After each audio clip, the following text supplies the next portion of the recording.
digging through the truth again. Laptop open on the desk. Got a question, he obsessed. Zoom in on the smallest clue. Turns it over till it's through. Every rumor, every claim, he gon' put it to the flame. If it's cap, you're gonna know. If it's facts, let the receipts show. Hey! Hit that like for Justin, investigate every case, yeah, he elevates.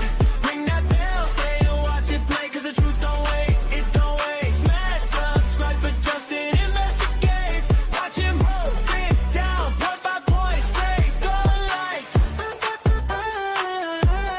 Going like. Going like. Going like. Justin, investigate.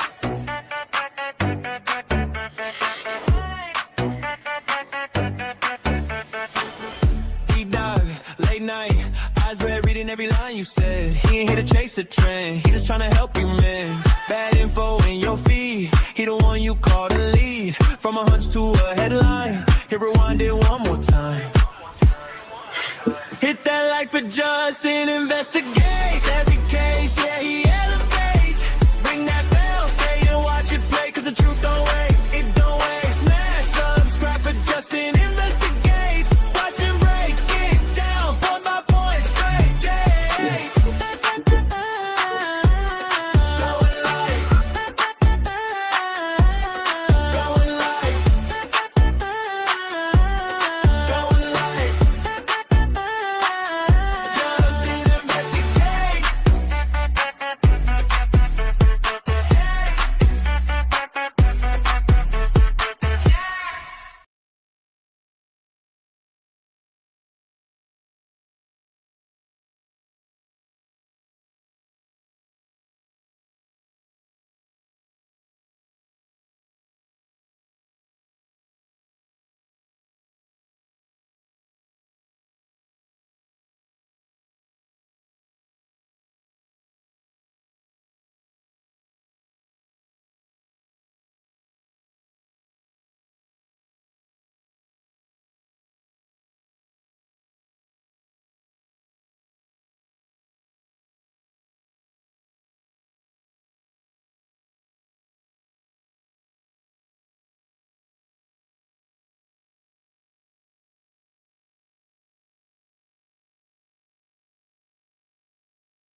Here on Patriot Pride, we cover true crime. We uncover the stories that deserve answers, the cases that demand attention, solving the mysteries within and finding the truth hidden beneath the headlines, in between all the public officials' lies. Because honoring the fallen means seeking the truth. From sacrifice comes purpose, from remembrance comes action. This is Patriot Pride, true crime, where every story matters and every hero is remembered. In honor of Ryan King and all that have fallen before, now and beyond, your stories will carry on. Here's some advice given by First Lieutenant Daniel Hyde, who gave the ultimate sacrifice. Do not accept mediocrity in any aspect of your life. Patriot Pride. I'm like, this is so awesome. So I had to up my game a little bit. They helped me look in the mirror, and I'm like, maybe I need to up my game a little bit. So Yeah, for that to come out and be their first it was show, unbelievable. So like the way you, even when you went on and they brought in panel, right? yeah, it was And it just, had that crazy like different design that I have not seen anybody else. Yeah, it was amazing. Real quick, guys, if you will, you guys put in the chat where you guys are watching from this evening. I'd love to know where all of our viewers are watching from. So you guys put that in the chat, and then we'll jump into all of the details that we have this evening. So put in the chat where you guys watching from this evening. We're a little bit on a delay, but Mississippi, Pennsylvania, London, Wyoming, California, Wisconsin, Ohio, Kentucky, Texas, New Jersey, New York, Nebraska, Florida. Boston. There's a lot of them. Good luck. Florida, Texas, Kentucky, British Columbia. Thanks for joining us. Tucson, interesting. Northwest Georgia, go Dogs. Canton, Georgia, South Carolina, Utah, Alberta. Nice. Thank you so much for joining us. Statesville, North Carolina. I'm about to say Statesville. What? West Virginia, Alabama, Pennsylvania. Go Dogs. Yeah, go Dogs. Thank you guys for joining us. Isn't this awesome? Yep. To have this type of support from everywhere. So thank you guys so much. Again, Georgia. If you guys are here for the first time, or if you have not hit that subscribe button, guys, please make sure you go hit the subscribe button. We're trying to get to 10,000. We're almost there. So help us out, get to 10,000, and let's get as many likes as we can. Patricia says all 50 states. Yep. Hopefully, I think we've covered it. It looked like it, and Hawaii. That's awesome. I think we have we not shipped out to like all 48 states that are. I think so. Yeah, I think so. That's a great point.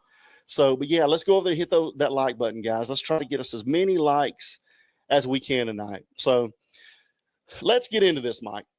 So here's where the way I approach this tonight. And again, if you don't know kind of how we do this, Mike has no idea what we cover each week. So everything is new to him, just like it is you guys, so that we can get a true reaction. So I've thought all along, Mike, I'm like, what am I not thinking about? And I thought, maybe this happened at another location, right? And then I got to thinking, well, you know, geofencing, and every panel I've been on, I've been like, geofencing would have confirmed that, right? Or, the pacemaker said that it disconnected at a certain time, and all these things, right? So I got to thinking, we've got 224 likes and a little over 400 people watching. So if everybody hit that like button, I really appreciate it. Let's everybody's watching, just hit the like button. So I got to thinking, Mike, I was like, all right, well, what am I missing? And so I started doing research, and you know how I do, and I got really deep into it, and I'm like, no, not you. And I was like, all right, so let me think about this. First of all, could it happen? There's What's Justin. up, Justin? How you doing, buddy? It's good to see you. I was like, what am I overlooking here? Like, how could this happen? Or could it even happen? That's the thing I was kind of asking myself is, could this even happen? You know, is there an opportunity for this to happen, or is it out of the question? And so kind of what we're going to do tonight, everybody's looking at it wrong. Patriot pride, much respect. Thank you so much. So what we're going to look at tonight, guys, is we're not, the theory that I'm giving you is not what I'm necessarily saying what I think happened, but I wanted to approach it in the fact is, was there a possibility that it could have happened? Okay. And I think as you guys see this information that we have, I think your minds are going to be blown. I really do, because we all know that law enforcement holds back information. We all know that, right? But the unfortunate thing is we have had no transparency whatsoever.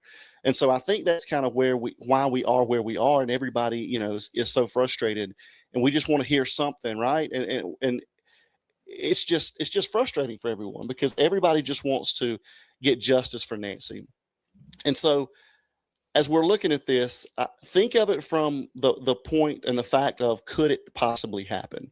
From a factual and evidentiary basis, is there a possibility that this crime scene could have been staged? And try to explain away that it couldn't, right? That's how I kind of see it, right? Like, could that happen? Yep. And then we go along, like we say, we check off the list, and then all of a sudden be like, well, that one's a big stretch to be able to make that happen. Exactly.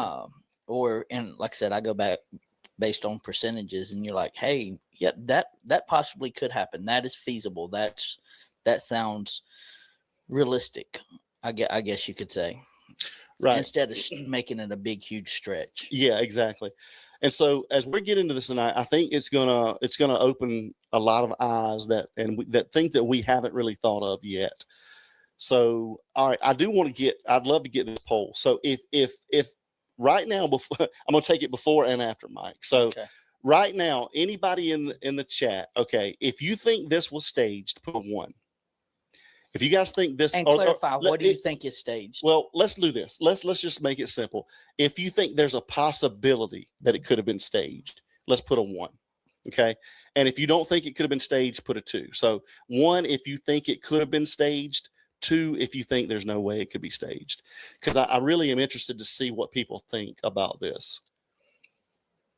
Because, I mean, if you think about it from outside the box, Mike, it does. You always want to think, well, what's the simplest and most logical answer, right? Mm-hmm. But, and so if you think that, you're like, this is not staged, if you're thinking simplicity. But, I mean, probably 90% of people think it could have been staged. But coming from a law enforcement background, though, like I have seen where there have been multiple crime scenes. Does that make sense? All in one case, right? Like you think about, hey, there was a drive-by here, it carried over to here, and like so you can. I've been a part and seen multiple crime scenes. So when I'd kind of always debunk that based off of what everybody was saying, well, like, how do you explain the pacemaker, right? Or how do you do this? And knowing what I know now based off of her talking to that doctor, it made it seem like, okay, now it opened up my eyes, right? Right. For it to go, okay, Right. there's a possibility. Now, how much have I thought about it since then? Not much. Yeah, exactly. All right, well, let's get into it, and let's see what you guys think. So that was really surprising to me that many people think that there's a possibility of it being staged, and I think that just speaks volumes as to kind of where we are in the case right now, because now people are starting they're kind of having to think outside the box because we have no information. And yes, Dee, thank you so much. Let's get to 10,000 subscribers. And if we do it on live, then obviously we'll show you guys. That would be amazing. That's and we only huge. need like 100 and I think like 150 or 60. So Really, I mean, yeah, I mean, so we could definitely get there tonight, guys. So if you guys want us to get to 10,000 tonight, just hit the subscribe button, guys. We would love for you guys to do that. But anyway, all right, so let's get into this. All right, so what I did is I wanted us to go back and I wanted us to look at let's check out the timeline again, okay? So that everybody is familiar with the timeline. Sikorsky, she's awesome. thank you so much. Not trying to interrupt you, boys. I do see that timeline. You did step up your game, my guy. Not trying to interrupt you, boys, but just wanted to raise a glass. Hope y'all had a good Independence Day. Glad to be hanging tonight. Love you guys. We love you, Sikorsky. Thank you so much. We appreciate you. Okay, so let's check this out, guys. Let's just refresh our memory and go back to the timeline. Okay, so the 31st is at 5:32. She travels to a local family's home. Okay, so like Mike pointed out the other night, this really is the last time that someone saw her alive. Okay, and they've confirmed with the Uber driver. They've interviewed that person. I think it was a female, and they have confirmed that she did take the Uber. Okay, so that is the last person other than family that has seen her alive, right, Mike? So we know Uber dropped her off in front of their house, or at their house somewhere. Yeah. So then that's where I really want to focus on is right now is that's the last person that saw her alive. Okay. So we may come back to this visual in a few minutes, but I just really wanted to there's two key things here is that's the last person someone saw her alive. And then I want to go down to the 2:28, the pacemaker app shows disconnect from the phone. Okay. Those are going to be two really, really, really key players tonight in this information that we're covering. So you guys remember those. And again, we'll go back and reference that in just a second. So as I started thinking about this, I wanted to try to get as much justification really, or, evidence as I could. So I started looking into this and wanted to know what this would be viewed as. And so if something did happen at one place and then it was staged at another place. Okay, Mike? Mm-hmm. So a common pattern in forensic literature. So forensic textbooks describe this pattern as primary versus secondary crime scenes. Okay, so the victim is unalived at the primary crime scene. The body is transported to the secondary location. The offender may clean the original scene, move any type of bodily fluids, create drip trails, or deposit bodily fluid elsewhere to mislead investigators. Okay. And then investigators use, let's say, blood stain pattern analysis, luminol, or ALS/DNA distribution, trace evidence, and scene reconstruction to determine where the fatal event actually occurred. Okay. So this is common in a lot of forensic textbooks. It's not, as I did this research, it's not as common in practicality. Okay. But it is common in textbooks. They teach this in textbooks, Mike. Okay. Which is interesting to me. So we'll go back here. And so again, I went back a little bit and I wanted to, get a little bit more information on that. And so forensic literature documents numerous cases in which offenders collected a victim's blood and deposited it somewhere else. Okay. They cleaned the primary crime scene and left only a small amount of bodily fluid, or none. Okay. Created drip trails to suggest a victim walked through an area or something else to throw people off. Smeared the bodily fluid on walls or floors to simulate an assault at a secondary location. Okay. And then transported the body and attempted to create a primary crime scene where the body was left. Okay. So this is, again, in forensic literature, and it's taught, this technique, or whatever you'd like to call it, is taught in forensic textbooks. Okay. And so then I got to thinking, well, is there a real life application and evidence of this? Okay. So I started looking into this, and there's a guy named David Kofeed. Okay. He was a Nebraska CSI chief. Okay. So again, someone that had a lot of knowledge, Mike, in what they're doing. Right. Right. And so as we get through this, we'll start seeing things that may start lining up, may start correlating a little bit. I think I saw somebody said that we only had 300 something likes. So guys, hit that like button for us if you don't mind, please. Okay, so let's go back and check this guy out. So Deborah, let's see. Where is Deborah? Let me get to you, Deborah. Okay. Deborah, thank you so much for your donation. Is it true Tommaso taught CSI in a class? That's a great question, and we're going to get there. So thank you so much for that. We appreciate that.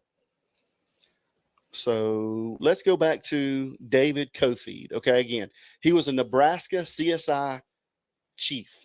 Okay, so blood evidence planted to create a false crime scene. I don't know if you guys have ever heard of Nomi. Let me try to get to you, Nomi. The chats are flying. Yes. Nomi, thank you so much. Welcome to the Patriot Pride family. Thank you so much, Nomi. Good to see you. We got 400 likes, guys. Hit that like button for us. Okay, so we're going back here. Let's try it one more time. Yeah, we'll try it one more time. David Kofeed. So anyway, so the crime. So Wayne and Sharman Stock were brutally murdered or unalived in their home in Hastings, Nebraska. The investigation quickly focused on two local men. And again, some of you guys may know this, may not. So the planted evidence. So David Kofeed, the CSI director for the police department, collected blood from a, what does that say, Mike? From a sink at the police station and planted it in the back seat of the suspect's vehicle. So this guy basically collected blood from a sink at the police station and planted it in the back seat of the suspect's vehicle. He then tested the blood and reported it as coming from Wayne's stock. This fake blood evidence was used to arrest and convict the two men. So the intent was, Kofid's goal was to make it appear that the victim's blood was in the suspect's car, creating a false link and false crime scene, which tied them to it, okay? So the real unaliver later confessed and led investigators to the truth. Further investigation revealed that Kofid had planted the blood. A judge ruled the blood was intentionally planted, not accidental contamination. Okay, so the aftermath. The two innocent men were exonerated and released. David Kofid was convicted of tampering with evidence and sentenced to 1 to 10 years in prison. The case exposed major corruption and misconduct with the Hastings Police Department. So why does this matter? This case is one of the strongest proven examples of blood being planted at a crime scene to create a false narrative and wrongfully convict innocent people. It shows how easily forensic evidence can be faked and how devastating the consequences can be. So we may not be looking at blaming someone else on this, Mike, but we're looking at if someone has the means and the knowledge to create a false narrative, then it tells you it's pretty simple to do, right? Well, I mean, if you think about, like, let's think about a criminal, kind of get into a criminal mind, or we play in chase, or, you know, as a kid, or if we used to always get our dogs and have the dogs like chase us growing up, having the dogs chase us through the woods. Yeah. And what would be the normal thing you would do? You would run around a tree and go this way. And what are you trying to do? You're trying to get the dog off your scent, right? Yeah. Well, I mean, it's kind of the same thing when you're thinking, hey, if I did something over here and I went and act like that it happened over here, then we might not ever really know where the true crime scene is. You can dictate that story. I'm not saying that's what happened, but I can control the narrative based off of over here compared to where stuff actually happened that I might not be able to hide. Right. But if they never look there, then it's hidden, right? TWC Bud 8, welcome to the Patriot Pride family. Thank you so much. We appreciate you. Yeah, and that's a great point. It's a really great point. Patricia says that this case is going to be like snipe hunting. Yeah. Anybody ever went snipe hunting? Have you ever been snipe hunting? I've been snipe hunting. Yeah. I've taken some people on snipe hunting. Yeah. So they're trying to get, people off the watermelon Swarovski. All right. So let's get back into this. Okay. So we know that if you have the knowledge and you have the means, this is possible to do. All right. So now let's start looking at this actual case here.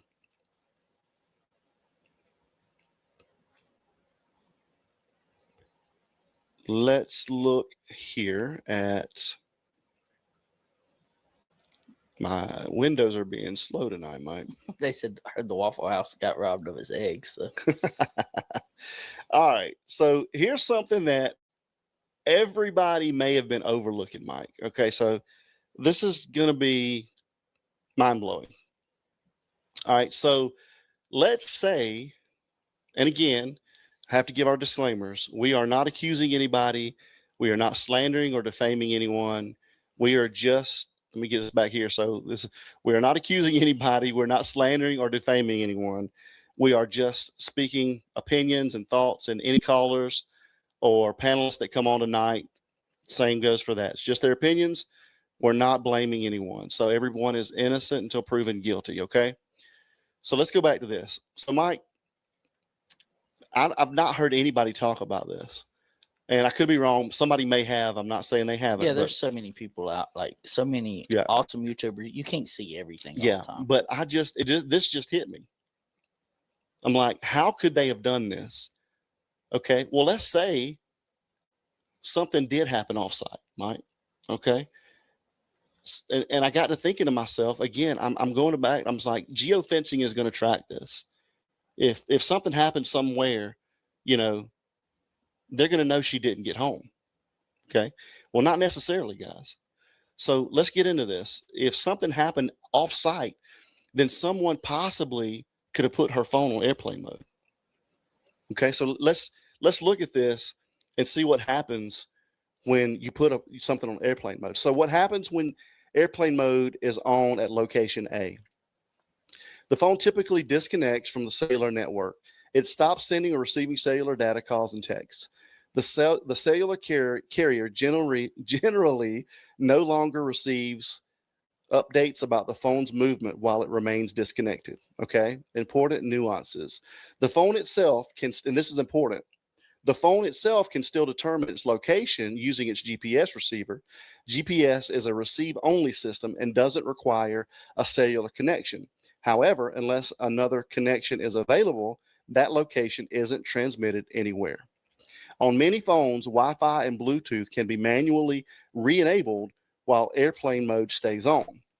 If the phone connects to Wi-Fi, apps and services may once again be able to transmit data, including location information if the user has location services enabled. So apps may continue to record location history locally. Christy, thank you so much. She says, thanks, guys. Thank you so much, Christy. We appreciate you so much.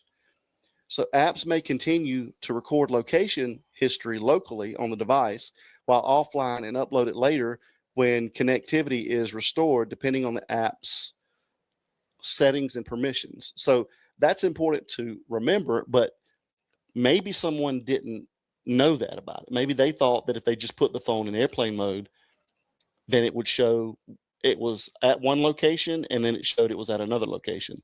Okay, so the key takeaway from this is if a phone is put into airplane mode at location A and all wireless connections remain off, the cellular carrier generally won't know where the phone traveled until it reconnects to the cellular network. That does not necessarily mean no other evidence of movement exists, since information can sometimes be reconstructed later from the device itself. Wi-Fi connections, app data, GPS logs, and other sources if they were available. So what this tells me, Mike, is a person may have thought they were, so intelligent or so smart that they could have put their phone in airplane mode, okay, at location A, okay, and then turn that airplane mode off when they get back to location B, because what it's saying is there was no activity in between. So, can I ask you one question before I forget? Yes. Who's to say, would a jammer have any effect on that? Well, it's off. So the airplane, so the apps and stuff. I think I'm not why wouldn't you just cut the phone off? If I cut the phone off over there, I wouldn't have to put it in airplane mode. I wouldn't have to do anything. I cut it off, drive it back over there. And as I'm driving it, if we're going through some of these theories, it had, and I don't know anything, I'm just thinking, and they had a jamming device or something like that, it wouldn't pick up until they got back home. It lead, like you see what I'm saying, where she's not necessarily went, but I don't want to jump onto too far ahead. No, you're good. But if there was another crime scene, the original crime scene was not at the house, what would be the thing that would make them think Nancy got back home? And the only thing it would think would be the phone. Right. And the watch. Right. Does that make sense? Or the family telling them that she was there. But that the only proof, like if she's going to leave with she's going to leave. Well, she left with her phone. That's my point. Now her phone's back at the house. Exactly. That's my point. But that doesn't mean she brought it back. Exactly. So I see where you're going with this. Thornbridge makes a good point. I thought even in airplane mode, there are still apps that track. Yes, and that's a good point. If the apps are active, okay, so the apps actually have to be active, and I think either actively using them or active in the background. So they would have to be up. If all of those were off, then they're not tracking. You close out everything. Yeah, but let's say, like you said, either it was put into airplane mode or it was completely turned off at location A. Okay, now it shows that it was there. Okay, now we go back to location B, Nancy's house. Either airplane mode is turned back on or the phone is turned back on, and now it shows that it's there. right? Perfect analogy here. So now let's get back into this. And so that's really the only proof of anybody saying that it was back. well, there's another proof, and that's when her pacemaker disconnects from the monitor. Is that proof though? Well, it's proven. Rita, thank you so much. Welcome to the Patriot Pride family. It's proof. And now you're thinking the way I want you to think. It's proof that it did not, that it was taken away from the bedside monitor at 2:28. But let me get, go ahead. No, you go ahead. Go ahead. So from what I remember when we were on Thornbridge was, and the way she said it, it hit like, oh, okay. So the device tries to hook up to the phone. So, or the pacemaker tries to hit that. And if it's not in range, then it just says it's disconnected. Right. So that's any time, but that's a 3-hour gap. Yep. So exactly. So, right? so did I track that right? So, well, yeah. And so that was my next thing is, well, what is the other proof of her being there? Okay. That they're getting out there. And that is the only other proof that she was there, quote unquote. But that's really not proof. Exactly. But people are not thinking that way. Right. You know what I'm saying? So the only thing that people could say, oh, she was there, would be the blood. Possibly. That's the only. Well, everything else could be explained away. Exactly. Well, unless like we saw right that it was staged. And so I remember people talking about it at the very beginning, right? Like they were talking about, they ran their own test of like a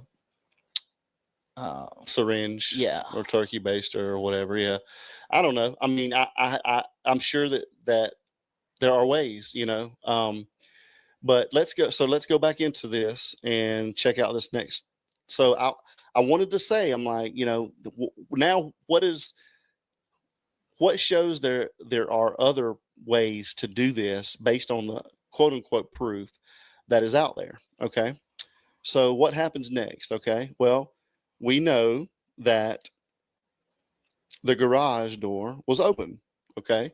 For 2 minutes. Right. So on a smart garage door opener, if it's disconnected from the Wi-Fi or the internet, or if it's put on airplane mode without an internet connection, your smart garage cannot send data to the cloud or your phone app. So, or you can turn off the home router. Okay. So again, there's a possibility that if we're going down this road and this was intentional, somebody wanted to show that the garage door was put up, but the 2 minutes is a little bit suspect to me. Hey, it's a little bit they'll take care of it. So it's a little bit suspect to me. So, anyway, so the 2 minutes was a little suspect, Mike, right? Yeah. So I was like, so what could they have done? So maybe they went over, they raised the door up to quote unquote prove they were there, and then put it back down. Okay. And then if they wanted to open it, or maybe they pulled in, Mike, maybe they pulled in. I'm just throwing theories out there, and they closed it, and they're still in there. So they can open that garage door again and turn the Wi-Fi off to it. Does that make sense? Yeah. Okay. Okay. So I would just think that me personally, the garage door app, that garage door app can be opened from anywhere. You realize that, right? Yeah. So, like I said, I've used this scenario before. A buddy of mine, I had to go over to his house. He wasn't home. Next thing you know, garage door went up. I walked in. I went and I had to get something, and garage door went back down. And he did it all remotely from his phone. Right. Just through that app. And he was 45 minutes away from where I was. So. Exactly. But I guess the point I'm making is if you take that offline, it can be open and closed as many times as you want it to. It won't read. And there's no data point for it. Okay. So there's the information about the garage door. Okay. So And these are all facts that we know, or that law enforcement has put out there about proof, quote unquote, that that they returned to the house. Okay. So now let's get into the pacemaker information. Okay. So the pacemaker disconnects at 2:28 a.m. allegedly. Okay. So what does that mean? So from what I understand from Thornbridge talking to the doctor that was very, very familiar and actually put the surgeries and put them in, was between a certain 3-hour gap, it sends out trying to connect to the device. If the device is not there, then it says offline. That was my understanding of that. Is that correct? That's kind of what my understanding was as well, and we'll kind of get into that right here. So pacemaker disconnects at 2:28 a.m. So the 2:28 a.m. event was reportedly the bedside monitor losing communication with the implanted pacemaker, not necessarily proof that Nancy was alive at the moment. Okay. So the bedside monitor can lose communication if the pacemaker moves out of range. If Nancy had already passed away before 2:28 and her body was moved, the monitor would record a disconnect when it lost signal. Okay. A communication loss does not indicate the exact time of death. The actual cardiac event, if any, and the time the monitor lost communication are not necessarily the same. Okay. So to determine the actual timing, investigators would need the pacemaker's internal data. That's what stores all of the internal data, is the pacemaker, not just the bedside monitor. So the key takeaway from this is a bedside monitor disconnected at 2:28 does not by itself prove Nancy was alive at 2:28, or, and we'll get into it with the next one, that she was even there, Mike. Well, see, my thing is, and I might have taken what she said totally out. Like, that monitor is not always synced up. Does that make sense? It doesn't sync up 24 hours a day or whenever she's in range. There's a time, and from what I understood, there was a time during and it's not every day at the same time, that if I'm out of range, let's say, for instance, let's say the night before she went to and spent the night over at their house, right? Mm-hmm. And her monitor's at her house, and it sends out the ping or the alert to try to hit the home base of that monitor, and it's disconnected for that night. Does that make sense? That's from what I understood. Like, it sends it out. I don't know if it's every 12 hours, every 24 hours, but if it's not within that range, when that just happens, like, you don't know every day when I call you, right? So if I call you throughout the day at a different time and you don't answer your phone, doesn't mean that, like, you wasn't expecting the phone call or whatever. And now usually I send that device out. If she's out on the other side of the yard and it's not close enough, it would say that it was disconnected. Yeah, it's great.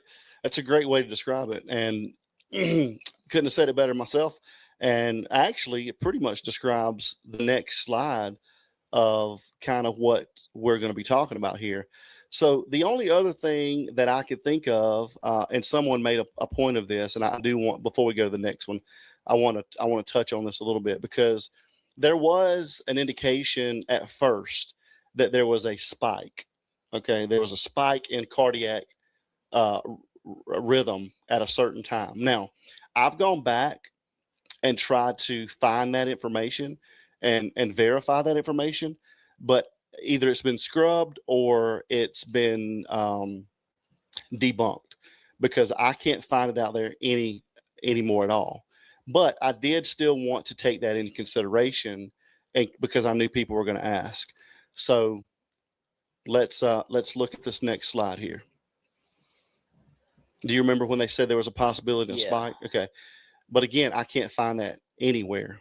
So let's look at this next slide here. So the important pacemaker facts, know the difference. Okay. And this is really, really important. So let's make sure that that we look deep into this one. So movement, and this is in case there was a body there. Okay, Mike. Okay. There may not have even been a body there, but if there was, movement can trigger a response. So rate response responsive pacemakers use an accelerometer or motion sensor to detect activity and adjust the pacing rate. Okay. If a body with this type of pacemaker is moved vigorously, the sensor could detect movement and increase the pacing rate. This does not mean the person's heart rate was beating normally or that they even were alive. It simply means the device detected motion and responded accordingly to its programming. So I wanted to really incorporate that in there in case anybody asks, because I do remember, and we even covered initially, they said that there might have been a spike. Well, if you put, let me ask you this, because you know more about it than I would. If you put the phone, cut it off, put it on airplane mode, whatever, and the watch is by the bed as well, and you walk in with that watch, right? Would that not movement of that watch, could that not, and she had an app on her watch, would that not show that there could be a spike? So you can turn both devices on airplane mode. Right, but when you cut it back on and I set it down, it won't re-upload that information. Like you said before, hold on a minute. Sorry, I missed somebody here. Thornbridge, let's see. That's a great question. All right, Thornbridge, thank you so much. That was a CNN doctor that gave an example of if she had a spike, could register. Yeah, it was just an example that became the game of telephone. Okay, thank you for confirming that. And that's what I thought too. I thought someone had just said if there was. So there may not have even been evidence of that. So I was that's just trying to figure out, like, could there be a spike if the phone, the watch is now getting moved and it was connected to like her, you know how I can track heartbeat, this, that, and the other. Yeah. I don't know. Y'all notice I don't wear watches. So the interesting thing about this is that we need to, I think, take away from this is all of it can be explained of like, she's not been at the house yet. She may not have even been there. I mean, and so the really interesting thing is, and you hit it on the head, and Thornbridge said this, I saw in the comments there. So the monitor disconnect does not equal device failure. Okay. Nancy's bedside pace monitor misses its scheduled, and this is important. And the schedule is the 3-hour time frame, right? Not necessarily. Well, yeah. And I'm not sure, and I don't want to speak to something I'm not familiar with, but I know that either it uploads usually once a day. Okay. Some of them do twice a day. Okay. And they do it. And I don't know if they do it at a random time within an interval. From what she said when she talked to that doctor, yeah, was most of them are scheduled to go within a 3-hour time frame. Okay. It might, and let's say that time frame is 12 o'clock to 3 o'clock. Right. Some nights it might hit at 12:03. Right. Sometimes it might not hit at 2:02. Right. Right. Yeah. Some nights it might hit at 2:59. Like, there's no scheduled time. It's like me calling you and going, "Hey, I'm going to call you between 12 and 3. Be ready." Right. Or exactly, like when the mail, like, you know, like UPS or Amazon or whatever, they come in to deliver. What's up, Criminal Network? Thanks for joining us, brother. We're going to be there between 11 and 2. Now we're having to sit around between 11 and 2 to wait on that. Does that make sense? That's how I took it. Perfect explanation. And so that's the key element that I want you guys to take out of this is, so it's not being confirmed there was a spike, right? So there may not have even been a body there, guys, because again, we go back to this monitor disconnect does not equal device failure. Nancy's bedside pacemaker monitor misses its scheduled transmission, often described publicly as the pacemaker app disconnecting from her phone. Officials have not said the implanted pacemaker itself stopped working. So what I want everybody to take from this is just what Mike said. It's scheduled to receive or download data at a certain time each day. So that doesn't necessarily mean that's when her body was not, or that's when her body was removed. It means that's when that device was going to download that information and it was not in range to do it. Right. So it could have also tried to do it earlier or later than that. but maybe that's the definitive point from a law enforcement side for their proof of that's when she was not there, right? But it doesn't necessarily mean that that is when she was taken from that property. It just means that monitor was going to download that information at that time, and she was not in range. So she may not have even have gone back to this house, Mike. And this is so interesting. This is factual and evidentiary information that makes sense that she may not have even made it back. So, and you got to take this in consideration. And the last person who was interviewed, right, that was not immediate family was the Uber driver. And that Uber driver picked up at 5:39. They say it's 10 minutes. So I'm assuming by 5:50, at least by 6 o'clock. Yeah, that she is there. So the last time somebody saw her with proof that was not a family member was her getting out of the Uber driver's car, but between 5:39 and 6 o'clock. That's it. Exactly. Yeah. The last person that can confirm she was alive other than family. Right. Yeah. And so again, the really important thing from this, the key takeaway is a pacemaker reading or a mistransmission does not prove someone was alive or even there or when. It only shows what the device detected. Right. Okay. So again, we're showing you guys how, and this has been bugging me the whole time. I'm like, if it showed that she was disconnected at 2:28 and it showed that, it was geofencing. Well, this explains how all of this could have been done. Someone could have taken her phone from location A. Okay. It was there. It recorded. It turned off, or they put it in airplane mode. They transported that phone back to location B and turned it back on, or turned the airplane mode off. Now it's registering at that location. We know from the dispatch calls that the phone was there, right? We know that that would be the only thing that would prove normally. Exactly. That's what I'm saying, that she was there. She's going to take her phone. She's taking her watch. Exactly. Right. And then if her phone and her watch is not there, well, she probably never got home. Great point. But if her phone and watch is there, then you're like, okay, she made it home. Exactly. So, and then, like I said, we know that the garage door went up and down. Okay. Well, it's 2 minutes, very, very fast. So maybe someone pulled in that garage, let it up, let it down while they were in there.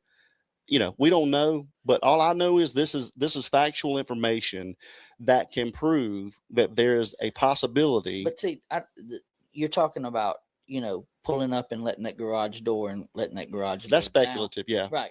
But the thing is, like, they were the first ones there at the scene, right? Family was? Yes. So why couldn't they just dropped it there when they came and they put it in the well, and I'll get back into that too, because there's a thought process I have. Because like I said, nobody has to be there to open up the garage and open it and close it. It could be done from off-site. Yeah. Yeah, exactly. The main thing I wanted to do tonight was prove factually and evidentiary information that this could have been possibly. This says someone is a new member. I'm sorry it doesn't say your name, but thank you so much for your support. Welcome to the Patriot Pride family. So I just wanted to present this information and show you guys, because I've been wondering myself that this actually could be possible to do. Yeah. So let's go back to this here. They say you sound, when you said speculatively, you sound like a judge or an attorney. Oh Lord. All right. So that is some interesting information to me. Okay. So we all know obviously what this is, right? So hopefully this may help in this case a little bit, and we'll get into this a little as well. So luminol. So how investigators use it. So luminol is used to detect trace amounts of blood that may have been cleaned. It reacts with iron and hemoglobin, producing a blue glow and dark conditions. Luminol must be used in the dark. Investigators turn off all lights or use specialized light sources so the blue luminance or luminescence from the blood can be seen clearly. So we all know that, or we all, I think everybody has a good idea with that. So So what do you think about what we have or what I have presented tonight? Does that make you feel a little bit more like that this actually could have possibly been planted? It is possible. Or staged? It is possible. Likely is a different question. So we can prove the possibility. Now we have to go, hey, how likely is it that that would happen? Does that make sense? Certainly, yeah. Like, and it goes back to when you're talking about your 3 elements of a crime, right? Like, do they have the means? Do they have the opportunity, right? Opportunity's there because, of course, she's out of the house. Means, I wouldn't say everybody out there has the means to be able to pull off something like that as far as staging it the way. Yep. So there are certain people that are related and close to her that could have the means or the know-how to do it, right? Mm-hmm. So that even makes it even more, hey, plausible. Yeah. It's good, very good point. So now that we know all this information and we've got this presented, so let's check out a couple of things here and see what you guys think. When we've seen all this before, but I do want to remind you guys of what we saw. So check this out.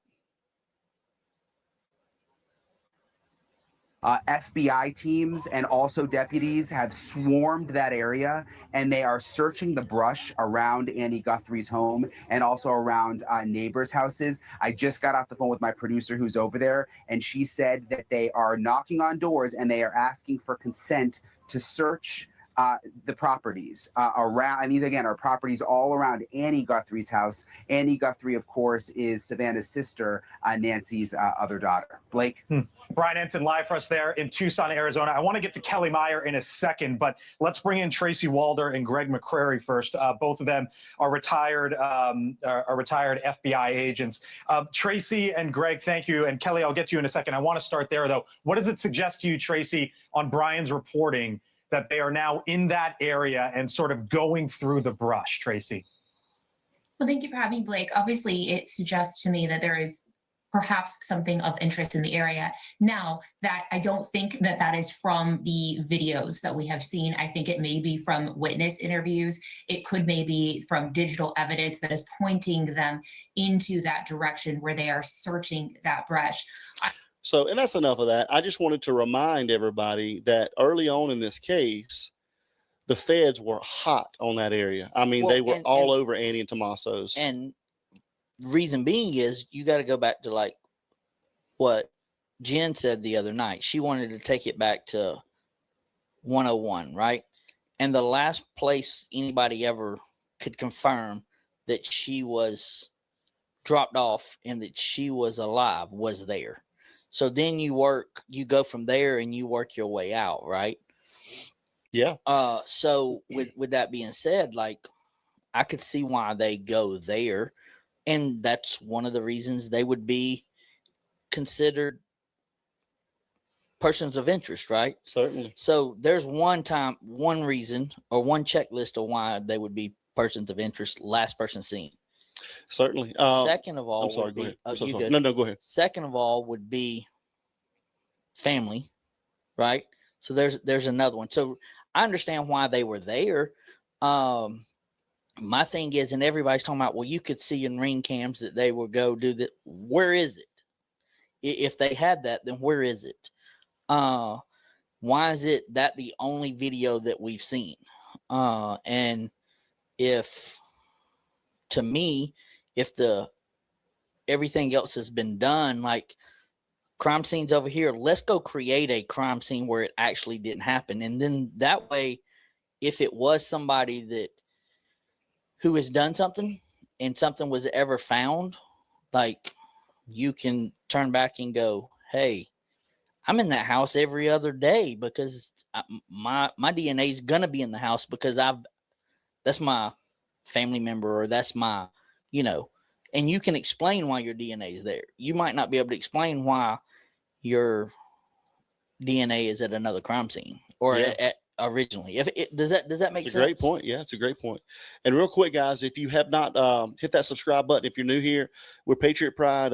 We help out military families in need. So hit the subscribe button if you don't mind, and make sure you hit that like button, guys. I'm not sure how many likes we're at tonight, but help us out hitting that like button.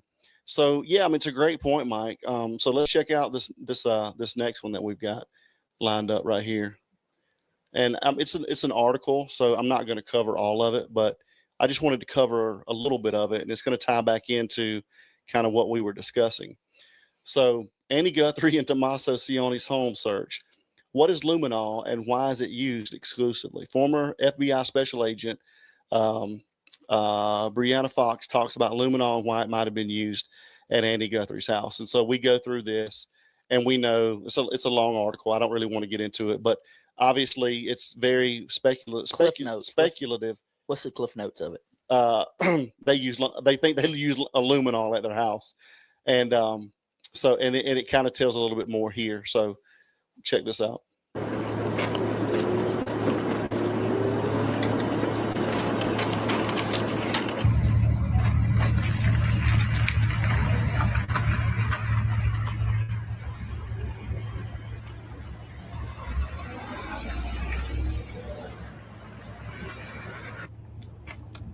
So this is them leaving their house that night.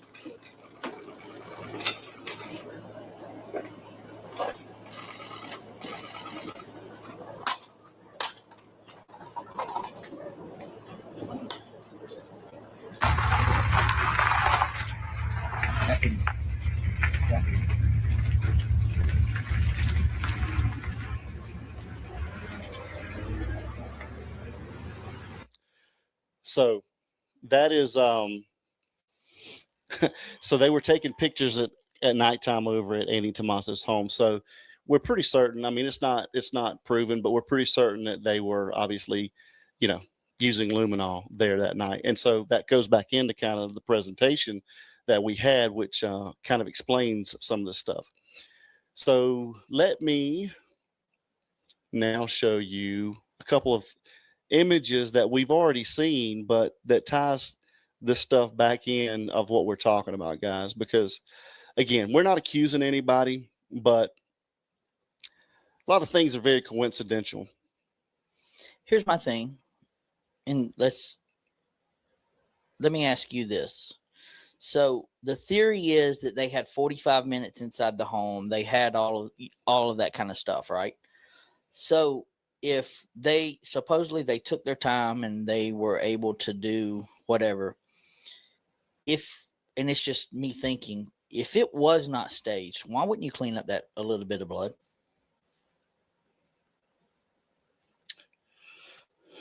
What do you think? If it was staged, yeah, means it was put there for like, right. Hey, I want, and I'm thinking, right? Yeah. Like I'm trying to think of going into, but if they, and that was what people have always said, they've had plenty of time. It was 45 minutes. They wasn't in a hurry. Then why not clean it up?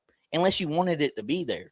Yeah, exactly. Why would you clean everything else in the house and make it immaculate? Yeah. Like, right. If there was a struggle there, you can't tell me everything's going to be immaculate. You can't, like so when you come in, like the porch guy to me, for some reason in my gut has always to me not mattered. And and what I mean by that is they're not the primary target suspect. Like that was hey, go up there and act a fool. Just in case, right? Like go be a distraction. So like Jen said the other day, when everybody's looking left, what does everybody do? They look left, and it takes somebody to look right to make sure you don't get hit by a damn car. Right? Yeah, certainly. And so if everybody's hey, I need you to go do this. And I'm not, like I said, I am not saying that's kind of what happened. I'm not saying that at all. But if you're sitting there thinking, okay, the agenda and the narrative that's being pushed is she got dropped off, or what everybody's assuming. Mm-hmm. She got dropped off. She went in the house. We kind of question, okay, 2 minutes is a really quick, but it can be described. They go on inside. At some point, something comes in at whatever time that video, and we don't even know what time that supposedly had happened. That's only hearsay. And one of my best friends, they always say this: trust but verify. There's nothing we can verify, so we can only go by on trust. Well, I don't trust Pima County as far as their sheriff and all, as far as I can throw them, right? Like, Yeah. So when you're sitting there going, okay, why, if you had 45 minutes per se in that, and something was to happen, why not? Why at least throw bleach on it? Why not do, like, I agree. You see what I'm saying? So and I go back to thinking, as far as in law enforcement, right? And people start questioning why didn't they do this, or why was it so late that they noticed the blood, or why didn't they take this? What if they already know that was staged? Does that make sense? Explain why you wouldn't. Explain why you wouldn't, like, make a bigger deal about that blood, or go get that. Yeah. For instance, who put yourself in a criminal mindset. Who's going to go pick up rip up a damn plant and go push that thing down? Like, truly. Yeah. That doesn't make sense. Yeah. Who's really going to carry a gun that way, or a pew that way, right? Like, so you're sitting there like, hey, I want that to be noticed. I want that to be. And then that other picture of carrying a tool bag, right? Like, maybe it's a tool bag, maybe it ain't. But there's so many things that, like, you can't prove. Yes, I've shown you something, but then, like, what time was that? What was the day? What was the, and has the sheriff or law enforcement or FBI ever come out or Google or whatever ever come out and said that them pictures came on 2 different nights? They just came out. Yeah, that's a good point. And yeah, I mean, you make a really good point. And again, the thing about it is, everybody talks about staging or not staged. And, I don't, Rogue, thank you so much. Welcome to the Patriot Pride family. We appreciate you. It's great to have you. And, I don't, honestly, there's a lot that would have to go into a staging, but the main thing is I wanted to make sure everybody understood it's possible. Right. Let me ask you this. All right. So growing up, siblings, you do something, right? And you break a lamp, or you do this, or you do that. How quick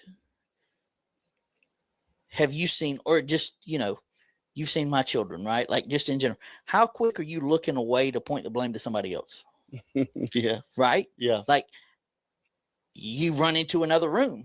Yeah. You break something in this room, but you run into there. Why? Why are you running to there? Because when mom and dad comes, you're going to be as far away from that as possible. Right. Right. Well, where was the alleged, I don't want to say crime, but where was the alleged thing that happened? Over here. And then we go over here and, like, I'm over here. I can't. Yeah, exactly. So when you sit there, but the one thing, the blood is always stuck in my head of, if they had 45 minutes, supposedly, and that's the narrative that everybody's saying, there's plenty of time. He was,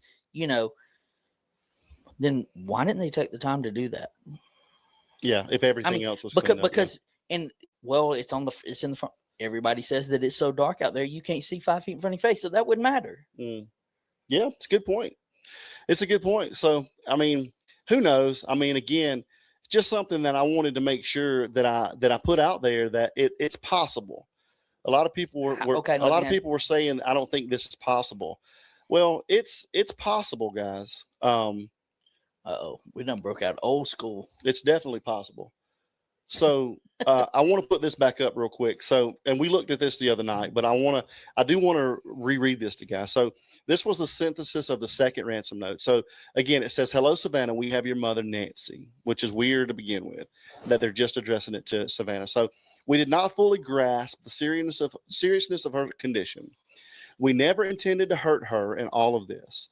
She perished shortly after she was taken. She was buried with nature. Nothing you could have done could have changed the outcome, and we are truly sorry. Okay. So again, we talked about how we thought this was kind of poetic in nature last week, right, Mike? And it seemed a little weird. Okay. And I put this image up, but I forgot one key thing to show you guys. So again, remember this line, she was buried with nature, guys, right? She was buried with nature. Okay. Well, let's go back to this Tommaso bio that we put up last week as well. And let's read Don't that. tell me they have let's something. let's read that. Let's read that one more time, because I actually didn't read the whole thing last time, guys. So let's read this together, okay? So it says, I think I can come up here. Nah, I can't. Okay. So this says, this is a bio of Tommaso, Basis Oro Valley Primary, okay? This was in 2015. So it says, how long have you taught at Basis? It says, this is my 5th year teaching at Basis Oro Valley, okay? All right. What do you love most about your teaching? I love the fact that I'm able to share my passion for learning with my students, since I teach 6th grade and AP biology, which we know is 11th and 12th grade biology. I love seeing them grow from preteens to young adults and see them express their potential.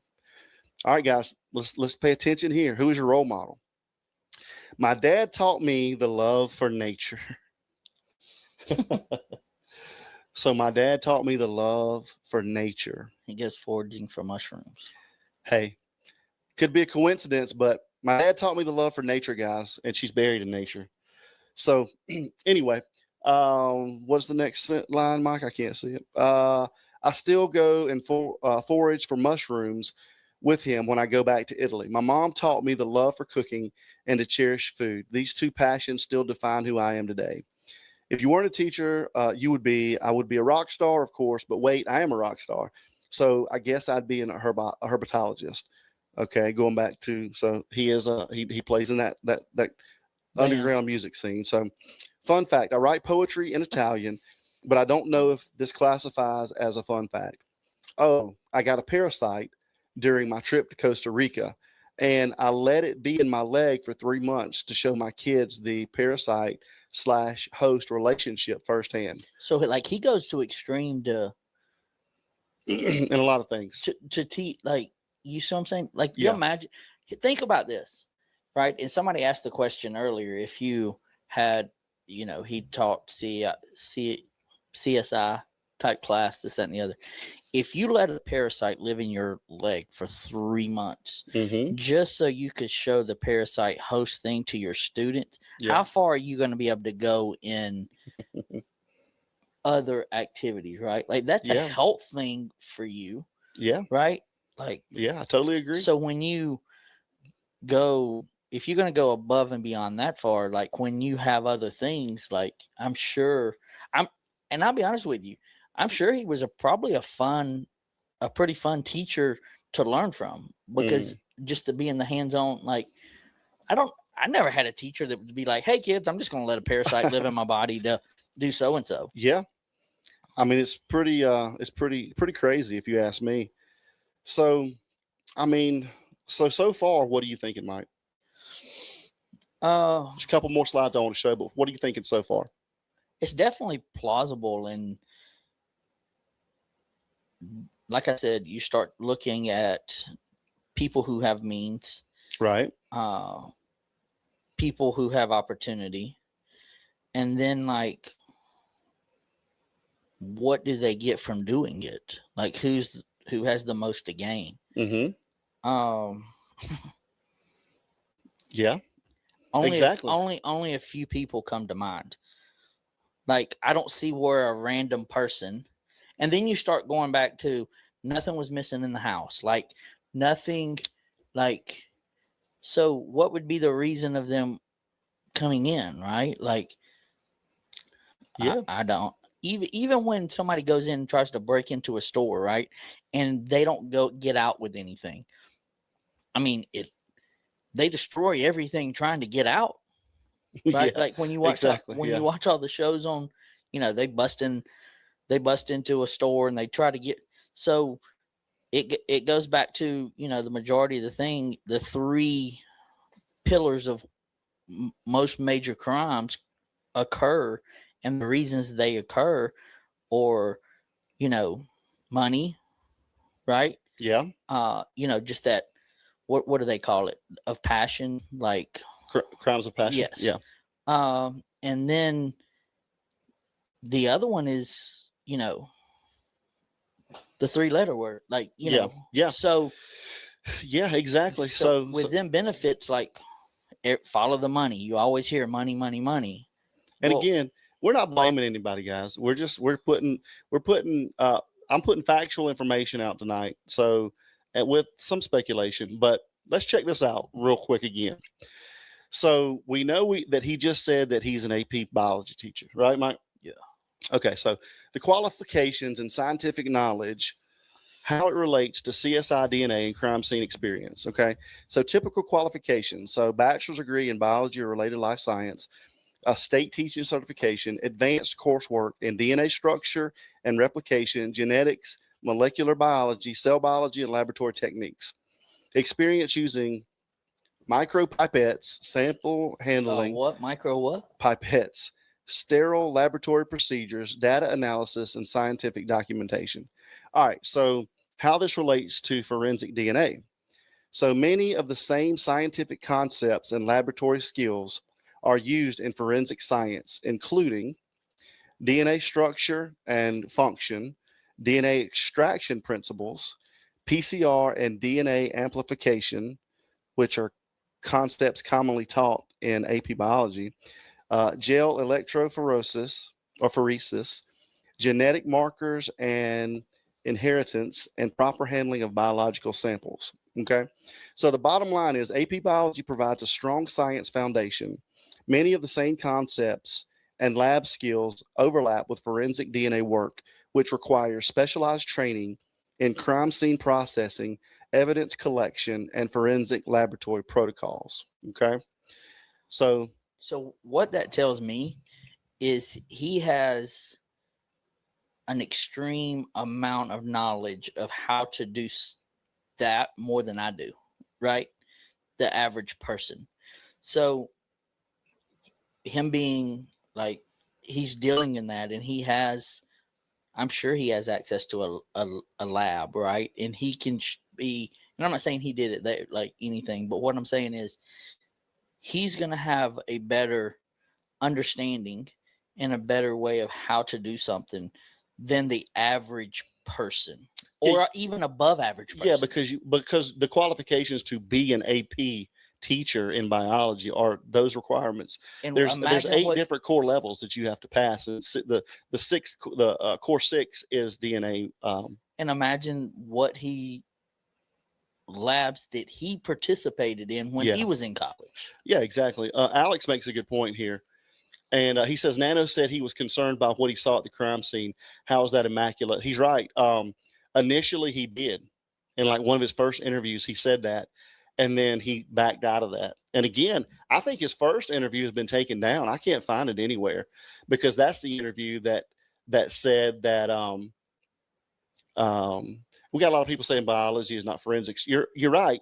But as I showed you, and you guys can do your research, to be certified and able to be a biology teacher, you have to have the knowledge of these certain things in order to get certified and to pass the curriculum that it takes. So you're gonna have a higher level of information and knowledge on these topics. So yeah, he did say that multiple times, and that's nice that Alex says he's got it on his videos. So, but then they come back out and say different. So there's so much back and forth going on with this. But the only thing I know is, I don't know anything honestly at this point. But I if it were me, I wouldn't be. River Life, read that. Hold on a second. If it were me, there's no reason that, that I think that I would have been taking this picture right here. Yeah. Let's see. Go back up. Keep going. River Life. Right there. Let's see. Right there. Test tube in pocket. Yeah, I mean that's a good point. So anyway, I don't know, Mike. Again, I'm not blaming these people. I'm not blaming anybody really, but there's just a lot of things that don't look good to me. And there is blame to be passed around though. Right. I know you say not blaming anybody and everybody, but there is some blame of how things have been handled. I agree with that. Yeah. There's definitely blame to be had on the botching of this case. And it's just such an unfortunate thing because, well, the one thing that stuck out in my head, and I'm going to go back to, you know, when we went in and we sat in on the panel for the Thornbridge show, was when the brother-in-law, what was it? Is it Brian? Brian, yeah. Yeah. Brian sat there and he goes, well, if that kind of how that kind of broke down, then that's at that point, it's just useless. Yeah, Like, exactly. And you said that from day one. And it just, but hearing it from somebody that collected like and did it for 25 years. Yeah. He like, do you know how irate he would probably be? Oh, if man. that would have happened and he was like, well, they, like he said, they wouldn't have let it happen in his right, because he said district. this is how we would have done it. This is how we would have done it. Blah blah blah. And so again, tonight, guys, I'm not necessarily saying that this is even my theory. I just wanted to make sure that the people that did have this theory, because there's a lot of people that think that was staged, Mike. I just can't. And you're right. I mean, I just wanted to make everybody understand there is a possibility, or there's evidentiary information or factual basis that it could have been staged. Mm-hmm. It could have been staged. And I don't necessarily think that there's a lot of stuff that would have had to happen for this to be staged and very thought out, you know. So who knows? Plausible. I mean, is it plausible? It's yes. plausible. Yeah. Is it? So you got to give a little bit to it, right? Yeah. But is it likely? Right. Yeah. That's the word I was looking for. So, hey, for those people that thought it, you know, maybe now they have a deeper understanding of how it might have actually happened. So let's invite some people in, Mike. Let's see if anybody wants to come up on a panel and talk with us tonight. Thank you guys again for being here with us. It's been an awesome night, guys. Thank you, guys. If you hadn't hit the subscribe button yet, please make sure to go over and hit the subscribe button, hit the like button. We got Criminal Network in here. I'm sure everybody subscribed to him. But hey, Alex, I know I hadn't been able to say anything, but hey, how are you? I hope everything's going well. If you guys have not subscribed to him, please make sure you go and show him some love.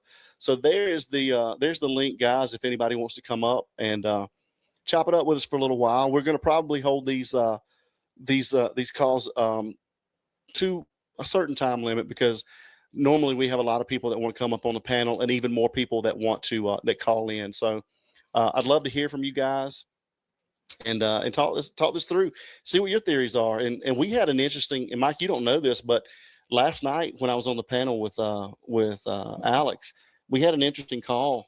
A guy that was very adamant on on him knowing what happened. He said that they know that law enforcement knows it's a cousin of Nancy from Missouri, and that they had called and asked for some money, and that it's documented they had called her, and that it was that person and someone else, and that they actually had made a transaction, some type of credit card transaction at 4:16 that morning. And this guy he believed what he was saying. I can tell you that. So he was interesting. He was very interesting. And I enjoyed the conversation. I mean, everything we got to look into at this point, and we got to be open-minded to everything at this point, guys, because we don't have anything, you know? Yeah, most definitely. So if anybody wants to come in, we'd love to have you jump in here. Alex, if you want to jump in, we'd love to have you for a little bit. If not, I totally understand. You're a busy man. So. And somebody asked, yes, I always wear glasses when I'm over here. This bright light blinds me every time. It's about, how big you say that is? That's about, I don't know, 2x3, something like that. So I feel like I'm at a concert. It's they're bright. Yeah, they're bright and they're hot. But anyway, yeah, let's see if anybody wants to come in and talk to us. We'll bring Miss Patricia in. Hello. Hey, Patricia. Hey. How are you tonight? Fine. How are you? We are doing great now that we hear from you. Well, bless your heart. Bless your heart. What you been up to? Well, I ate me some more of them pork chops today. So you had some of that sauce then, huh? Yeah, buddy. It's pretty good. I've been Isn't it? living it up. Yep, since the 4th of July. Well, good. Thank you so much. Well, what did you think about what we covered tonight? It's interesting. Yeah. But I still think that was the first crime scene. Okay. I think that Materhead was at the door and somebody come in the back and hit her from behind. That's how the blood got everywhere. Okay. And they took her somewhere else. Interesting. And I think that her watch, they noticed she had her watch on and they just went running into the bedroom and threw it down on the floor. Okay. And maybe when the watch hit the floor, maybe the watch broke. Maybe it could have. We don't know. It's a good. That's a good theory, Miss Patricia. But you know what? I looked up. You know, the average kidnapping is higher down there in Tucson than it is in anywhere in the United States. Well, I don't doubt that, but still, the kidnapping in general is very low. But Tucson's got so much crime because of, unfortunately, the law enforcement there. But we were looking up last night. That's not. And when we say law enforcement, that's not all law enforcement, right? No, it's Pima County. And I'm sure there's some awesome deputies. Oh, at certainly. So when we say Pima County, it's the leader of Pima County. That's my point. We're talking about Barney Fife here. Yeah. Yeah, I'm sure there's great. We love police officers. We love everybody as far as first responders. I mean, you got you got your crab apples and you got your granny apples. You know what I'm saying? Well, the unfortunate thing is these guys can't do anything on their own because he's micromanaging everybody and, leading by fear. And so they're afraid to do anything. Yeah, their hands are tied. So, yep. I believe that's what Patel was doing. He just backed out of it because he's not taking a fall for Bo Barney. Maybe. Danica, welcome in. How are you doing? I'm doing good. I was hoping you guys would keep me backstage till newcomers came in. Well, what have you been up to? Oh, same old, same old. 4th of July is hard on me because I have livestock and dogs and cats and emus, and so they're growing crazy, right? With the fireworks. I'm not very celebratory. I understand. But, I hope you guys had a wonderful 4th and 250th. Yes, thank you so much. What you need to do with them animals is put them in the barn and put your radio in there and cut it up as loud as you can get it. That way the stuff don't scare the animals. Well, sweetie, I don't have a barn this year. Mine burnt down last 5th of July. Oh, Lord have mercy. Oh, mercy. So what I did for them this year is just I gave them plenty of space to run it out. And turned on water so they could play in the sprinklers and stay cool. And I fed everybody just before dark, and we didn't have any injuries this year. So we did good. Well, that's awesome. Well, that's good. That's great. So Danica, what do you think about this information we presented tonight or just in general about the case? What do you think?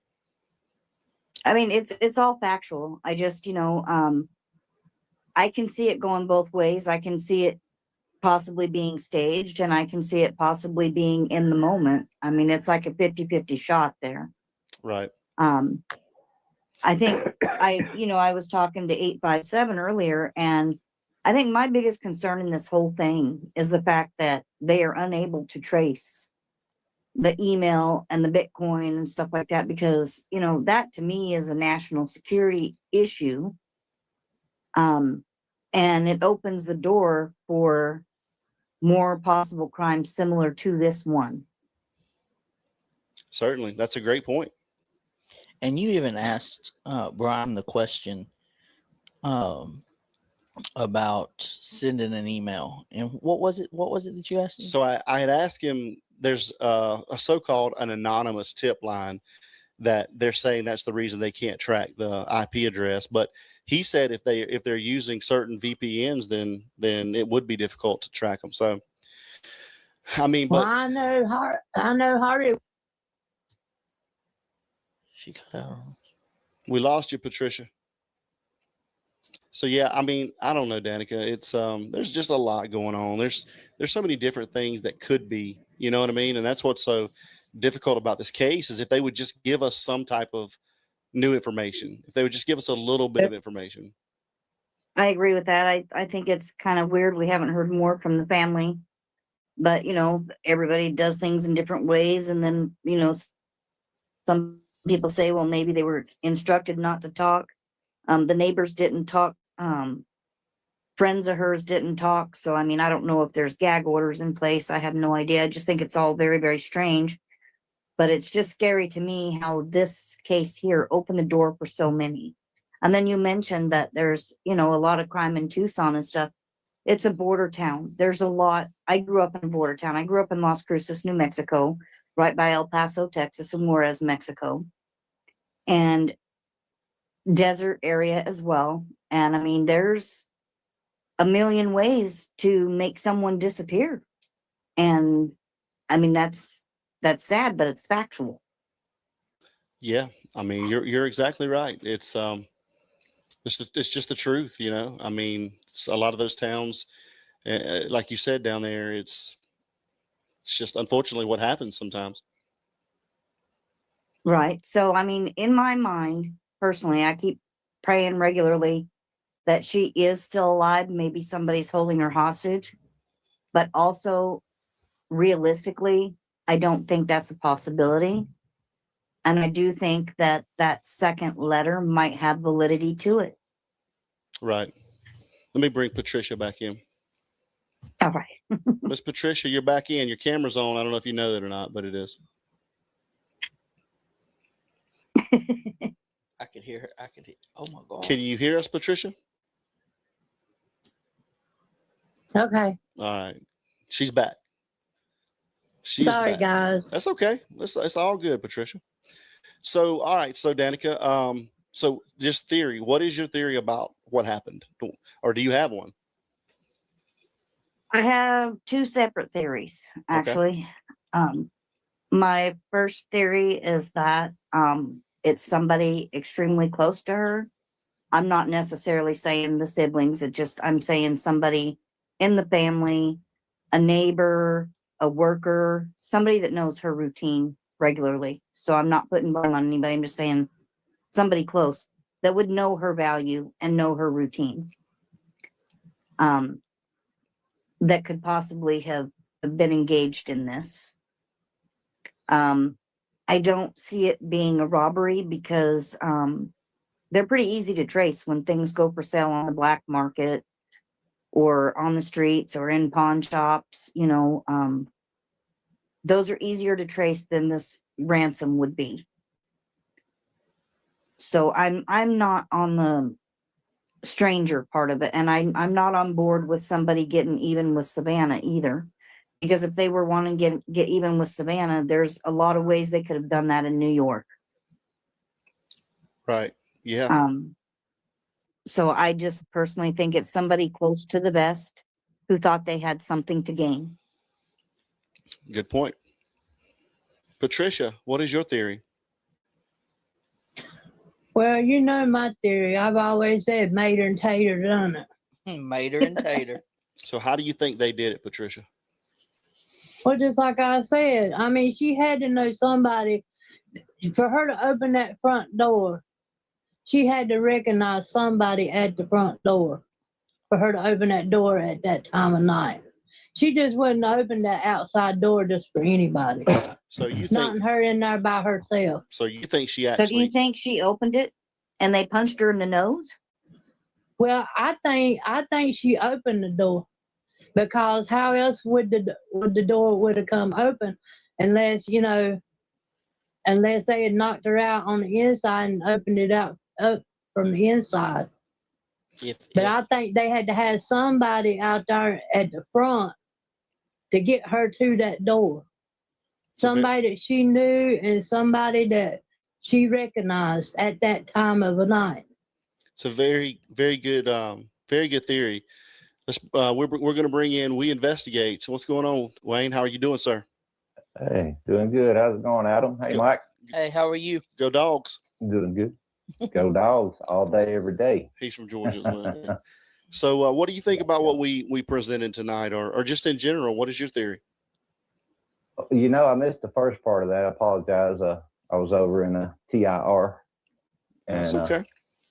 And then they got to the chat, you know, answering the chat questions, that kind of thing. So I was like, look, let me go over here to Patriot Pride right quick. So I missed the first part of it, but still, so basically, we were just presenting. Her. We were just presenting information and factual information of how it could have been staged. Right. And that's kind of what I've been on a little bit lately, talking about that. It still kind of boggles my mind that somehow she didn't make it home, but her phone did, her watch did, but her pacemaker didn't make it home. Yeah. And the app was on her phone. So when her pacemaker disconnected from the app, that shows the separation right there. It's been boggling my mind for a long time that people just don't think she made it home. And I just don't see any way possible for that to happen. I know you guys were explaining it. Like I said, I missed the first part of that, but so I mean, to me, the pacemaker and the phone and the watch had to be together. So when we were, and this made me think about it and open my eyes a little bit more when we were on Thornbridge Friday night. She actually called and set up and talked to a doctor who put in, and she described him, it was like the head of that, what he did. And he was like the head doctor of all that.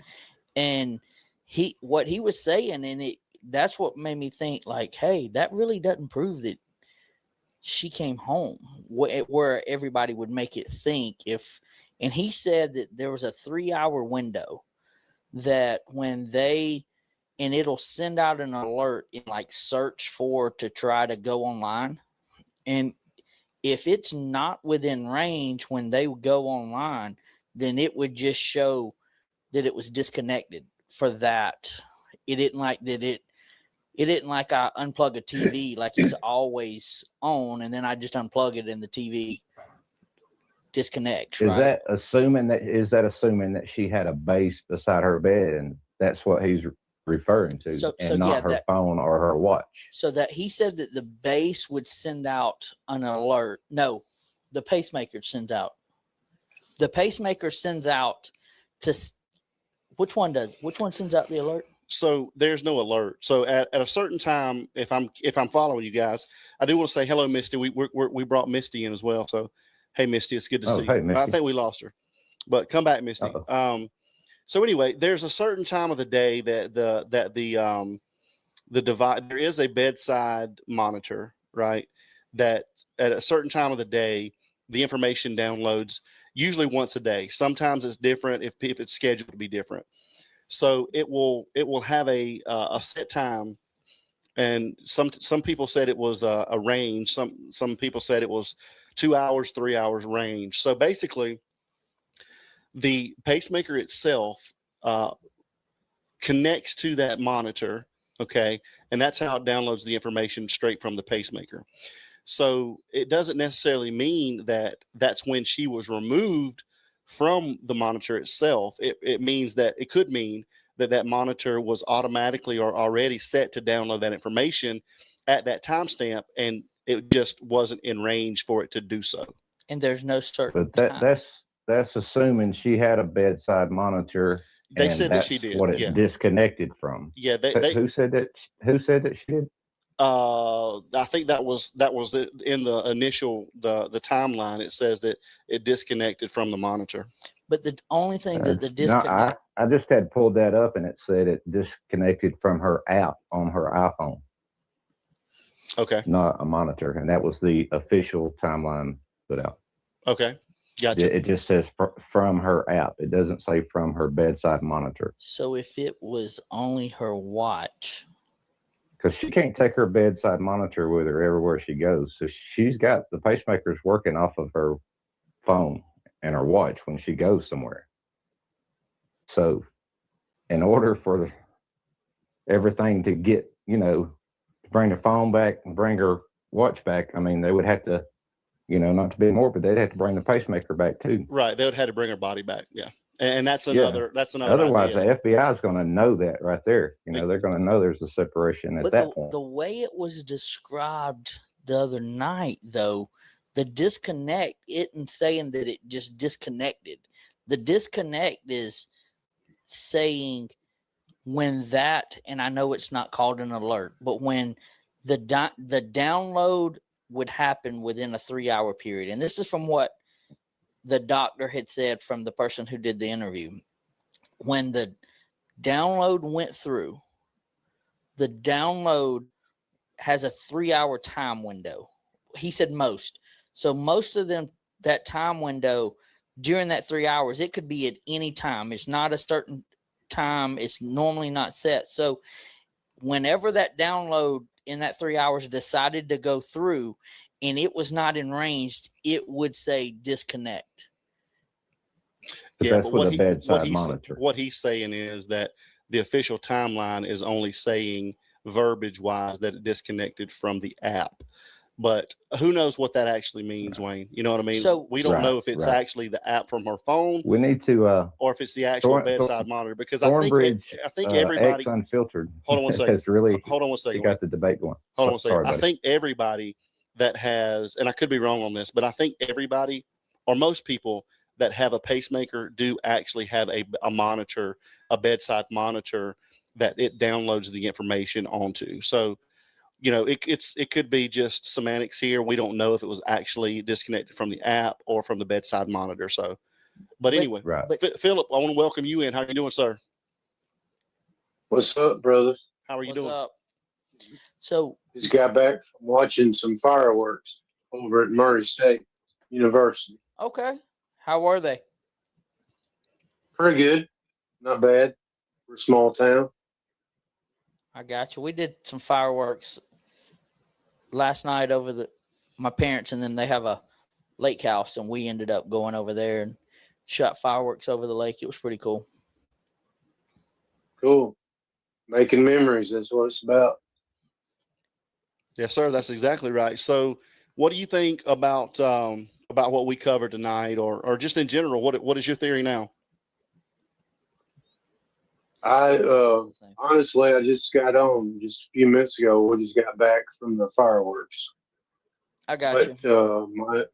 My is the same as what it was to start with. I believe that the guy on the front porch was staged to look like a buffoon while whoever done whatever to get into the house from the back door. Right. All right, let's give Miss Danica any more thoughts on this? I'm just going to be brief so you guys can let everybody in. I just was going to chime in on what you guys were saying about, I guess we'll call him Materhead. Okay. On his biology. I work as a phlebotomist, but I also, as a phlebotomist, spend a lot of time in the lab. I've done specimen processing. So as an instructor, he could learn a lot just going into the labs. I mean, just watching and learning is, because I've learned a lot, even not being a scientist or a full tech. But I also think that if it was, in fact, staged, the blood on the porch is not enough to be fatal. It's, it looks like it's just in splatters. And it could either be from what Patricia said, her being punched in the nose, being carried over her shoulder, coughing real hard, or somebody could have used a pipette or a syringe. Right. It's a great point. Well, thank you so much, Danica. It's always good to hear from you. Yes, sir. You guys have a good night. And I'm going to get off here so you guys can open up the panel. Thank you so much. See you later. Bye. All right. Miss Patricia, last words. We got a few more people that want to come in. So last words, Miss Patricia. Okay. Well, listen, y'all keep going back to the watch.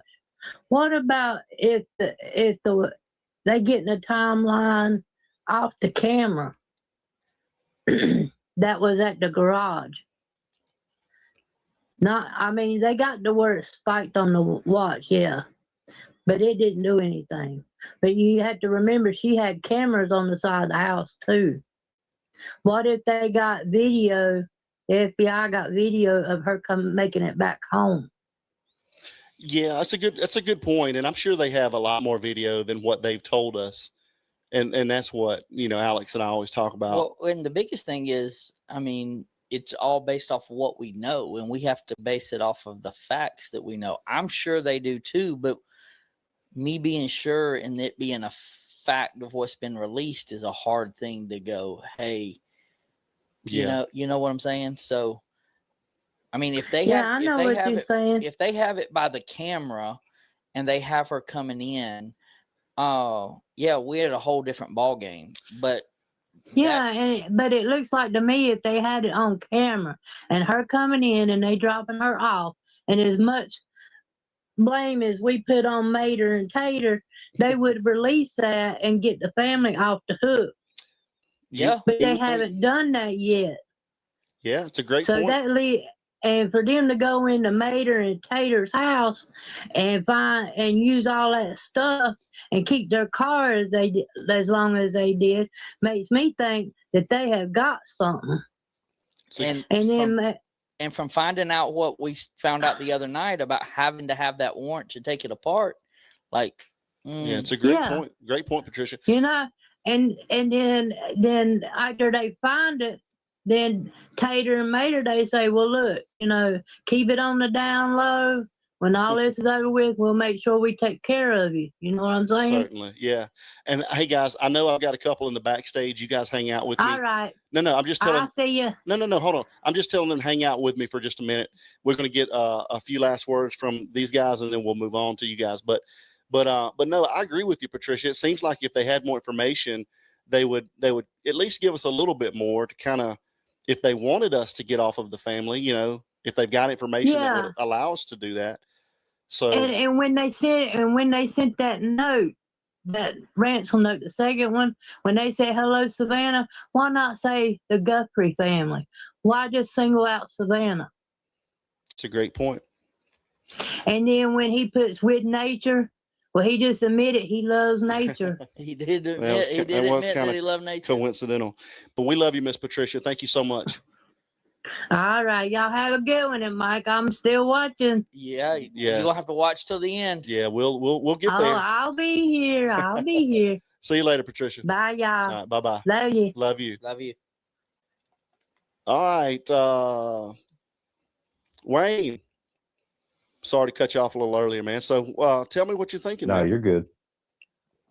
I think she is hilarious. I love her. Yeah, she's good people. She's got it. She's got it down pat. I think she's on the right path, and she ain't moving off of it. And a lot of people are that way too. So I'm gonna keep it brief, man. I know you got a lot of people backstage. There's a lot to discuss in this case, and it's hard to do it in one show. I know. The last thing I'll say is sticking to that timeline type thing. I don't think they were in the house that long. You had the front doorbell, the camera disconnected at 1:17, and then at 2:12, motion is detected on camera. I think that's inside the house at 2:12.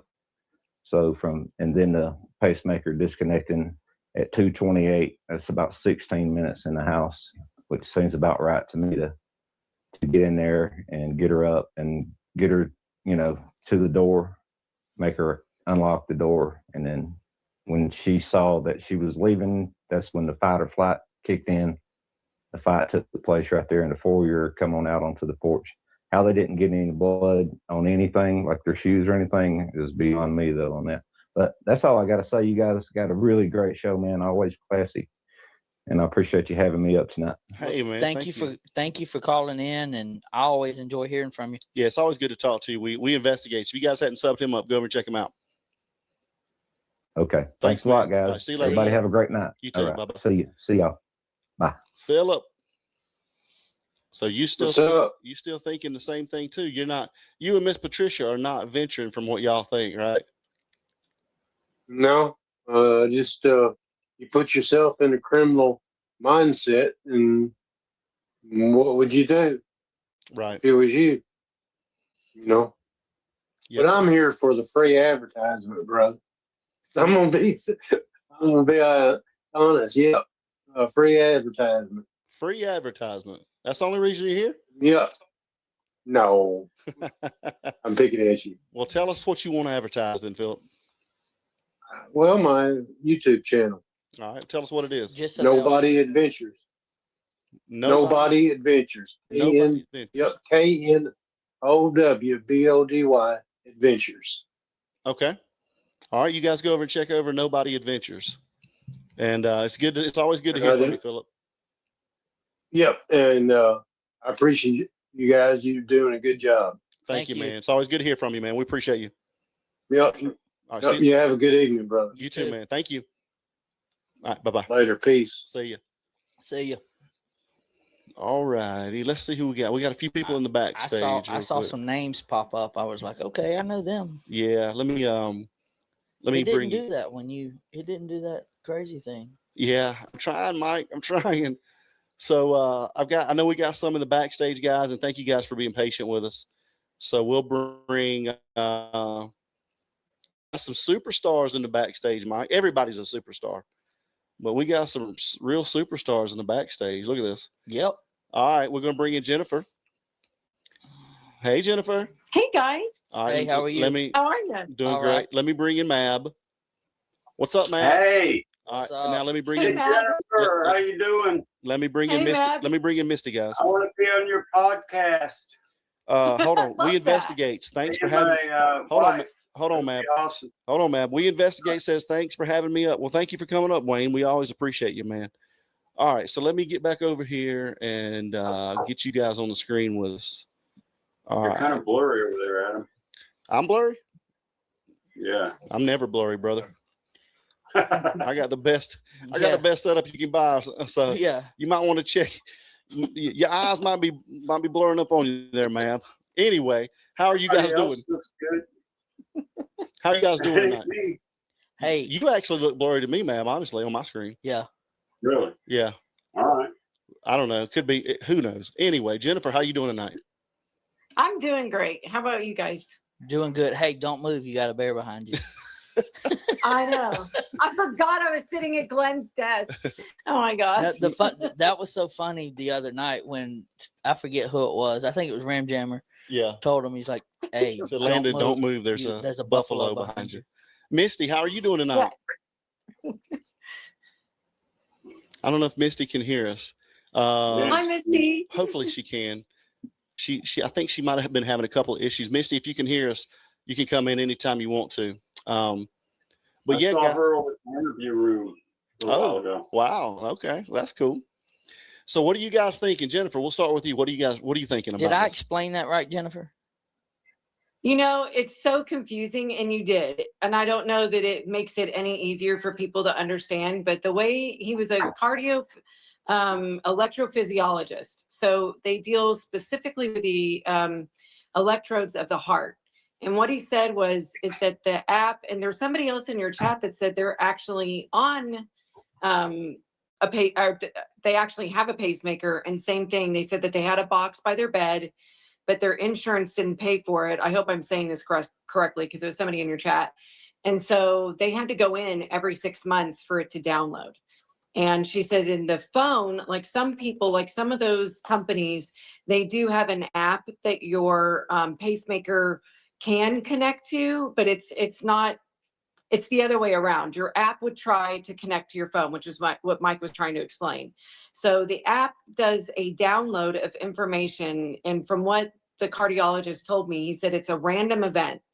And it's usually between midnight and 3 a.m. because that's when most people are in REM sleep. And he said, and it could be as random as, like you said, Mike, 12:03 or 1:28, you know? So in her case, I think it was like 2:28. It sounds like her app tried to connect to her pacemaker to download information. And unfortunately, her pacemaker wasn't within range, and therefore it showed a disconnect on her phone. So it's not continuously connected is the biggest point. And I think that's why when I asked him, I said, I think the confusion is, or the assumption is that she was in the home and that it was continuously connected. And therefore, when the app showed a disconnect, that is our assumption that that's when she left the home, since her phone was behind. And he said that's not the case. He said it could have happened, at that time that it tried to connect, but she could have been gone hours ago. Exactly. Yeah, she could have been So- separated from her watch Yeah. and that device for 5 hours. Yeah. It just, Correct. when it decided to go and send out that download, all it knew was it wasn't in the area. That's Yeah. correct. Yeah. Mab, what are you thinking? So yeah, I know it gets very Well, confusing. I know the pacemaker antenna and battery is in the shoulder, just under the skin. And that connects to the pacemaker. So when they change the battery, it's a kind of a general anesthesia just under the skin. They can change that Bluetooth antenna and the battery, is what I understand from the research I did. Now, could they have taken that out and did some weird shit with it? I don't know. But what I really wanted to comment on is Derek Colella, aka Secret Mutilator, got this deal of rehab and probation. He had to give something up for that. And I'm wondering what that is. And I think in September, when he gets sentenced, we may find that out. Yeah, and that's a good And point, it may Mab. shed more light. I It don't mean may to, shed more light on the case. yeah, I don't mean to cut you off. Real quick, Misty, can you hear us now? I think Misty's having some issues, some She technical definitely has issues. some issues. Misty, we can't hear you, dear. If Oh, you shoot. just go back and come back in again if you can't hear Misty. But yeah, that's a Can great y'all hear point. me? Yes, I got you, Misty. Hey, We how hear are you. you? Oh my gosh. I'm good. How are you guys? We got you. I can Good. see her just talking away, not knowing that her mic was on mute. I was like, Misty, we can't hear you. No, I was putting it on mute because I was turning the TV back on. I was like, they're not hearing me. And I was like, am I still at the same place as they are? We got you. But thank you, Mike, for that observation. So how are you doing, Misty? I'm good. Good. So what's on your mind about this case? What do you think about what's going on? There is so much going on. And I don't think we're ever going to get an answer, unfortunately. That's a good point. I feel like Nanos has botched everything. He made it difficult for FBI. Something is going on. There's something in between the police department and whoever did this, because it's a cover up. It was targeted. It's covered up. Because who else? Like, there's blood on the front porch mat. Like, who else would be able to magnificently pull this off? Yeah. Without help. And who would forensically not take the mat? That's my opinion. Sorry. And Mab, you made a great point on Colella, and this is just alleged, guys. I don't know if what I'm saying is true, but I did get some inside information from a pretty reliable source that he's turned CI, and that's why he got the deal that he got. So I don't know if that's true or not, so don't hold me to that. But Mike would know better, getting us kind I of a think you're sweetheart. probably right, because he got such a sweetheart deal. Oh, hey, Jen. Hey. And well, the biggest thing in that is them coming out saying that, hey, we're gonna do this and we're gonna do that. Anybody who has sent in that kind of thing, we're gonna punish them to the full extent of the law. And then you turn around and give that, like, to me, Sweetheart deal. yeah, it makes it sound like slap on the hand. But you either only time I've seen stuff like that is either they're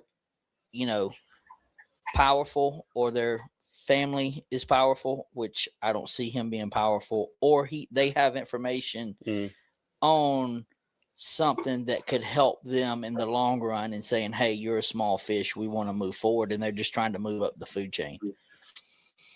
Yeah. And I just can't wrap my head around. Go ahead, Misty. I just can't wrap my head around the fact that she was all of a sudden missing. There's no Uber receipt or even like, has anybody called the company and been like, hey, who picked her up at this time?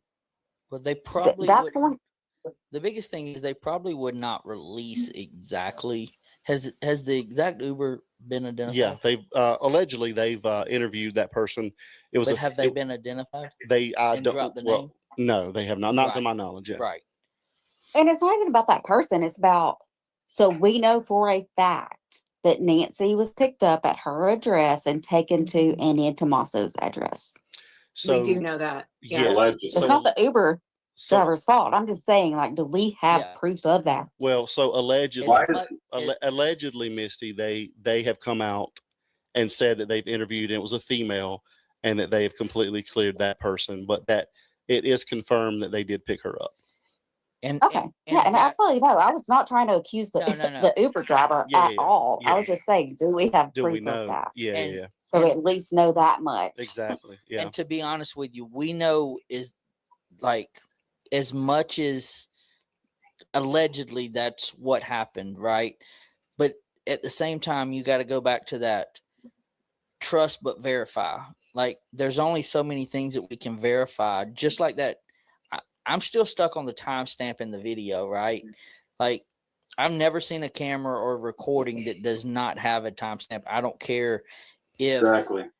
I mean, you go look in a service station or a gas station. If you've ever seen the cameras set up, there are cameras that are set up and they have that set up and it has your timestamps. Go look at old video recorders from, the late 80s, early 90s. They have a timestamp on that.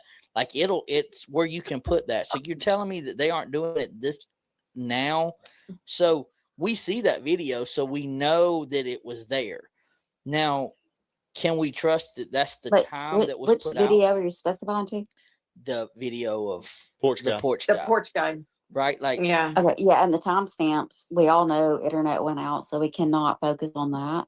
I'm just saying that every single timestamp, time frame, everything has been botched, and nobody wants to look into these people. They were out there holding backpacks over a fence at the exact same time within 30 minutes of Nancy going missing. So Misty's still. I'm not being. I don't mean to speak for you, Misty, but she's still a lot mad on the two backpack guy as well. Yes, and I want to see this puppy. I'm so sorry. She's trying to say hi, apparently. I can't remember. What's her name? I can't remember. It's Bonnie. Bonnie, that's right. Bonnie. She's beautiful. Yes. She's 13, right? Yes. that's Oh a my good, goodness. memory. that's a good looking 13-year-old dog. That's a beautiful dog. Absolutely. She still thinks she's Okay, a sorry, teenage- Matt. a young one, We but were about. I think we were I asking. saw you over at the interview room, Okay. Misty. Sorry, Matt. What was I going to say? Did you ask me a question? I Anybody? can't hear Matt. Go out. we come were back. talking about the two backpacks. Oh, Adam was telling you that she's still on that guy that had the I'm backpacks. still wondering about the two backpack guy myself. Mab, hold on one second. Misty, can you hear Mab? Jennifer, would you ask her if she can hear you? Misty, can you hear me? Misty. All right. Jennifer, can you hear me? I can hear you. Yep. Okay. Hold on a minute. Let me get. You guys can keep going. Let me try to get her back in No, here.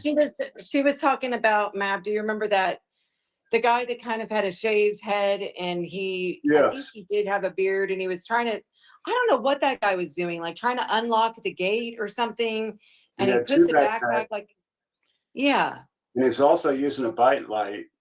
And there was a Kia Was he Soul. really? Yeah, and there was a Kia Soul behind him. I did see that, Mab. I did see that. Well, And I Mab. wondered about that. Well, we also we didn't confirm, but we also saw Misty. Can you hear us now? Can you hear me, Misty?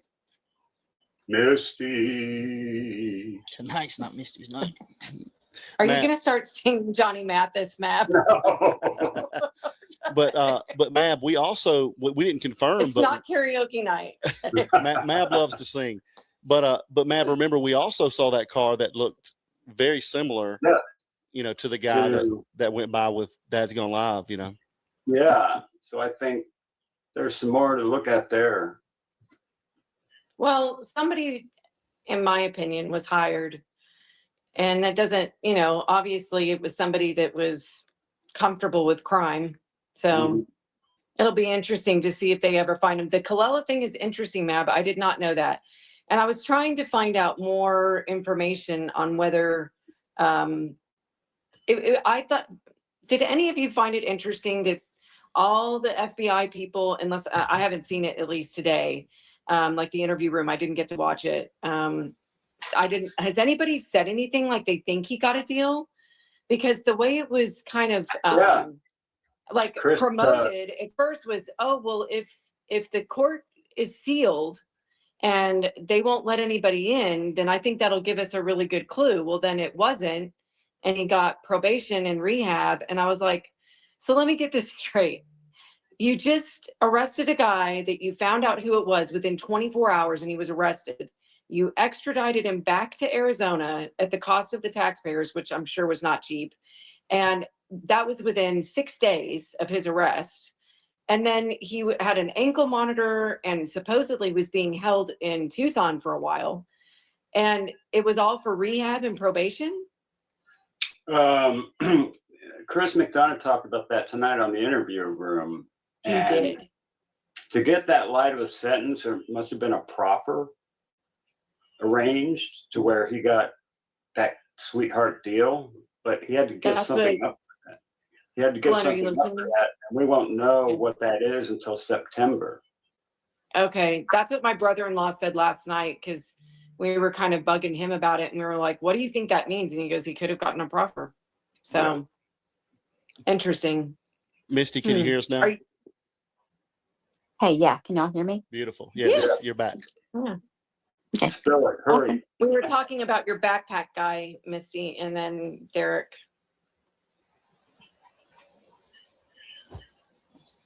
Yeah, so what do y'all think about the backpack guy? Like, everybody wants to talk about how, oh, well, the backpack didn't look like the one on the porch guy, but it's the one he held over the fence. Yeah. Everybody's looking at that little black backpack he has. And just as Map has shown it that he has a bike light. That's what he just said. It's 2 a.m. Oh, sorry. Yeah, I couldn't hear you guys. I was trying to get back in. But it's 2 a.m. in the morning within so many miles, like 5, I think. Is that right, Map? I don't know. I think you're From right. I think Nancy's. it was like 5 Yeah. or 10 minutes. Yeah. Yeah. He's got an exact same backpack. He's got the bike light, exact same night that Nancy goes missing. And every time I would bring this up, everybody in the chat, be like, oh, no, they were cleared. They were cleared. Okay, well, tell me why and how. I need to see, I need facts. Like, I have to hear facts and I have to know why. Yeah. They only were cleared. But who cleared them? Hey, who cleared them? Remember that. Who cleared them? Yeah, who cleared them, and what was the actual timestamp on that video? Oh, somebody did come out and say they were actually cleared, that person on camera? Based on the timestamp of the ring cam, but the ring cam could have been off. Backpack over fence guy was cleared because they said there's no way he could have made it to Nancy's in that amount of time, which is what I'm told. That's what I'm told. I don't know how or why he was cleared, but that's what the chat has told me, like in JLRs and stuff. Yeah, Okay. if the timestamp on the video was correct. If it wasn't, if it was an hour off, then that puts him in play. I don't know enough about Nest or Ring cameras, but I thought that they were kind of like your Apple Watch or your phones where they connect and automatically sync to what time zone you're in, but maybe I'm wrong. Well, it was Do you have to set it? around the time zone changed, but it didn't change in Arizona, I don't believe.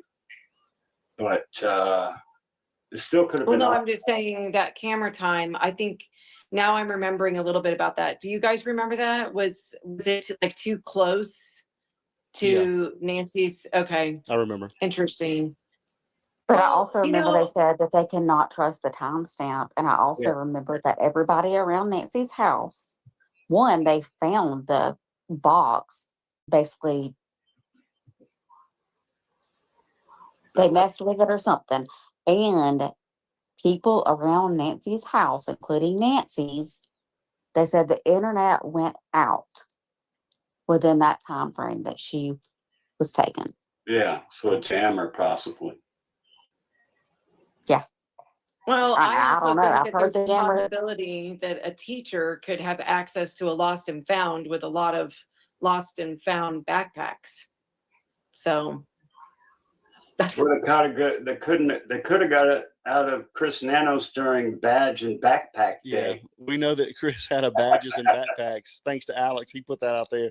So they were giving out all types of backpacks. So who knows? You're kidding me. Yeah. Wait. Interesting. Can y'all Badges tell me and this? I've not heard this. Can I hear? Can I just? So I need to keep up with everybody. Yeah, they had a badges and backpacks. So basically, the police officers, law enforcement, were giving away backpacks on a certain day. Now, I don't know if that was just to school age kids or if that was to needy people. I don't know what that was, but they definitely had a badges and backpacks. And when was this handed out? We don't know. Alex just had it on one of his reels that he was playing the other night. That I was That's on. very interesting. Yeah, it is. Well, I mean, like and if I it's said, my true kids, that they were doing that intentionally, that's pretty pathetic as well. Was were any of you guys listening last night to Alex when I was on Yes. there? And so you were, Misty. So Jennifer, I don't know if you were listening, but this is very interesting. And, I was out of town at my family's house, so I didn't get to hear it. Sorry. So there's a person that came on, very interesting and very passionate. Okay, they came on and they were very, very adamant that they know exactly who the perp is. It's a cousin of Nancy's. They're from Missouri, and they had made a call a few weeks or maybe a month-ish before asking for money. And then they also made a transaction, I'm assuming from her credit card at 4:16 that morning. Whose credit card? From Nancy's. Nancy's? Yeah. Asking money from Nancy or Savannah? So they had asked money from Nancy originally. Okay. Gotcha. And then at 4:16, the morning she went missing, there was a transaction that was made. Now, again, this is all alleged, but this was a caller that called in. And he was very, very adamant about it. And he's Did like, he say how he knew? He said he had inside knowledge of someone very close. And Adam, yes. I think I might have been on Ted's live at the time, but is that the same conversation you're talking about? Yes, it is. With the guy that had he was kind of irritable from the get-go and then talking to another girl. Yeah, it is. And he, like I said, he was very adamant. And here's the thing, though, Mike, and I'm with you on it. He could have just been saying it, but he could have been saying this too. But his family are very predominant people. He says it's his family, so we don't I know. just want to make sure we're talking about the same person before I say anything else. So the person's, I don't want to dox the person, but they were on Alex and they called in, and they were talking about that they were from Pittsburgh and that they had been on a radio show before. And you're probably talking about the same person because Ted was on Alex's as well. And I think he was streaming Alex's stream. So I'm pretty certain we're talking about the same person. So it was a guy that was kind of irritated. Yes. And then there was also just this sweet girl talking to, and I just got a weird vibe. Does that make any sense? Yeah. Yeah, it's interesting. If you guys didn't watch it, you need to go back and see it. But and he said, he's like, I challenge Nanos. He said that's why the cops went to the gas station to check their ATM. Yeah, and he said, I challenge Nanos to say that this is a lie. He said, I'll put up, I think he said he'd put up 20 grand on it or something like that. I am. Yeah, he was very, very adamant about it. I just remember this guy being.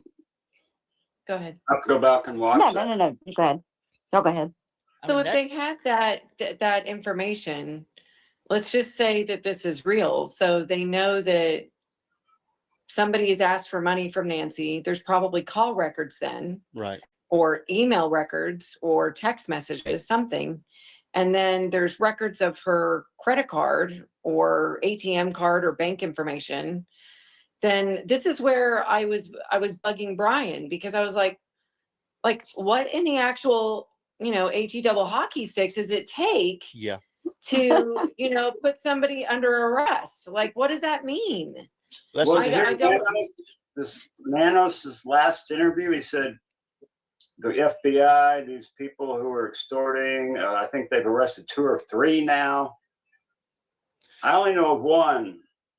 Where's the other 2 or 3? Jennifer I guess that's not public. I don't know. Jennifer makes a great point, and that's what the guy was saying. And I asked him the question. I said, why? We let him talk, and I said, why do you want to get this out? So, why are you so adamant about this? He said, because I'm just tired of them not telling the truth. He said, there's no reason why they shouldn't tell that they have this person in their, basically in their sights, and that but I mean, I get it. If they can't release that information, they could say that we're looking into possible suspects or persons of interest. But he was just like, I'm sick of them not telling anything. I'm sick of them not telling the truth. But it was almost like he had some type of personal vendetta, didn't he, Misty? Exactly. Yes. It's like he was angry. Yeah. He was like angry. Yeah. And the smallest little comment, he would jump even more. Yeah. Like he was mad. He was mad. So Misty, was he related? Is that what I'm understanding? I have no idea who he is, girl. Yeah. No, he wasn't related. You're like, and I don't want to. Yeah. I don't even know. Yeah. So basically he said he had some very high level intelligence that he knows, and that person had told him. And he was actually saying, he's like, yeah, Nanos, why don't you go tell your people inside your department that, or why are they not keeping their lips sealed and they're getting this information out to people? Yeah. And I could see him. Go ahead. Sorry. I can see him like having a mental situation, but at the same time, now, guys, I don't know. I do not know. Like, there's people that feel like they're higher up. Just like, did y'all watch JLR's video of somebody saying they had business with President Trump? Like, there's people that have this mentality, and I'm not blaming them. It's literally a mental issue. So is this guy in that situation? But what was I was really concerned about this sweet girl that he was talking to. I felt like they knew each other, and I felt like he would say something and she would just cover her face. It really bothered me, guys. Like, I don't know. Well, it takes some nerve to call out somebody, right? Like, especially somebody that is on a case. Because every time the FBI has said something about Pima County Sheriff's Office, they're the only ones that they answer to, right? Like immediately something will come out and then he has to respond, right? And I could see him getting information from somebody who is higher up going, hey, I'm going to say this, but you can't say that it came from me, blah, blah, blah, blah, blah. And he finds out the information. And, but my biggest thing is like, why aren't they acting on it? That's my favorite question to ask is why. Well, he says they know. I mean, and they are. They're actively involved in the investigation of this person. They're just not releasing the information. Well, exactly. Yeah. And I kind of cut off Jennifer and she let me go first. So can we let Jennifer talk? Oh, no, you're fine. No, I think my curiosity is, wouldn't there be, I mean, I understand that there's certain thresholds that have to be crossed for an arrest or a warrant or whatever, but wouldn't there be at least a conversation or a warrant that leads to a detainment, maybe not an arrest like we saw with the other guys that supposedly, according to them, it was just that their eyes looked like him? I would think that financial transaction would be a little bit more than his eyelashes look like his. So It's absolutely, it's a joke, You gotta guys. It is, remember that these and it's not funny, but it's a joke. gotta I mean, I'm remember that laughing because I detectives- feel like they think the public is just dumb. And Yeah. I understand that there's this mentality that, you know, we're dumb now. Well, guess what? We all have the internet now. This isn't the 1800s. We're not going by, you know, the neighbor telling you what happened and then 20 neighbors down, we've got a totally different story, you know, the telephone game. And I honestly, just side note on this, I trouble everybody here in the chat that gets bored and just wants to research. Go into Reddit, go into Facebook, start looking up this case, looking up who could have commented on some of this stuff, because I will tell you, just in the last 48 hours on another case that I'm presenting tomorrow, I went on to Facebook and I already found 2 people directly related to the case and they're willing to talk to me. And That's awesome. they commented on Facebook. So you know, some of this stuff, like you said, Misty, it could be somebody that's cuckoo for Cocoa Puffs, but it could be somebody that's fed up. Yeah. You know, and it's like, I just want the information out there. And, you know, who was the guy that, Mab, do you remember this, or Misty, when one of the streamers was in front of Nancy's, he came up and he said, I've tried to call the FBI. I've tried to call Pima County. They won't take my calls. And I mean, I feel like we've heard that multiple times. And I kind of felt like that was fake. Like, what do you mean they're not taking your calls? Leave a message. But then to Misty, or to Mike's point, or Adam's point, whoever said it, I started thinking about, like I said, the case that I'm going to be presenting tomorrow. They got a call to America's Most Wanted. They got a tip. And the person obviously got up the guts to call in the tip. The person taking said tip said, let me connect you to a detective immediately, because what they revealed at the beginning of the conversation was enough that they went, this person needs to talk to somebody. And they freaking lost the call. And the person never Do you called think back. that was? No, you it think- disconnected. Like when she tried to connect, it disconnected. It was not that the person hung Do you up. know who it was calling? They said that they don't know because they had not taken down the name. It was, let me connect you directly to a detective, which I guess they did on that show often, so that they were taking down not just. So you they know, would have had the phone number to call back. I don't know how that works with that show, but regardless, the police were, I saw, you know, a recap of it, and they were totally like losing their minds over it. And they said, the problem is, to Mike's point, some of these people get up the guts to spill their guts. And then when the moment's gone, they're like, that's a sign. I'm not doing this anymore. I probably shouldn't have said anything. So it's like, sometimes you got to get while the getting's good, right? Oh, exactly. What was that? Exactly. The getting's good, for sure. Go ahead, man. You got to remember, these detectives are prosecuting, they're not prosecutors, but they have to understand what it's going to take to prosecute this individual when the time comes. Therefore, they can't just make a premature arrest until they build a case that will stick in court. Right. And who did it, Map? Who are we going to put in court? You aren't going to put anybody in court right now. No. Just due You to gotta the build a fact that, case. here's the thing. It gets I back. didn't mean to cut off Map. Can Map keep talking? I'm so sorry. To build a case that will stick, given that Nanos has screwed the pooch on the crime scene, it's going to be very difficult to do. Bonnie's offended. Not you, pooch. Alex says. Well, I just told everybody to be quiet. So. Alex said Bonnie needs a treat, Jennifer. She does. Actually, she's snoring right now. She has an old people snore now, so it's funny. Thank you, Alex. I'll give her a treat later. No, you're right. You're right, Mab, and you're right, Mike. I think that the question that we all want to know is, we want to be on the inside, but I don't think we're going to get that courtesy.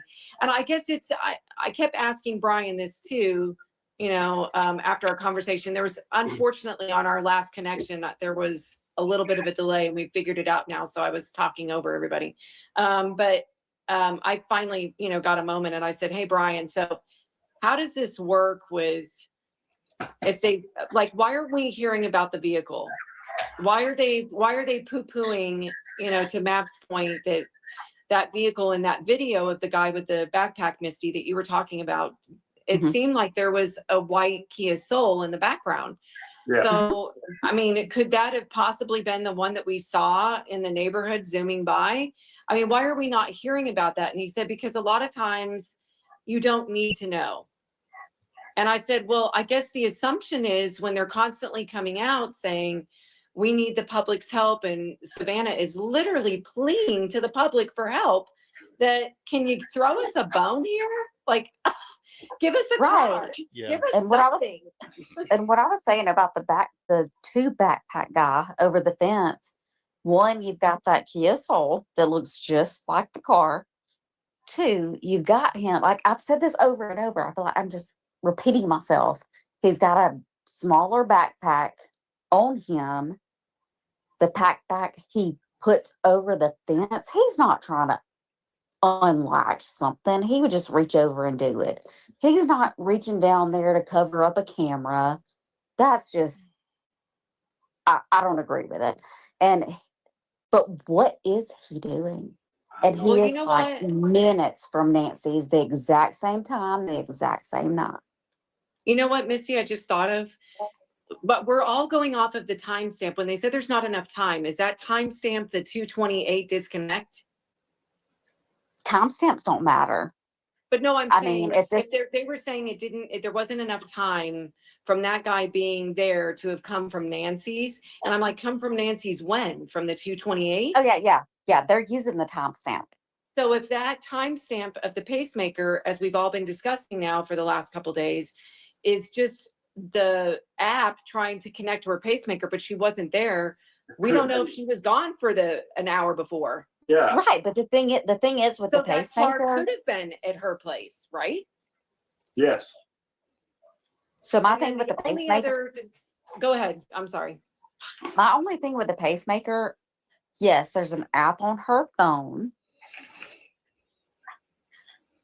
Regardless of where she went out of range, that doesn't mean where her phone was and where she was at that exact same time. Right. It doesn't matter where they found it. And that's what's so sad about this. And just, I feel like the pacemaker is a moot point now because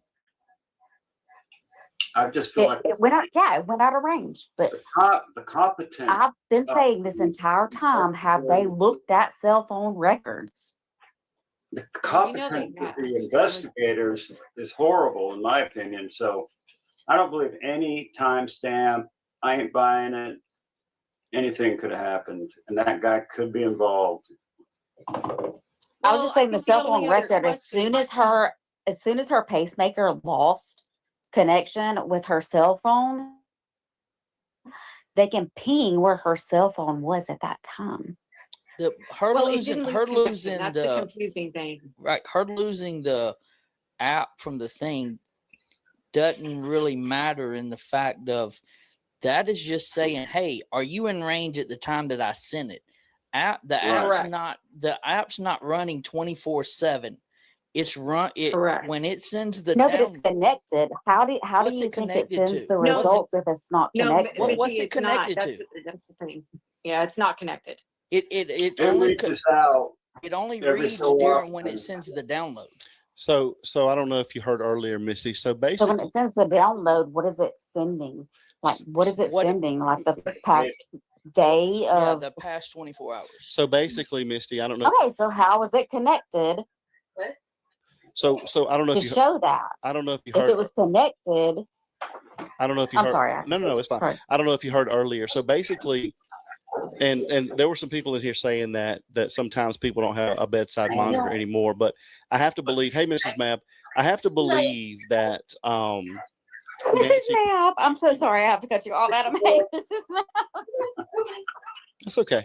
I have to believe that I have to believe that Nancy had a bedside monitor. Okay. And so what those bedside monitors do Can I is, ask you a question, Adam? yes. What do you describe the bedside monitor you're referring to? Okay. So what those do is they retrieve information on a specified or designated time each day. Okay. So most of the time they're set to record and download that information once a day. Sometimes it's more than that, but it's according to what the schedule is. So most of the time it's once a day. Okay. And so from what we learned from Jennifer and her information the other night, usually it's a window. So it's a 2 to 3 hour window. Okay. So maybe from 12 to 3, 2 to 4 ish each night. And it's usually at nighttime because the person is in bed, and that's why it's there beside the bed. So basically what that does is the pacemaker itself is what gathers all of the data and all of the information and stores it internally. Okay. And so while they're sleeping in the bed, that transmits wirelessly through to the monitor itself. And so basically, let's just say, for instance, that monitor was set to gather the information at 2:28 a.m. Okay. So that means it sent out a signal to retrieve information at 2:28. And the only thing that 2:28 means is that she was not in range for it to receive it. So that could have been that time could have been set at 12:28 or 4:28.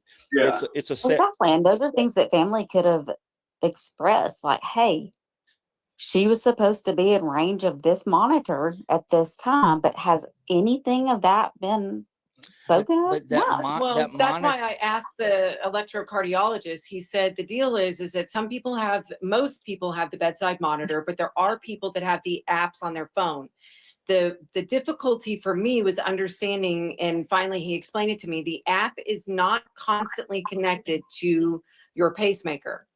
What it does is it will turn on and try to connect, and it's random. He said there's no set schedule. It's random. So it could be 103, it could be 203, it could be 228, like hers.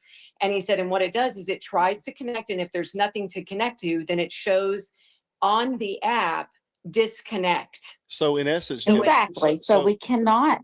So hold on, I don't want to cut you off, but so in essence, Jennifer, if they don't have the bedside monitor, it substitutes for the bedside monitor. But the main point of this is that I think we're all seeing here is it's a designated time that information is supposed to download, whether it's to the phone app or the bedside monitor. Correct. So if it's a certain time, it's going to download at that time. So it doesn't matter if Nancy was even in the house or not. It was going to try to download that information no matter what time it was. So what we covered a little bit earlier, Misty, means it was set to retrieve information at a certain time no matter what. So we don't necessarily know that her body was removed at 2:28. We just know that it was set to retrieve that information at 2:28, and she was not there to connect to it. So she may not even have made it back home at this point. Right. And that's what I asked him. I said, so what happens? And he goes, it keeps trying to connect. And if it can't, then it shows a disconnect in the app. So if she, and I said, so in other words, if she left her phone at her daughter's house and went home and and he goes, exactly, the phone would show disconnect because she was not within range. And so that doesn't mean that she left the house and it goes, oops, we disconnected. He goes, it's not continuously disconnected, which somebody in our chat also has a pacemaker and just said that. They said that their insurance would no longer cover it, and her phone her pacemaker did not have the ability to have an app. So she had to go in every 6 months and do the download with a thing strapped to her chest. So my question is, say that Kia Soul that we saw on camera on the neighbor's camera, and I don't remember the timestamp on that. That would be interesting. What is the timestamp on that versus your backpack guy, Misty? And let's just see if that ends up meshing, because I think the problem is we're all going off of this. No. They didn't leave the house till 2:28. Well, now we know that's neither here nor there. The camera time of being on and off, I'm not even sure that's here or there, because I don't know if if they went in before, and then, I mean, the whole thing is so confusing, although Brian did say multiple times, he goes, I'm still a little confused.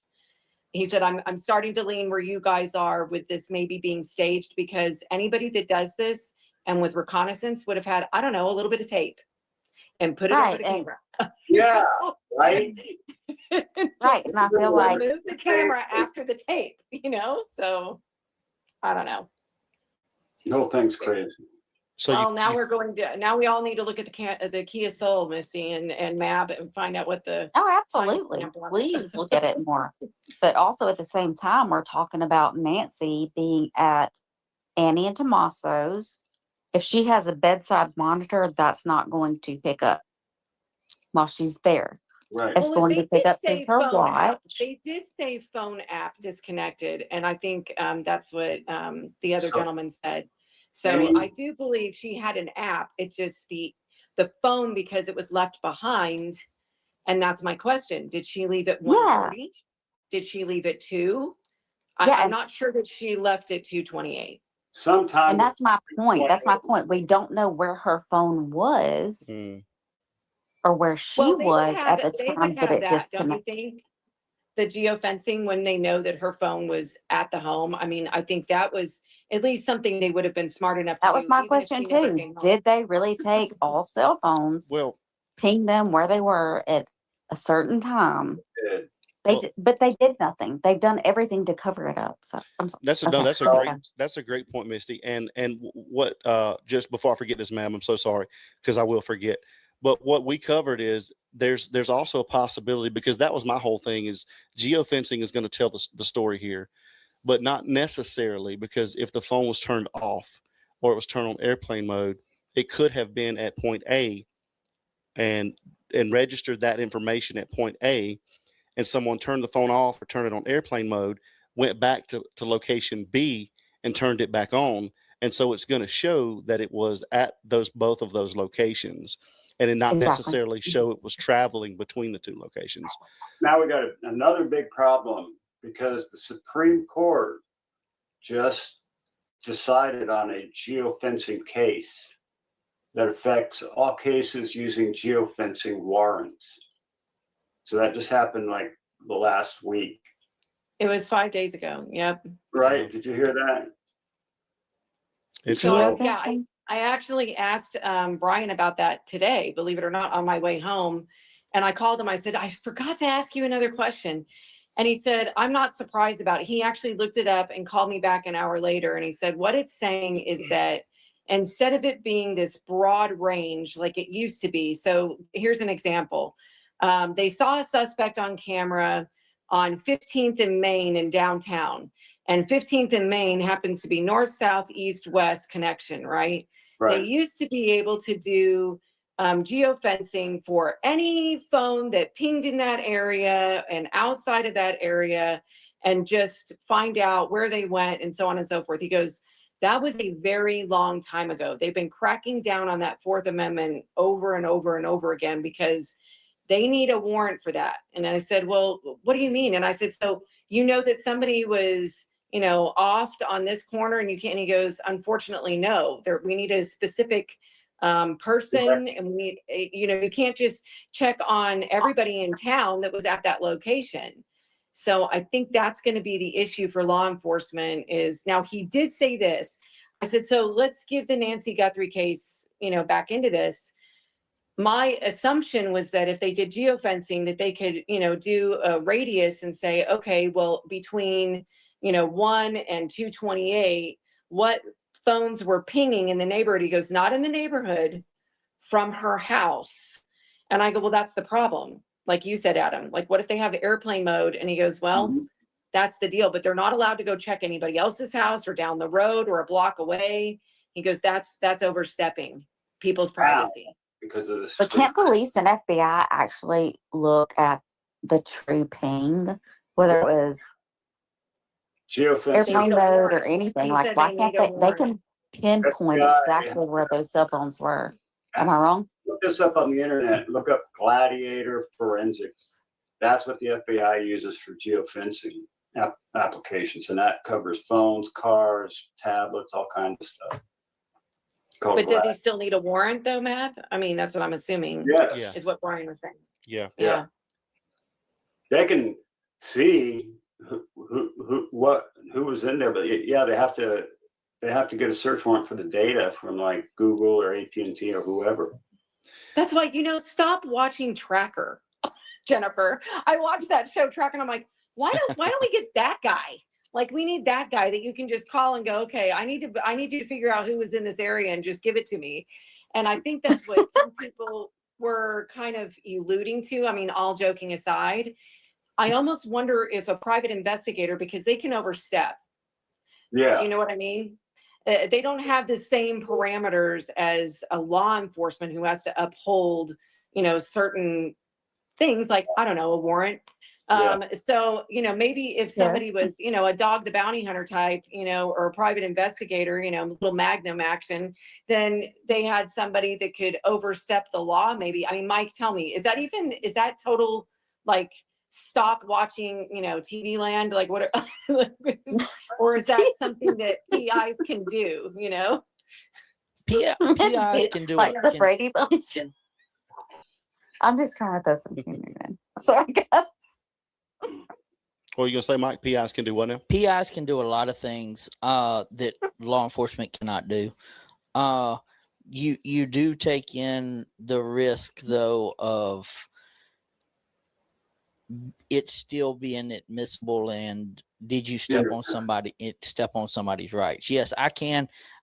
There's a lot of things where when I was in law enforcement, I had to act in color of law, right, to make sure that I didn't step on somebody, whatever. PI has more freedom, and they could go, hey, I can do this or I can do that. They have more access where they don't have to go through a judge to get stuff. They can just act on stuff. But will that still be? They would have to prove, like, hey, how did you get this information, or why was it led to this information? It didn't just like I can break into their house and walk in and just hand them the information or whatever we need. Does that make sense? No, I understand that, but I'm saying, like, say just the geofencing part of it. Say somebody has access to that technology that the police are not allowed to use because they would need a warrant for a 3-block radius. You can't do that. So if somebody else could get that information, to your point, how would they go about getting it though? Is the question, right? Like FBI. Well, these independent companies have that. FBI has to go by the standards of everybody else, right? Like I cannot, there's things that you can and cannot do. Breaking law is breaking law, right? Like I know FBI has a jurisdiction over everybody. Like they can do whatever they want to do. They still can't step on my rights of they still have right to privacy. Like if that was the case, then FBI can just look at you for no reason. They still have to have a warrant. I don't know. I'm saying that for a reason. But you see what I'm saying? If I'm in that area, what gives the FBI right to check my geofence my phone? I ain't got nothing to do with it. Are you talking about like if you're a neighbor of Nancy's? If I'm in a 3-block neighbor. Listen to that. If I'm in a 3-block radius of Nancy's house and they don't even know Nancy, FBI has the right to geofence my phone? Negative. There's no way. No, I was saying, what if a PI had access? Because I know that what makes the PI have the right to do that for me? Well, no, these private companies, I guess, have the ability to geofence. So my question was, are they held to the same standards legally, or can they go, oh, we saw a phone. They may not know what phone, but maybe they have access to numbers. I just didn't know. I mean, I guess, maybe I'm living in La La Land. I think that if the FBI has a reason, if they have a reasonable belief in the Google sells the information to advertisers all the time. If FBI has a reason to believe it's necessary, FBI can do whatever they want. No, they can't. There is no way. They can't, Missy. That's the whole point. They used to. So when that other, if they have necessary, I'm telling you, Misty, is what I said. My constitutional rights oversee what FBI thinks. FBI can I think think I would say if they have a reasonable what? if they believe there's truly something I don't care connected. what the federal FBI believes. It's what they prove. That I can believe all I want to, but I have to prove. How do you think they prove stuff? Investigate. Mike, what's How are they supposed to investigate? So it's like a puzzle. When something comes to me, I have to vet it, and then that moves on to something else. I can't just cast a wide net and go, "Hey, everybody in the three." Hey, Mike, let's say, hey, they thought you did something. Yeah, and they come to prove you it. you're like, no, I need to do this first. So I'm not going to self-incriminate. So I think what the main point of all of it is I'm just messing with your mind. No, I'm it's just fine. trying to make the point. No, it's fine. I think what the main point is no matter what, they're always going to have to get a warrant to investigate a particular phone number. So to Jennifer's point, some PIs may have the ability to geofence, but if it is actually going into someone's private phone, then they're going to have to get a warrant to what is it called, to investigate that particular person. Like what you're saying, Jennifer, is let's do a 3-block radius, right? Let's say we did a 3-block radius. There's a lot of people in that 3-block radius. Now, if you get a private investigator and you give me 3 numbers, then I can work with that, right? Because now going back to what Misty says is, hey, them 3 numbers are connected to so-and-so, so-and-so, and so-and-so. We can go. But if we knew who them 3 numbers were, we would be narrowing down who's probably at fault for doing this. Does that make sense? We just can't cast. It's like fishing. If I go to the lake and I throw out a fishing rod and I go to catch a fish, I'm catching 1 fish, right? But if I throw out a net and catch 30 fish, right? Like I'm over my limit. I'm going to have to release something. Like it's the same type of.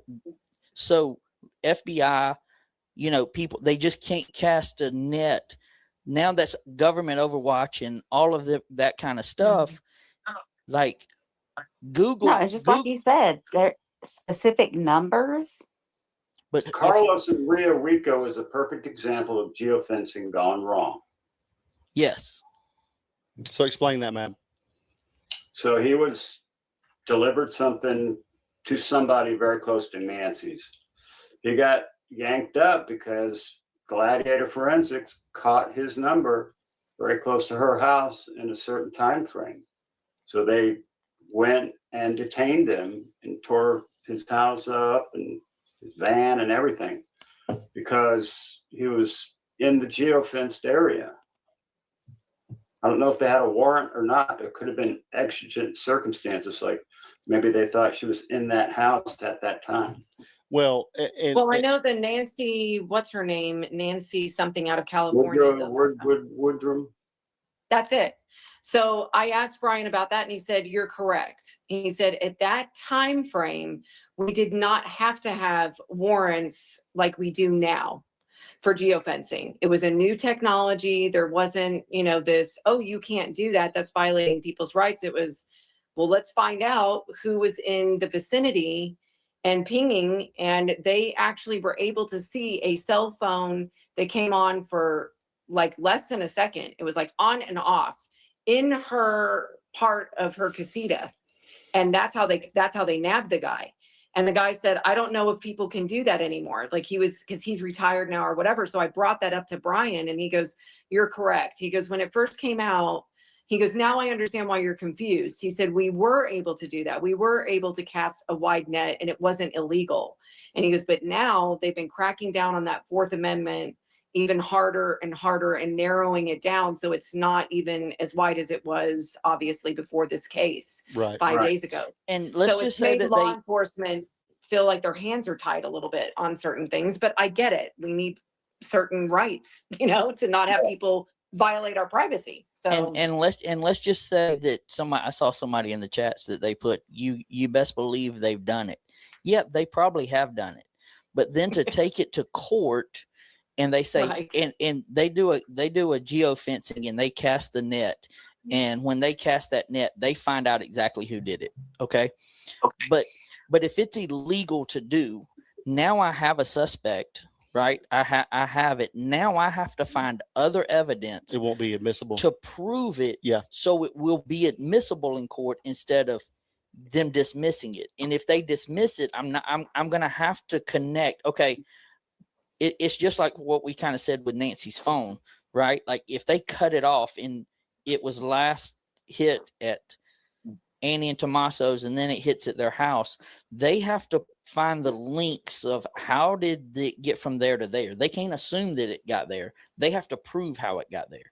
And so I truly think they know who did it.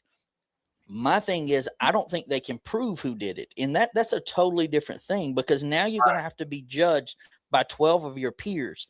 And when the case has been so botched that I can easily explain why my DNA is there or whatever it is that they have that could prove why it was there, how are you going to convict me? I'm supposed to be there. Any good defense attorney, because all I got to do is have reasonable doubt. Yeah.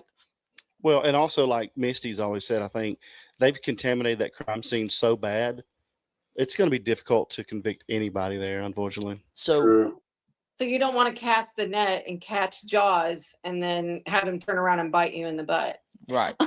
Because what'll and happen, let him go. But because what'll happen is, let's say that they do it and they go and he ends up going to trial and it's a mistrial and you aren't able to use that, or he's found innocent. Are you going to be able to charge him again? Yeah. So you got to make sure that you have your ducks in a row and go, hey, just because I know who did it, doesn't, like, that's what I was saying when Misty, she's like, well, what if you think, well, you're going to have to prove that, because when you go into a court of law, you are innocent until proven guilty. As much as what the people on the outside can say, yeah, he's guilty. Okay, prove it. It's the burden of the plaintiff to prove the beyond a reasonable doubt. Well, when Brian said he had a really tough case and they knew who it was, I mean, he said they knew who it was. And he said, and he went in there with 3 different types of proof. Like, we've nabbed this guy. And he said he brought it to the DA and the DA said, it's not good enough. And he said, what do you mean it's not good enough? And she was like, I'm going to need more, because they can. And then she started breaking it down, like how they were going to break down the evidence that they had. So, I mean, to Mike's point, it's as much as we all can sit here and, armchair detective this and go, I think a lot of us feel like we have a pretty good idea of at least A and B of who probably did this. There's an A and B choice here of who probably did this. And I think the problem is we're probably right. But to Mike's point, unless we have DNA, digital proof, timestamp proof, all these things that really just solidify it the whole way, to Mike's point, they can go, well, I don't care that his dog's hair was on Nancy's bed. He was there a month ago. How do we know that Exactly. it didn't float? And, it's like that's not good enough.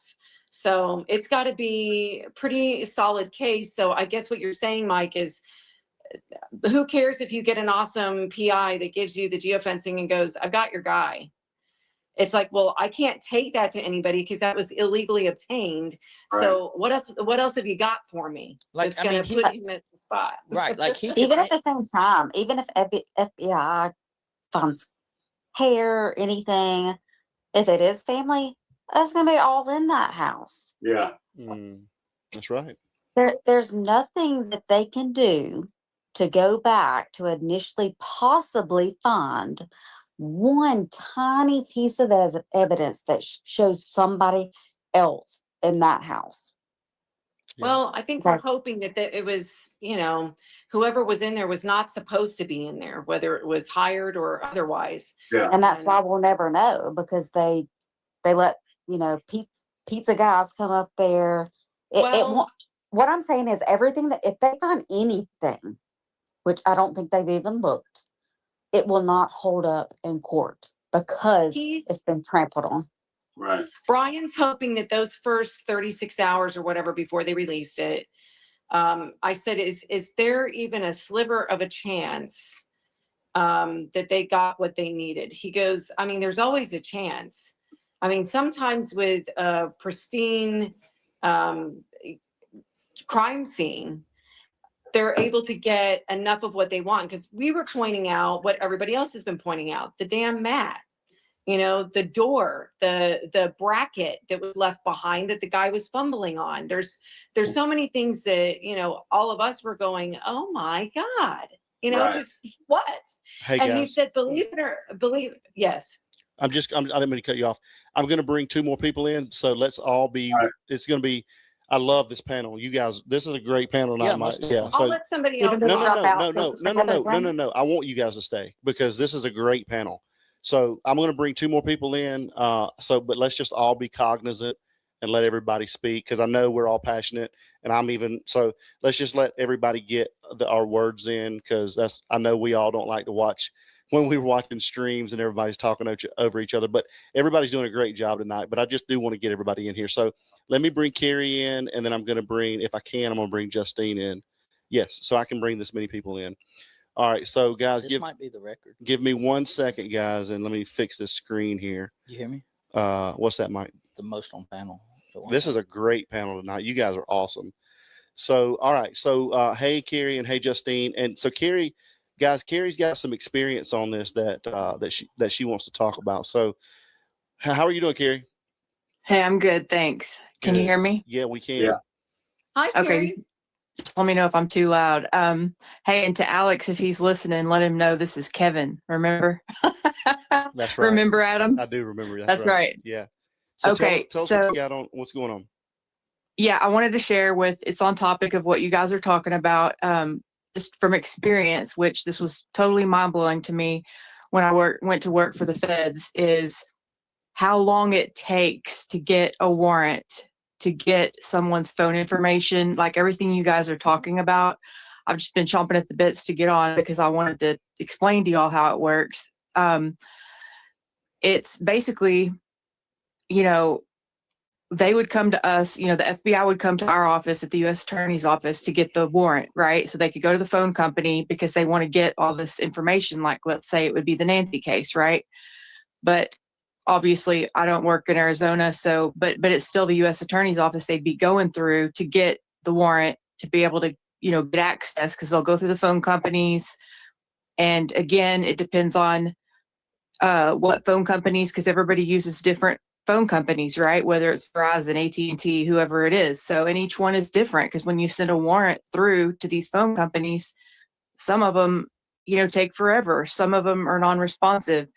So these agents that work for the FBI, the DEA, whoever, whatever agency is working the case that you're on, you really want to establish good relationships with them, right? Because you want to hope that they get you the information back just ASAP, because it's, time is of the essence. So, I could go into so much detail. I'm trying to make this simple, but basically it was mind blowing when these cases would happen, because we would be investigating things that sometimes can take years. Hopefully they don't take that long, right? As in this Nancy case, we want it to be quick, right? But you want your information quick, but it doesn't always happen that way. But to us, the laymen out here, that don't work in law enforcement, let's say like us guys right now doing what we're doing, just, trying to piece everything together and not really knowing how things work. It's like, how could it take that long, right? It's law enforcement. Can't they get their hands on things quicker? I mean, how can it just doesn't make sense, right? But it's just mind blowing to see it all broken down within a court system that you have to go through to get what you need to get. Plus the judges, all the judges are different. Some of them are just so accommodating to the prosecutors, law enforcement, which it's like, let's say it's the FBI agent comes to the U.S. Attorney's Office. They've got specific prosecutors that they like. Some of them they don't work well with, may not be receptive to whatever evidence that they're bringing to them. So they may say, hey, we need more evidence before we can take this to the judge. This affidavit, this probable cause warrant or search affidavit, they've got to swear to this and then take it to the judge to try to get what they want to then go, serve it to get the evidence, right? So it's like, so the first line is trying to take this to the right prosecutor so that the agent, the FBI agent, can get what they want. Then the prosecutor has to try to figure out which judge, right, is the judge they like, which sometimes you don't have a choice, you know, to take it to get it signed, because now most judges are going to cooperate and be like, oh yeah, we need to, you know, push this through and get this, right? There's a lady out there, you know, that we need to find or whatever. But anyway, so it's just amazing how, you know, and then once you get your warrant in your hand, you're thinking, okay, good, I've got it. Now let's go get the stuff we're looking for. Then you got to deal with the phone companies, the whatever, and you're like, oh my gosh, who's working today at the phone company? Hope it's the lady that I have the good relationship with, right? Because some of them are jerks. They're having a bad day. They've got a bad, you know, home life. So you can't, it's just one thing after another that they run into, you know, and it just takes forever. Because you can't force somebody's hand to get what you want. You know, I've seen other people commenting in the chat, you know, saying that kind of thing. You know, just talking about our rights and just because we think things should be a certain way. So it really is just amazing looking at the whole thing as it unfolds, as to what you can run into, the problems you can run into, as to what gives you a hiccup, you know, in getting these things done. The other thing I was going to say is, it's just the money it takes. Like, what would blow my mind is how long it would take us to get things like, because we would get what they call wires, you know, like if we wanted to get cameras set up to watch people. Okay, those things, you know, we would have to write, I mean, it's like writing a brief practically that we would have to send to Washington, D.C. before we could even submit it to a judge, you know, but that would be like within our office, you know, we would have to write these things and then submit it to our executive office up in D.C. I mean, it would take for freaking ever. Well, first of all, we had to write it, but then, you know, so we would go back and forth with our agents, you know, with the FBI or DEA or whoever we're working with. So that would be so stressful. And then you would just work around the clock. I mean, it could be 48 hours. You don't even go home because, again, time is of the essence, right? Because we are thinking of the victims and all that. But then you're going, you know, once it goes up to the executive office, we just have to sit and wait on DC, and you don't know what they're doing. We're thinking, are they actually going to go home for supper and to go home and be with their families and sleep tonight? Or do they realize how serious this is to us? You know what I mean? On our case. So I'm thinking about the Arizona U.S. Attorney's Office. I'm like, do they feel the same way we did in the U.S. Attorney's Office that I worked in? You know what I mean? Because I'm retired now. But it's like, I think to myself, when I put myself in the Arizona office, you know, I'm assuming they work like we did, right? But then they would probably have to wait for their executive office to kick things then back to them, for them to then be able to take it to a judge, you know, and I don't know. And then see, because they're having to get budget money approved, because sometimes it can cost, I mean, it was cost, I couldn't believe how many millions of dollars it would cost that they have to approve budget money. So that would have to go through like a financial office. So even though our wording and language would get approved, it was supposed to go through a judge in our local office or local courtroom to then, for us to then call our FBI agent to say, okay, everything's done now, you know, days later, right? Okay. Sounds like a nightmare. Well, yeah, but I mean, I'm just Yeah. trying to let you kind of paint a picture for you guys to know that it's like, we're sitting here thinking, okay, there's a lady missing. We know that we just saw a bad guy on their porch. So can't we just get a warrant real quick and let them go get all this evidence of this geofencing and people's phones? And do you know what I'm saying? But there's so much involved that it's like, are you kidding me? Yeah. But just one more quick thing, I promise you it's quick. There was a bomb on a plane. Okay. It was an American Airlines flight up in the sky. And we got a call. I mean, it was literally like right then, that second, there's somebody on the plane, bomb threat, right? My prosecutor comes to me. They're like, okay, we've got to top this, get this. I'm a paralegal. So they're like, okay, we've got to get this topped up quick, like now. So here I am. This was my first time to ever deal with a bomb on a plane, right? And I'm sitting here thinking, okay, I've always heard of these things. No, I'm in the office, like knowing that there's victims up in the sky with a bomb on a plane. So you're feeling pressure because you're thinking, okay, this potentially could like blow up and there's people on this plane. So you're just feeling pressure because your attorney is over your shoulder saying, okay, I want you to type this up now. So I'm feeling, because we've got to get it over to the judge for him to sign, because we've got to figure out who this guy is, because they're trying to figure out who this bad guy is on the plane with the bomb, right? But you can't get into this guy's phone until you get the warrant signed. Again, it goes to your rights, because this Carrie. guy has rights, you know. With all due respect, that's not how things work. It is. That is how things What? work. If you have a bomb on a plane, Exigent circumstances. I'm telling you right now, there was a bomb on a plane. I mean, I'm not making this up. What are you talking about? I'm not saying you're not. I'm not saying you're making Oh, it up. okay, I'm just okay. saying. So you had somebody over your. Was it after the fact? Like after? No, they literally, cleared there was the a plane in the bomb and sky. had- I'm just So to figure out who the guy is. Hold on real quick, Carrie. So, and Justin, I'm gonna get to you just a second. Carrie, just real quick, just briefly tell everybody your history and your career. Okay, basically, I worked with, I mean, the job that I'm talking about right now I was with for 13 years was the U.S. Attorney's Office. So basically, I worked for the feds and the Department of Justice. I mean, high security clearance, blah, blah. I worked with the FBI, DEA, a bunch of different agencies, but on a task force. So when you hear them talk about the task force, like on the Guthrie case, I mean, basically that's what I did. But I worked with the it's organized crime, drug enforcement task force. But So you were a badass.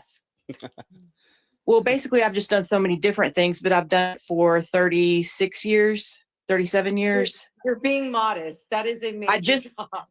Well, basically I just retired. So, but I've done it all my life. I started really young. And all I'm saying is my last job that I just retired from, because I had basically just moved up, but it was with the feds. And so I'm just saying, like, when I watch this Guthrie case, I know a lot about what they're talking about, and I understand why it's taking so long. But again, it's no excuse for everything that's happening, like, say, with the sheriff there and all that kind of stuff. Yeah, that was a, excuse me, But where shit have show. you been all of our lives with this Guthrie case? We needed to talk to you like months ago. It feels Well, like. I've been on the Patriot Pride panel. That's the only one. And I did go with Alex's once. Just once I've been on Alex's, but yeah, so I'm a behind the scenes person, but I think to Carrie, kind of this is awesome information. Sorry. to kind of summarize what Carrie's saying is, everybody, I think and people don't understand this, we're still in the infancy stages of this, guys. And I know we want immediate gratification on something like this, and we want justice for Nancy, and that's what it's all about. But we also want to make sure that when we do get justice for Nancy, we're able to convict.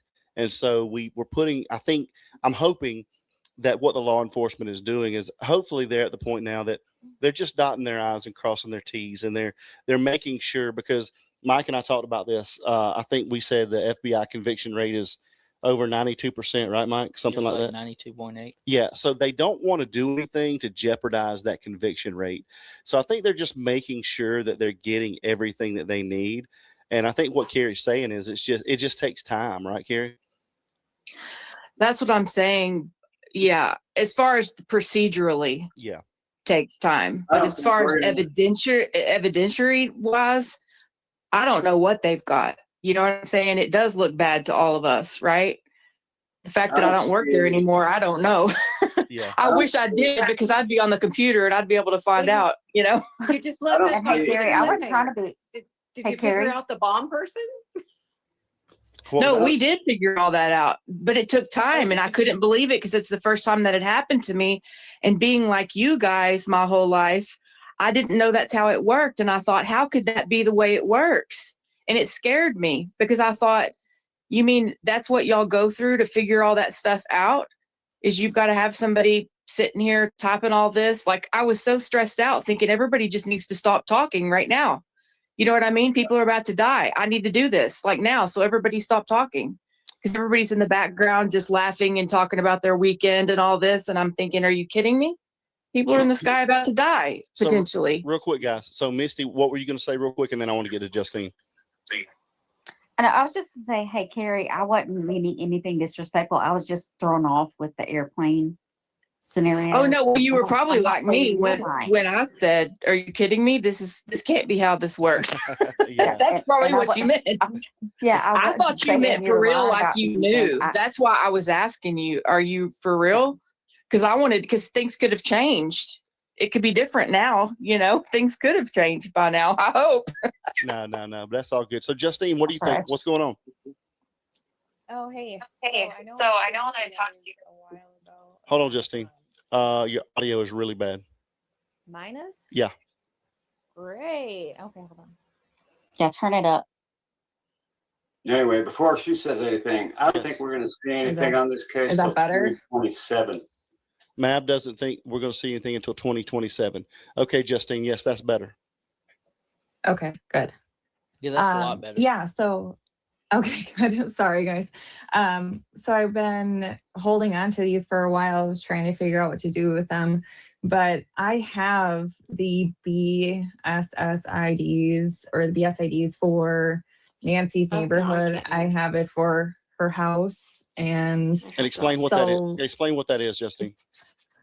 So basically, every time your device touches a tower, every time it touches a Bluetooth network, a Wi-Fi network, it shakes hands with it basically and says that you were there at a certain time. So basically, I took Nancy's address, put it in there, and did a smaller geofence because unfortunately, with all the streamers and the YouTubers, they had their Starlinks and everything hooked up, so I had to zone more in on the house. But I have the logs that have the unique identifiers: T-Mobile, Verizon, AT&T, Sprint, and all of the Bluetooth and Wi-Fi devices that were connected. And You're not linked to that's- names. well, the cell phones would be. I mean, what you got in front of you, are there names on it? There are the hold on, names guys. of devices and Hold on, guys.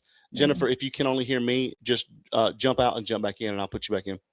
Okay. Sorry, guys. I can hear her. Oh, you can hear I me? hope mine Yeah. doesn't go out. I can hear you.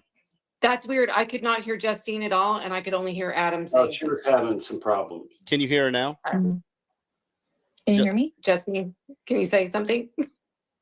Yeah. Hi. I don't hear. Okay, yeah, jump out and jump Oh, back in. no. Okay. Okay, go ahead, Justine. Sorry. No, that's okay. So the devices, the specific device names, the vehicle names, there's Chevrolets, I don't know what a CW whatever V, but I have them for 3 different specific locations that are tied to this case. And even if the device names don't say anything, the logs as to when multiple devices at these 3 locations went out leads me to believe that this did not occur on the 1st, that it occurred on the 11th. Wow. Interesting. Yeah. So Can thinking you share about that? releasing and going over The this log? tomorrow, I think, on a live, but I have Nancy's. I mean, the network name is literally Nancy, and I have the BSS I tried to come IDs. back in and it's not showing me. Couple at some family's house that are listed under their names, the vehicles, and it shows you the pins as to where those specific devices were located on or around that property. So yeah, I don't think it was the 1st at all. You think it was what date? January 11th.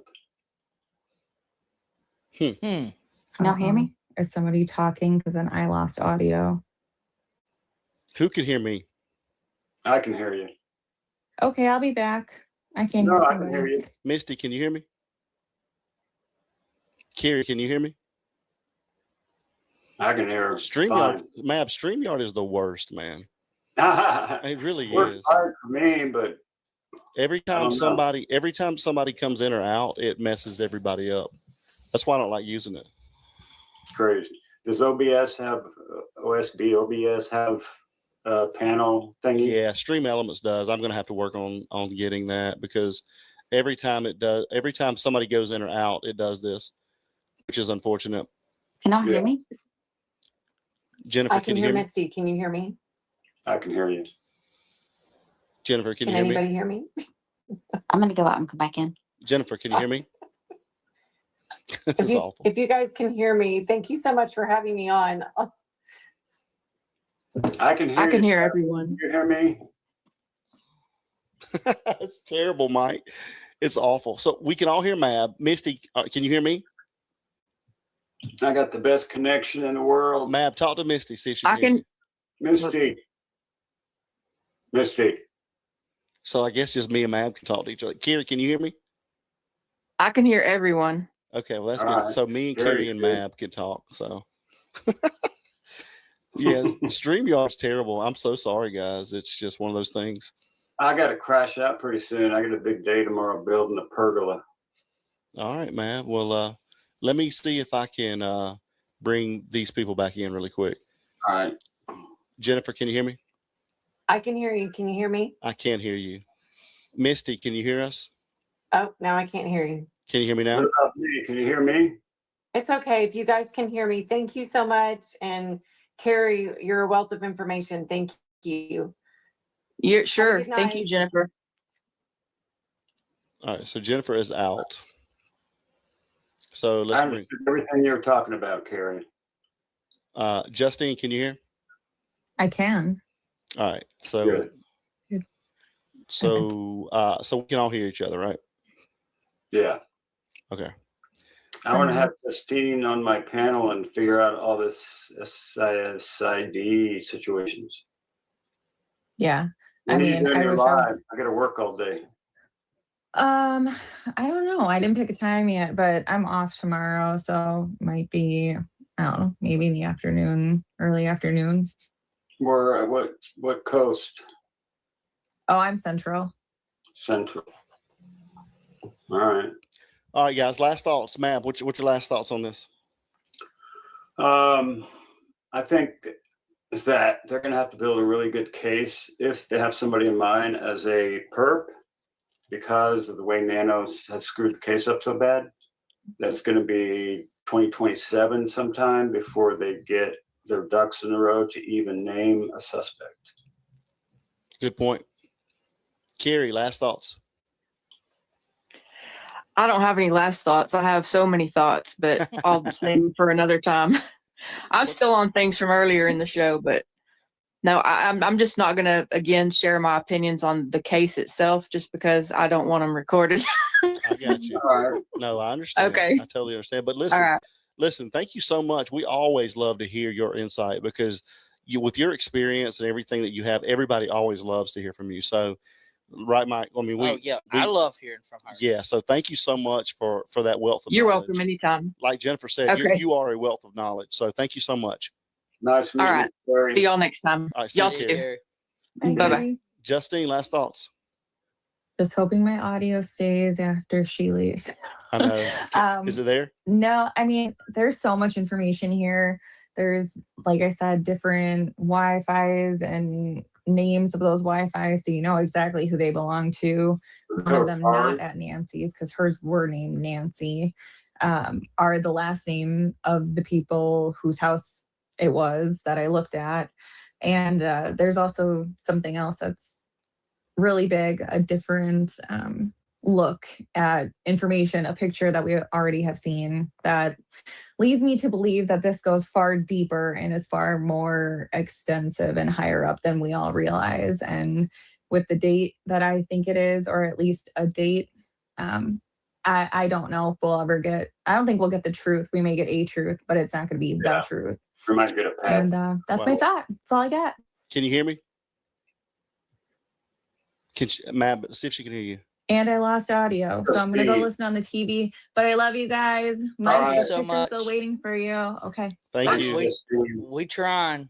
All right, Mab. I appreciate you, brother. Last thoughts from you. Last thoughts. I want to find out what Justine's got there. I got a question for you. How was that Okay. tri-tip? Oh, it was great. I just had it about a couple hours ago. So the seasoning was good? Yeah. Wonderful. It's awesome. All right, brother. Well, you know, we always appreciate you, man. All right. All right. We'll See you, see you Mab. later, Mab. Sub up the maps to you people. Look at getting me for 5,000 That's right. someday. Well, you're going to get there soon. All right. See you, Mab. Talk to you later. All right. We got one more person. I think Misty came back in. Let's see if she can hear us. let's see. Yeah, StreamYard's terrible, guys. Misty, can you hear us? Can you hear me, Misty? Misty, can you hear me? I don't think Misty can hear us. All right, guys. So Good night from New Zealand. New Zealand, wow. Thanks for joining us.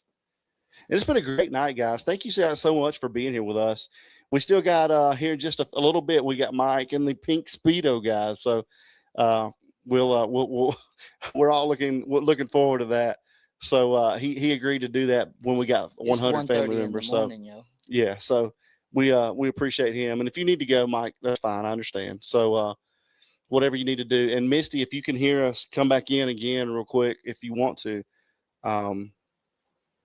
And see if you can hear us. StreamYard must be having issues tonight with everybody. I saw some people earlier tonight having some issues as well. So it's been a great show, though. I mean, such great information. Yeah, most definitely. We've had so much great insight from people. I mean, it has been awesome. So we really appreciate everybody. We'll give Misty a couple seconds to come back in and see if we can hear her. But yeah, I mean, it's been a great show. So I think Justine is kind of on the same page as you are still. You know, I said it from day one. Mike said it from day one. You think it's? You can go back and look at the video. Yeah, Mike and Mab says they think it's a higher authority. And you know, it may be. I mean, we don't know. I mean, she's got some records that, you know, I think her and Mab are going to get together. Well, one of the things is going back to that video, the first video that ever came out, right? Like, and you go back to trust but verify, right? They want us to trust, but there's no way for us to verify any of these things. I mean, truthfully, can we verify, other than what they say, can we verify the video? Can we verify the first picture of just the still thumbnail, right? Right. Where is it that the only thing that we can truly verify in this case, right, was, and because you have a second source talking about the Uber driver getting dropped off, right? Yeah. Like now there's two sources that can confirm that, right? Other than what Pima County has said or something, like there's truly no, I mean, who's to say that, and I'm not saying, but who's to say that video is not on a certain time or this? Yeah, or that? a lot of people think that because we don't have proof. There's no way we can verify it's happening. Yeah, but there's nothing that I could tell you. Hey, I went to Waffle House last night. Misty, can you hear us? Yeah, can y'all hear me? Wonderful. Yes, we got you. Yes. Mike wants some Waffle House. I'm good tonight. I got some barbecue sitting downstairs. I ain't going to Waffle House. Yeah, I smoked a butt this weekend, Misty. You spoke to who? I smoked a Boston butt. So I made some barbecue this weekend. Yum. Yeah, and you had a great idea. I'd love to do a meetup, maybe a cook, you know, some type of cook for everybody, and we'll meet somewhere. That's a great idea. Let everybody taste, you know, what you're selling. I mean, I'm telling you, I've started eating a lot more barbecue now than when he started and released his own rubs and sauces.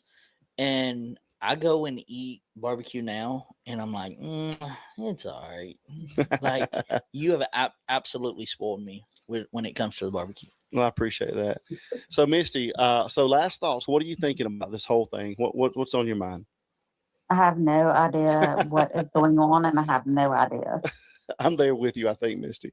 I think I'm back to that. I'm just like, yeah, I have my opinions, and I'm just like, what the is going to happen with this case? And I'm afraid that it's going nowhere. I'm afraid it's cold.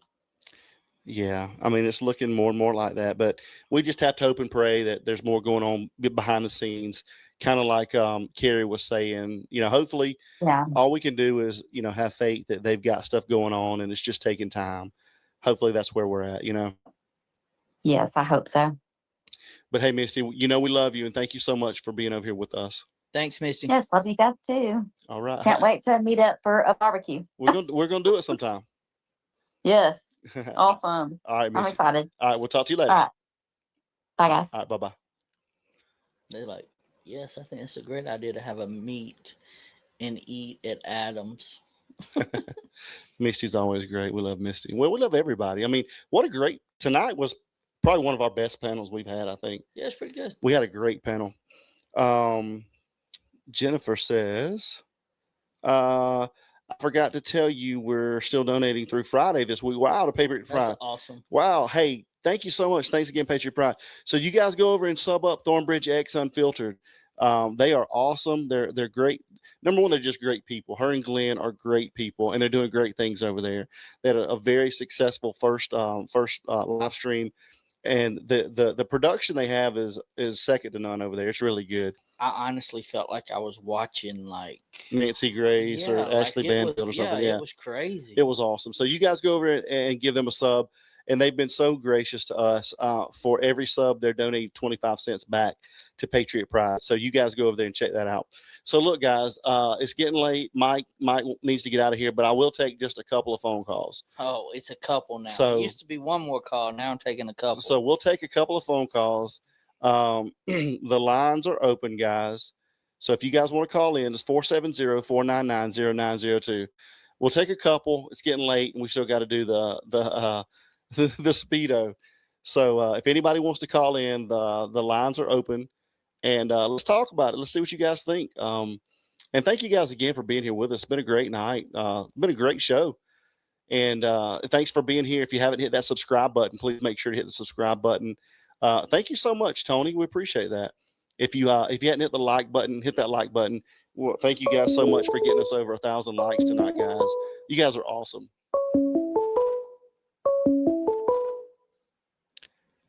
Hello, this is Patriot Pride. Hey, this is Kathleen from Kenner, Louisiana. How are y'all guys doing? And I hope y'all had a great 4th. I had an amazing 4th. I got to spend it with family, the lake, and at the pool. So we were good. That's always a blessing right there. Hope you had a great one.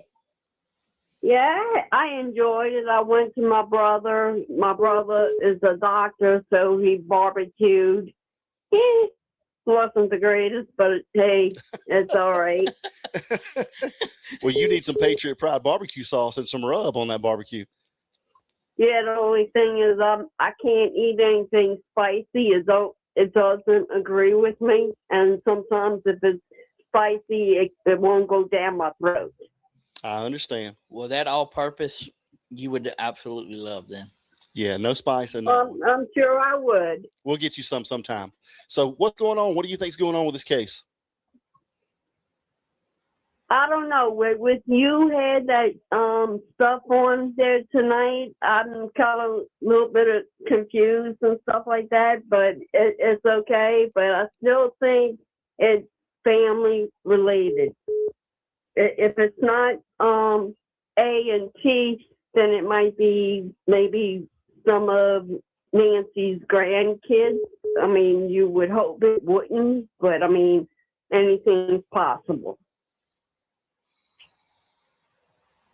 Yeah, certainly. Yeah, I totally agree with you. I mean, anything's possible at this point. Yep. And it's sad. Hopefully they'll find the guy on the porch and stuff like that. And maybe, and I was wondering, did you watch the whole show of Alex's the other day? Which day?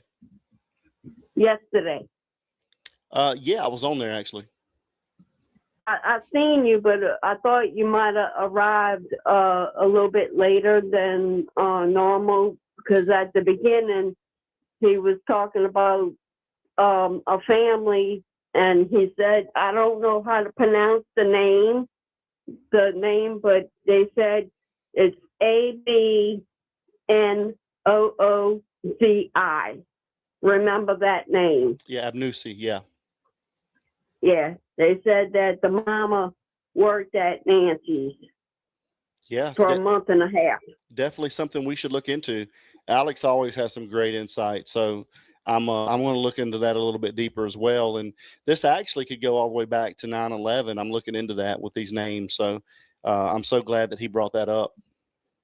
And they showing the picture of the two boys and the I guess their sister, and it says on the right side of the picture he thinks it's the porch guy, and which is just crazy because it's the same guy that you showed like a week ago or maybe 2 weeks ago that 857 had driving in that blue car.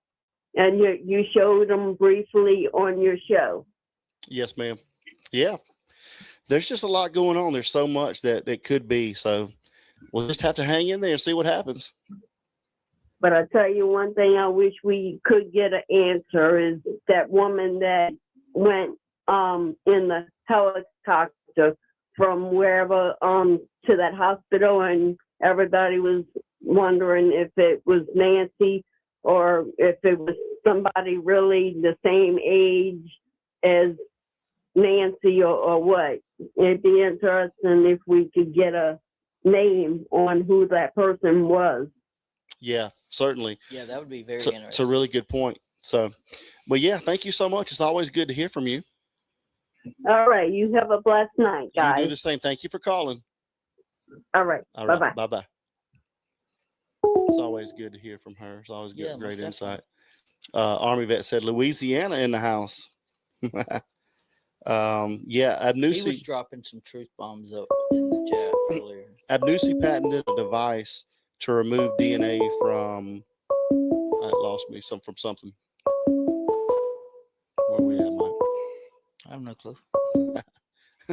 Hello, this is Patriot Pride. You guys, Josh with our start. Hey, what's up, Josh? Not much. How you guys doing?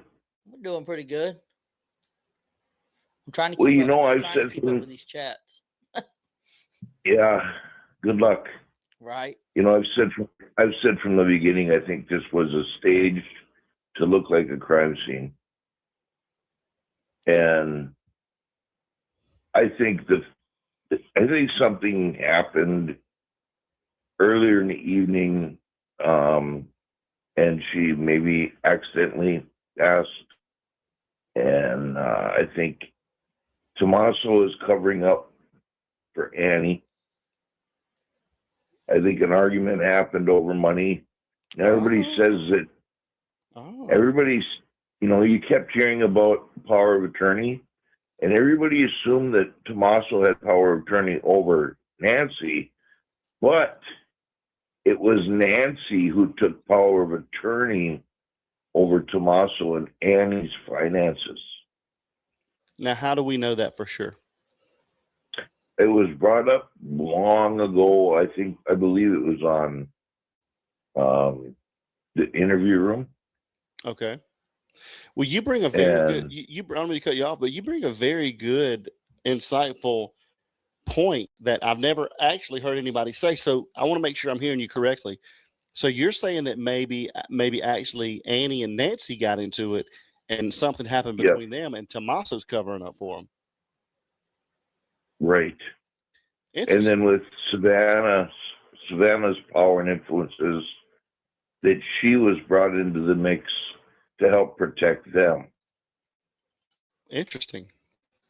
Wow. That's interesting, Mike. Yeah. That's a good theory. I actually never thought of that one, honestly. That'll be the new thumbnail next week. Yeah. Great. No, that's really good. And then, you know, but I'm not past, you know, early on we had talked about maybe Nancy needing protection for some information that Savannah had or a threat, and that like somebody like U.S. Marshals or somebody came in and they're just hiding her out. But there's no evidence, if you think about it. The only evidence of a true crime, because we don't have dates on either of those videos, the only evidence we have of a true crime is the porch guy trespassing. Yeah, that's what Mike said. Yep. There's no evidence of a murder. There's no evidence You know, the blood, I believe, was staged. There's no evidence of a kidnapping. The cameras should have still been active when Tommaso dropped Nancy off. Where's that video? Where's the video of anybody going into the house? There's all these cameras. You know, there's no timestamp on any of these videos. So the only crime we have evidence of is trespassing. Interesting. Yeah.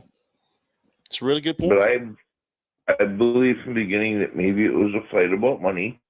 Nancy had power of attorney over their money and they wanted their control back. Maybe Annie and her got into it and something happened and Tommaso went over there to stage the crime scene. And, you know, because the porch guy from the sketch that Mav had, porch guy now looks like it could be a lot like Tommaso.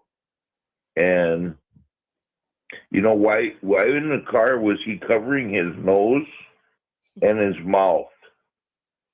And he had shades on to cover his eyes, because that's all we have to see of the porch guy. That's exactly what I said the other day. Yeah.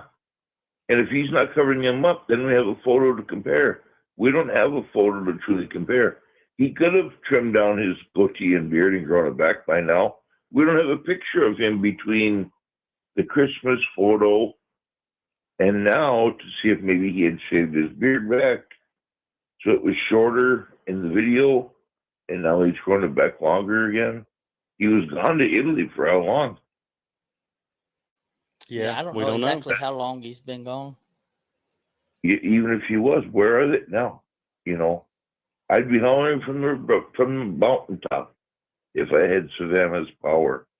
But yeah, I believe from the beginning the blood was staged with something like a syringe or turkey baster. You know, he got that last squirt out that goes to the aspiration. But what if it was Annie? Something happened and Tommaso covered up for her.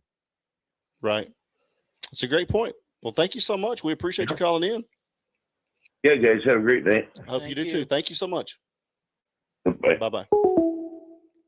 Man, we've got some really good insight tonight from a lot of people. Yeah, most definitely. Hart, thank you so much. Welcome to the Patriot Pride family. We appreciate you. And I'm not sure how many likes we have tonight, guys, but if you are here for the first time or if you have not hit that subscribe button, guys, please make sure to go hit that subscribe button. We're trying to get to 10,000 subscribers, so please make sure to hit that. And if you hadn't hit the like button, please hit the like button, guys.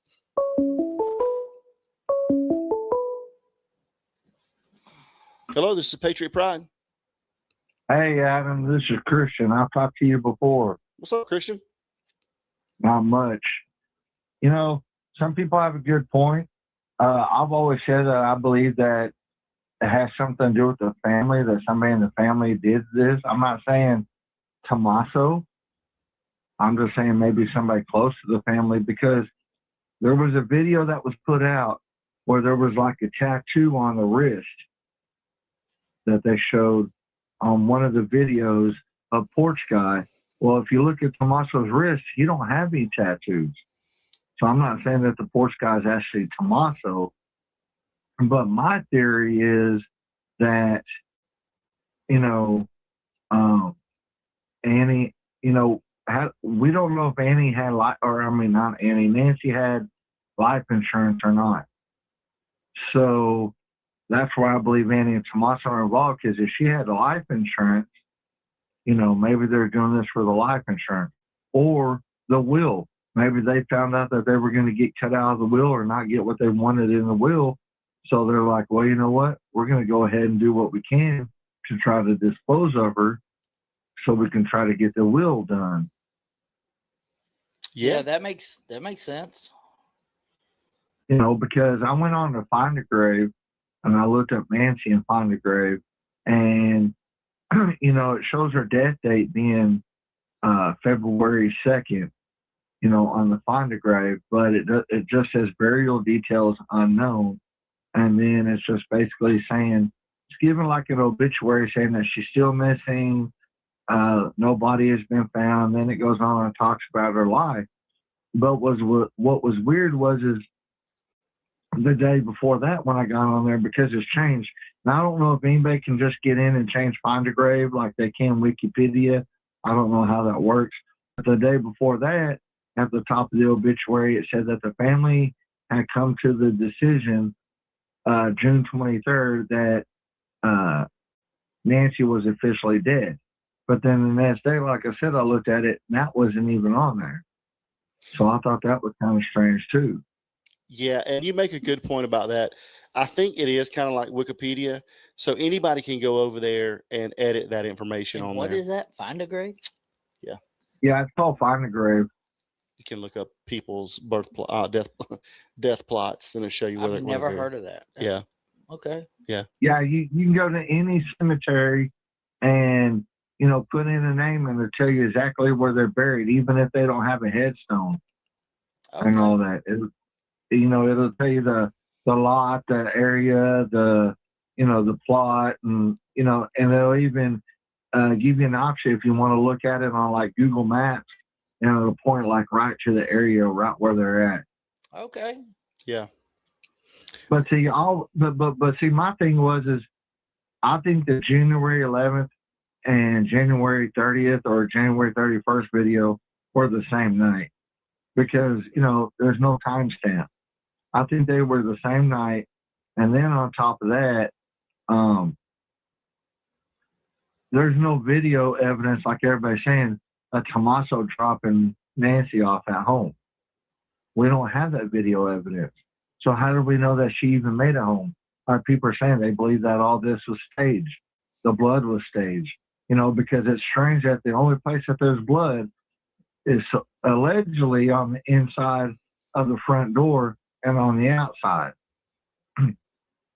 So how do we know that something didn't happen at Annie and Tommaso's and they were trying to hurry up and get rid of her and could have burned her, cremated her, something like that? Because it's strange how the second ransom note was kind of poetic, saying, buried with nature and all this.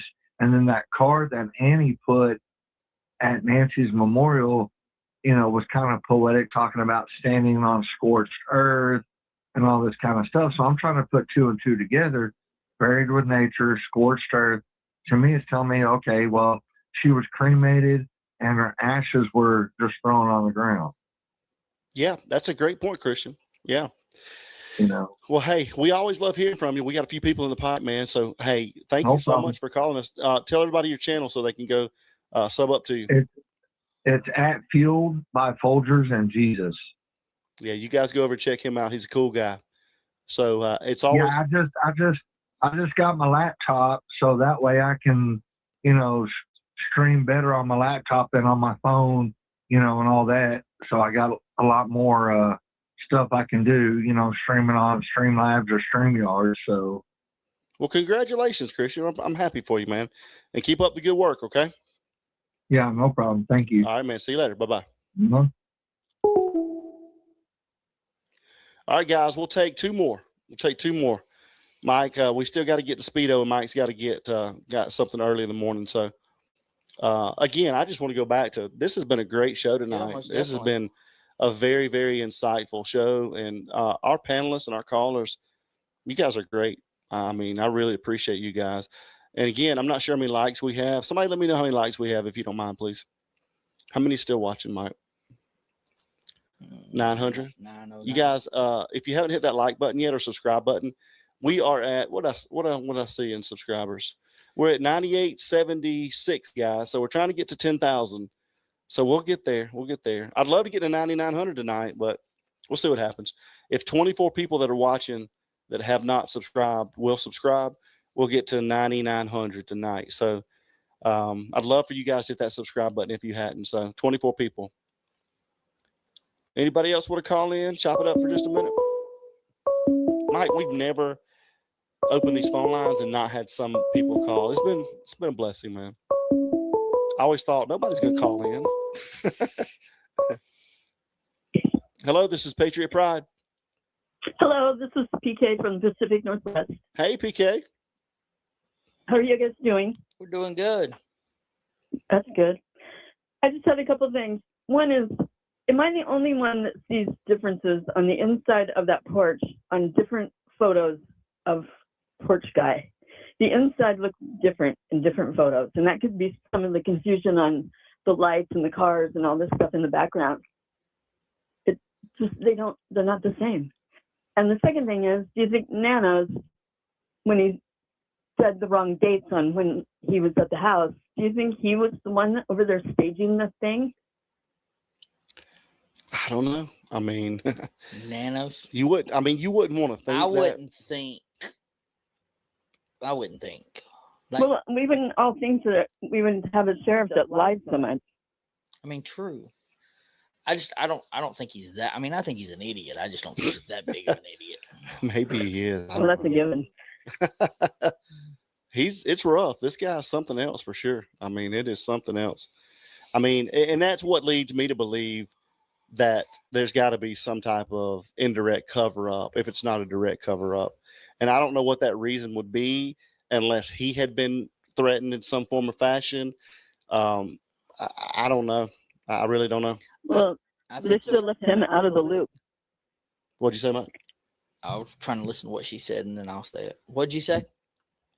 I said they should have left Nanos out of the loop. Oh, I agree. Because he can't keep his story straight from day to day. I don't think he had. I mean, I definitely believe that it's a cover up. The reason I believe it's a cover up is because of how bad it was botched in the beginning. And then now it's just trying to like save face in the fact of like, well, I mean, I know I'm going to look like an idiot. I just don't want to look like a teetotal idiot. So I'm trying to cover and save face for what I have. And that's why we have very little to go on, because everything that we have is kind of going to be either a fabricated or we won't be able to use that in court. So we might as well not have it. So, I mean, I think that's where people kind of feel like it's a cover up. Does that make sense? And nobody expected this case to snowball like it has. Right. Perfect. Yeah, you said that perfectly. If you ever have time, look at the photos of the inside of that porch, like the walls and whatnot. They're different in different photos. Okay. Certainly. Yeah. Thank you so much. Okay. Bye. All right. See you later. Bye-bye. Let's see if we can grab this one. Who we just missed a call, so we'll take one more, guys. We'll take one more. Since we're only going to take one more. We'll take one more. Maybe two more because there's two people calling. Hello, this is Patriot Pride. Hi, this is Beth out of northwest of Tallahassee. Hey, Miss Beth. You ready for me to blow your mind? We're ready. We are ready. I'm not sure she's passed. Okay. Nothing points in the direction of anything that they've given, which is nothing. But anything we come up with, nothing has passed or shows and ask our Mike there that there has been a real crime committed. Yeah, it's a great point. No evidence. Do you? Okay. I'm thinking that her life was threatened, whether it be by a family member or whoever. Cameron, I'm going to say Cameron because he's her son. He's intelligent. He'd stay quiet. He wouldn't tell the siblings. They could have gave her another name. They got her. I'm not in a witness protection, but they get her out and give her a different name until they can convince people she's gone. Because there's nothing showing that there's actually been. The only dead giveaway of anything, and you can't believe nothing comes out of Nana's mouth because he turns around and contradicts anything he says. Right. But think about it. He made a slip and said he was there like basically the day before. Yeah. What's up, Juice? And then he quickly changed that. Thanks for tuning in, Juice. That's all I had to say. I just wanted to tell you that that's my idea that she may not even be deceased. That's a great theory. That's a great theory. She could be the they said he could fly, he may have drove her someplace and flew her out of there, her own son, somewhere for protection. There's somebody with her. Because there's nothing that points. I don't care what kind of craziness Annie and them, you know, everybody has a little mental flaw. And you know, if that's the way they believe, they could have wrote anything. Doesn't mean it to be, it's not written in stone. It doesn't make it true. Right. No, that's a great point. That's a great point. Until they show more proof or something that's pointing towards crime scene. But I do know that I thought that Nana said that night that, oh my God, it was terrific. There was blood everywhere. The house was a mess, and he had to call in his forensics, and all of a sudden, all that story changed. Well, that's a great point. I mean, and that's what Alex said earlier tonight is he has that documented on 3 different occasions where he said that there was, you know, there was a lot going on the inside, and then suddenly somehow it turned to where it was immaculate on the inside. Yeah, so somebody's lying somewhere. Even Nana may be covering up, knows what happened to her, because I'm not saying he was part of the cover-up, but he may have been told by the government keep his mouth shut, is what I'm saying. Especially if some big high authority had put a hit on her, and they had got somehow, the FBI, somebody found out and got her out of there. CIA, whatever. There's just no other reason. I'm at the point I don't believe she's gone. Until I see some kind of evidence come up, I just don't believe it. Now, I do believe all that was staged at that house. It's a great point. I said that from the beginning. Yeah, no. But anyway, thank you. No, thank you so much. We love to hear from you. I appreciate you calling. Yeah, thank you so much. You're welcome. All right, see you later. Y'all have a great night. You too. Bye-bye. All right, bye-bye. Yeah, that's great. All right, guys, we'll take one more. I'm going to go change. All right, give me 1 second, Mike. Let me, all right, go ahead. All right, hello, this is Patriot Pride. Hi, Adam and Mike. How are y'all? Hey, we're doing great. How are you doing? I'm good. This is Kelly from Oklahoma. Hey, Kelly. The last caller, I mean, I love her theory. That sounds really good. But why would Savannah be begging people to search for her? Yeah. And what I don't understand, other than the YouTubers out searching, why is law enforcement not searching? It's a great question. Yeah. And then also too, okay, kind of going off, you know, the last caller's theory. I mean, I just love all these different theories. It just makes my mind just go crazy. Right. But okay, technically, you know, I think a few people have said, you know, what do we know that is fact? Okay. And I think, you know, some people have said, you know, Nancy is not at her house, right? Allegedly, yeah. Allegedly, we yeah. don't think she is, yeah. Yeah, I mean, she could have been there the whole time. Yeah, but probably not, right? Right. Yeah. And, you know, I, like a lot of others, think, you know, all that was staged. But who was it, Justine?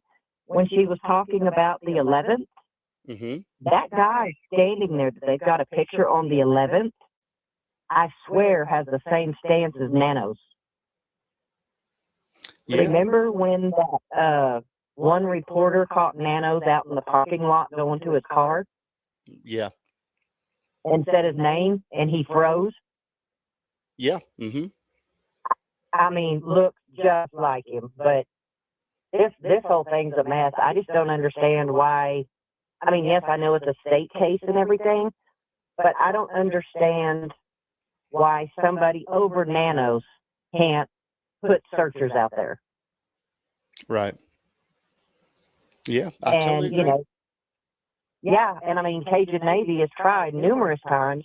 They don't want to do it without Nano's permission. However, you know, the Cajun Navy, who's to stop them from going around that neighborhood and asking people if they can search? Yeah, I mean they could if they wanted to, but I think they're really big on people, asking for help. They don't want to insert themselves into a situation where they don't quote unquote feel, wanted. Plus I can understand that. they've got so much other stuff going on that that they're trying to help out with as well. Oh yeah, I can understand that. Yeah. What do you think? I think that Nancy is somewhere in the neighborhood. Yeah, I mean, I don't really know. I mean, it makes the most sense, that she wouldn't be far away, especially since we don't have any type of vehicle. But I mean, I don't know. I mean, I'm so confused at this point. I don't really know. Oh yeah, either in her neighborhood or Annie's neighborhood. And have you seen? I can't hear you. Can you hear me? Okay, now I can. Yeah. And have you seen some of the videos that people have put out to where I think it's it's porch guy, but it's like before he gets on the porch that some people are seeing the vehicle? I'm not sure. Yeah, there's several videos out like that. I mean, I don't know, but Yeah. That's just kind of my theory. And when is Mike supposed to have on his Speedo? That's where he has gone to change into. So you guys will see that shortly. I don't know if you guys want to see it, but you will see it shortly. That is awesome. Well, God bless you both. I'm so glad and proud of y'all for doing what you're doing. Well, God bless you. And thank you so much for supporting us and for calling in. And we love our callers and everybody that tune in with us. So thank you so much for everything. Oh, absolutely. You have a great and blessed night. You do the same. Thank you so much. Bye-bye. So yeah, Mike has exited stage right, and he's getting ready, guys. So I'll literally take one more call if somebody wants to call in and talk about this, because I think Mike's gonna be coming in here in just a few. So yeah, he's a man of his word for sure.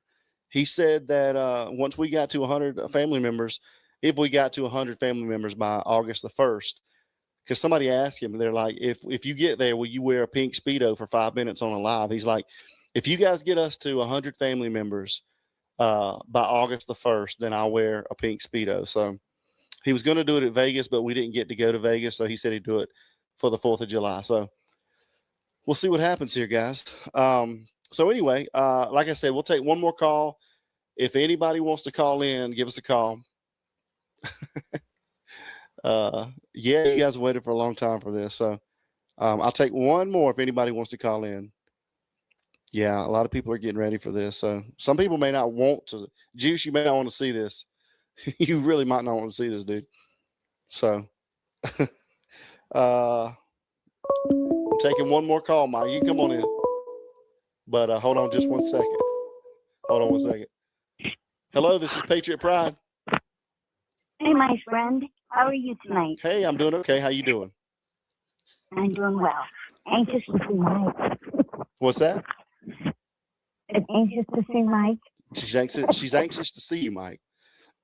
Well, what is your name and where are you calling from? This is Louise. I'm calling from Florida. Hey, Louise. Hey, how you doing? I'm doing great. What's on your mind tonight? Two things. Okay. I think this plea deal that Derek Corona got was just like frosting on the cake. I think that he got a deal. They put him away. They put him away in a what do you call it? Drug center. Okay. I can't think of it. But they didn't say that they put him. They can put him anywhere. Okay. I think it's to keep him safe. It's almost like protection place. Yeah. Protection, witness protection. And during that time that you're normally in there, I don't think that your family or anybody can come visit you. Right. So it's keeping him safe.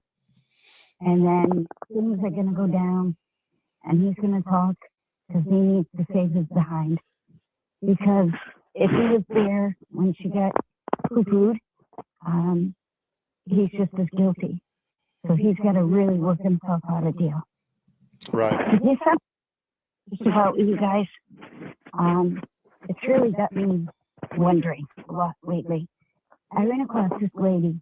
She's a psychic, and I've been watching her the past couple of weeks, and I don't know. There's some stuff that she says that just really makes me think. And I just wonder, do you give any credence to that at all?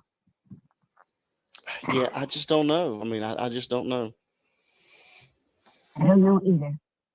You know, I listened to a few of them, and then I went by this one, and we started talking, and she's been calling every day and speaking with Nancy. She started at the beginning, but Nancy wouldn't talk. She was too shy. She was too, apparently too traumatized to talk. Right. And now talking. And she feels that, and as you listen to her, you hear some of the questions that she gets, and answers that she gets. She's beginning to think, and so am I. Number one, I want to get something across. I do not think that Christmas picture was this year, because Savannah announced on December 19th that she had something wrong with her throat. She needed to go for surgery and should be out of work for an additional 3 weeks. And she didn't get back till January 23rd. So she got back the week before her mom disappeared. And then she was leaving for a month to go to Italy. Gotcha. So I don't understand him leaving for a whole month, you know, when his wife's going to leave for. But that's here now. Right. I just don't believe that picture was taken.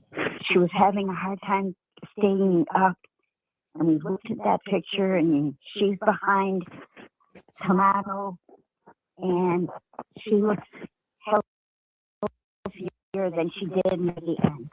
Right. But one thing that's really, really bugging me, the word domestic violence came up, and that she hardly saw them.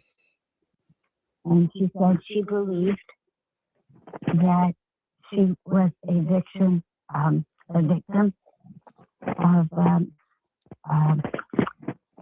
Manchurian. Wow, I can't remember the name. The one by proxy, when you help somebody get sick by messing with them with their pills. You know what I'm saying?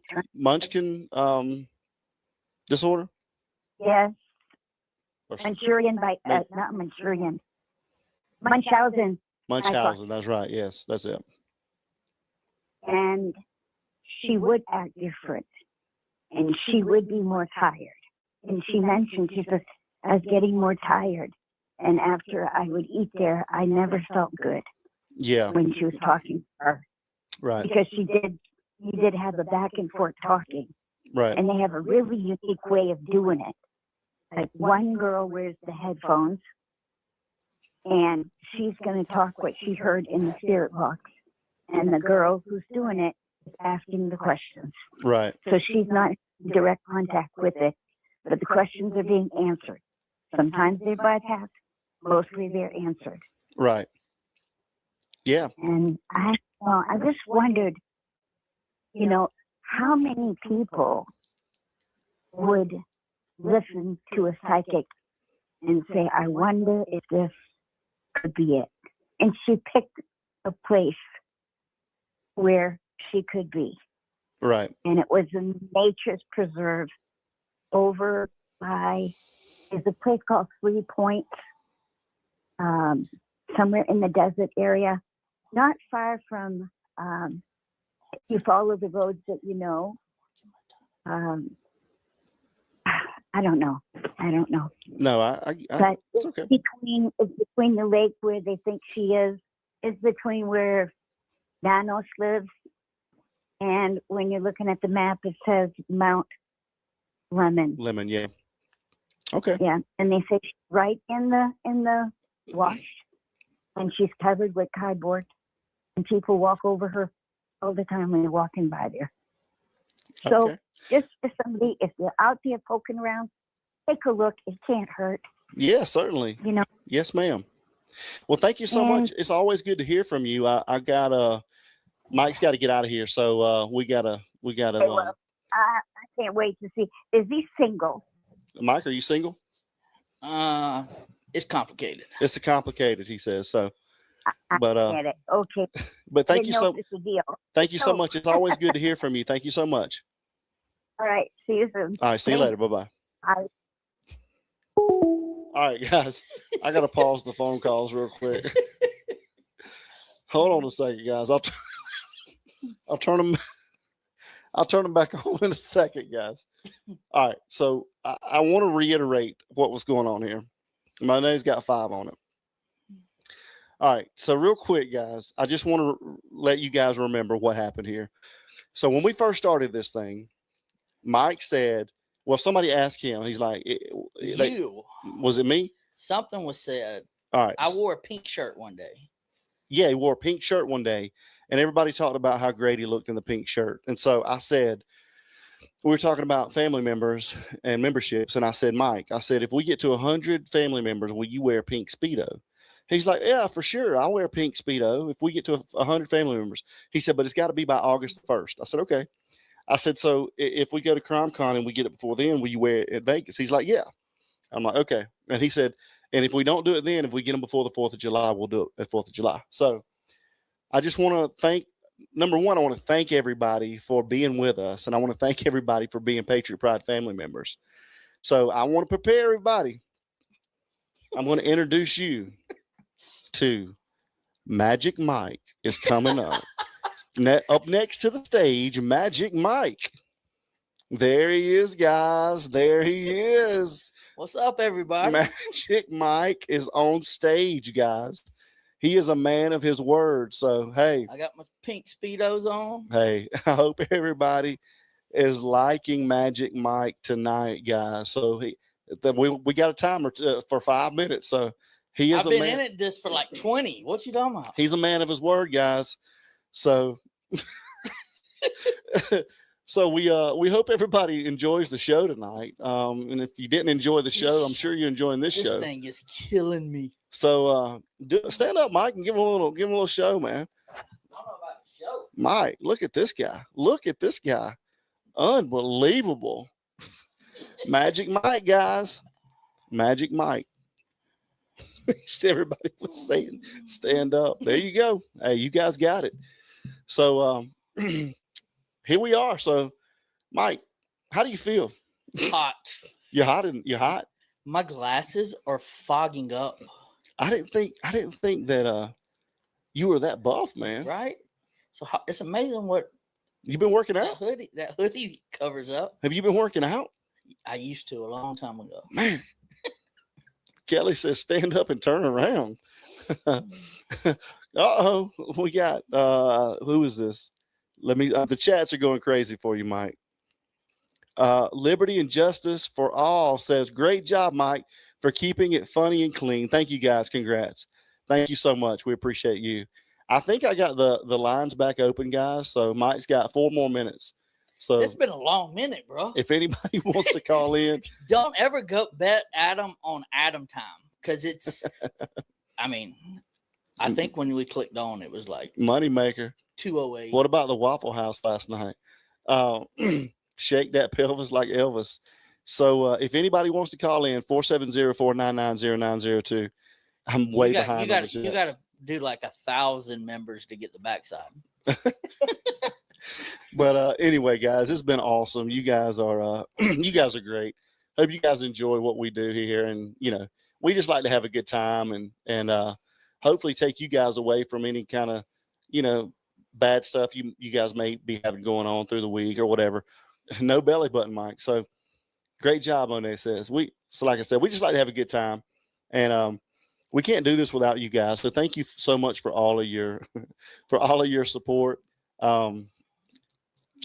Did you ever believe that we would be this far this quick, Mike? No. Would you ever believe I'm in this? I would never believe it. If they knew me in like real life, yeah, like the people who know me, they're like, what in Yeah. the world? I'm proud of you, man. I appreciate you keeping your word. So he is definitely, he says, I thought you were more hairy than that. No, he does. He shaves it. He shaves it. He doesn't like hair. Jody Lynn, thank you, Mike, for being you. Thank you so much, Jody Lynn. We appreciate that. I don't dance. That wasn't part of the deal. we may incorporate that into the next one. Patricia's here. Patricia, thank you so much, Patricia. And he is raffling us off autographs, I think, after this, Patricia. So Mike got waxed and abs. That's right.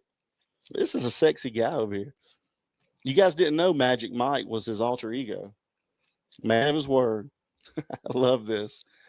I see why it's complicated now. We investigate, says. Oh man, this is awesome. Yeah, he's a man of his word, guys. So just look at the screen, Mike. I'm just glad they're having fun with it. Just look at this screen right here. I thought No, we're taking one more. We're taking one more. I can't see nothing because my glasses are fogged. Hello, this is Patriot Pride. Mike, you need to stand up and shake what your mama gave you. I stood up one time. I'll stand up one more time, but I don't know about no shaking. But you didn't turn around.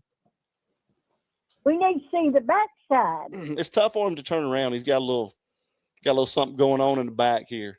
But look at this guy. Well, what in the world could that be? The back. What was that? What'd you say? I said, what in the world could that be going on back there? This suit's a little too small. I think I just figured it out. I am blushing. Magic Mike in the house made her blush. But I'm telling you what. Woo, we he hope got it. We hope you guys enjoy this. Oh, we are, believe you me. I done took videos and pictures and everything else. Well, enjoy. Yeah, we just like that. I will, believe you me. I'm thinking about making it a big picture and putting it right above my bed. Okay, you do that.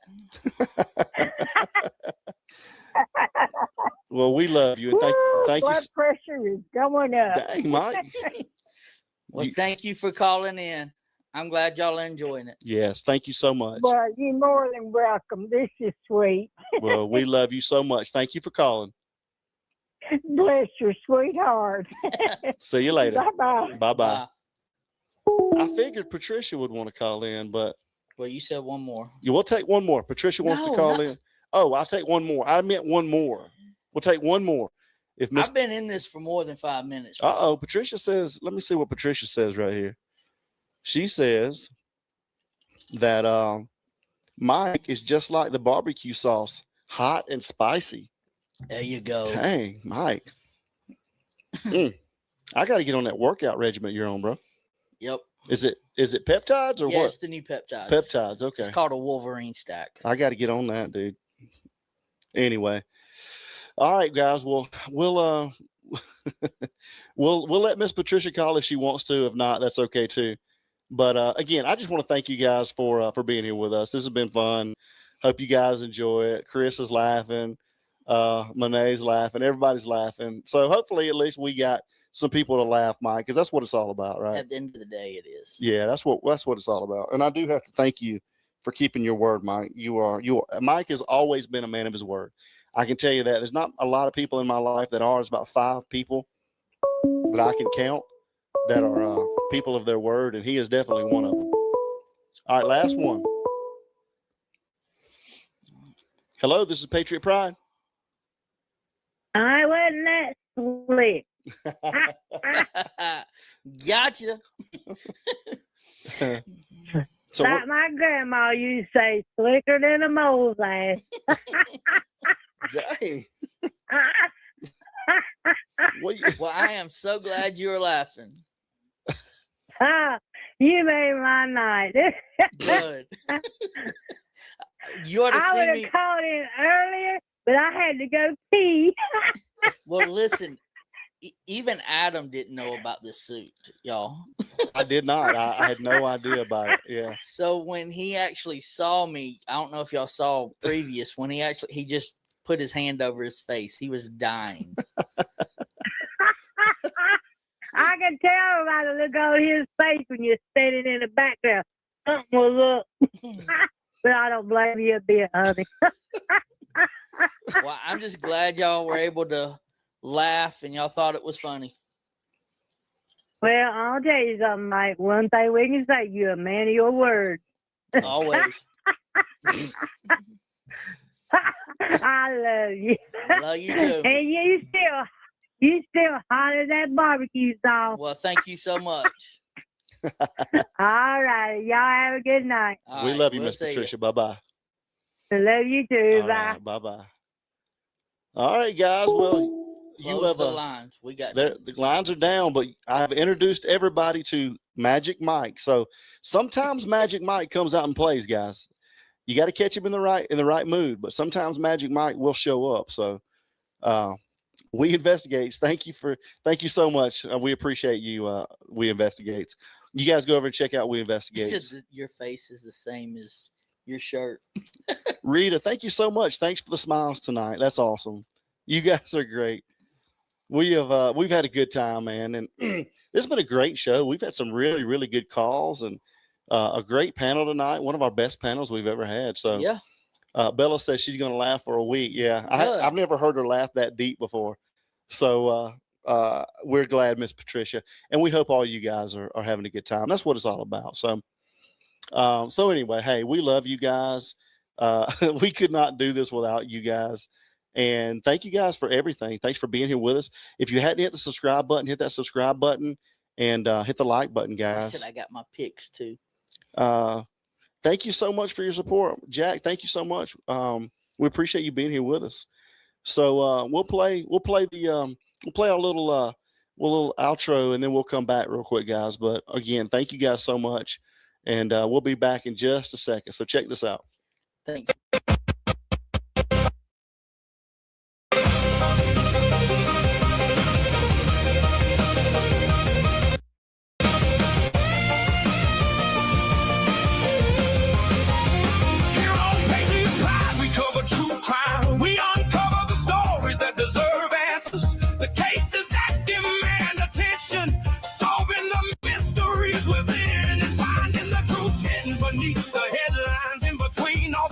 Officials' lies, because honoring the fallen means seeking the truth. From sacrifice comes purpose, from remembrance comes action.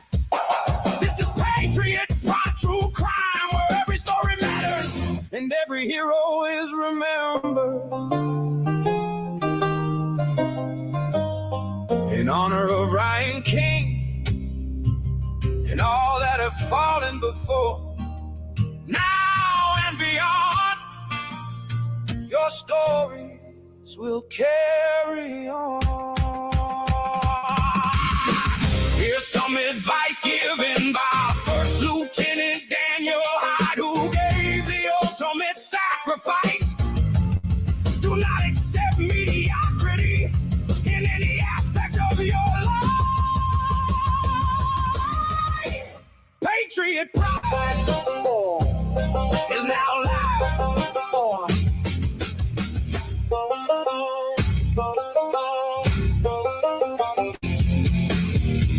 Patriot pride is now live.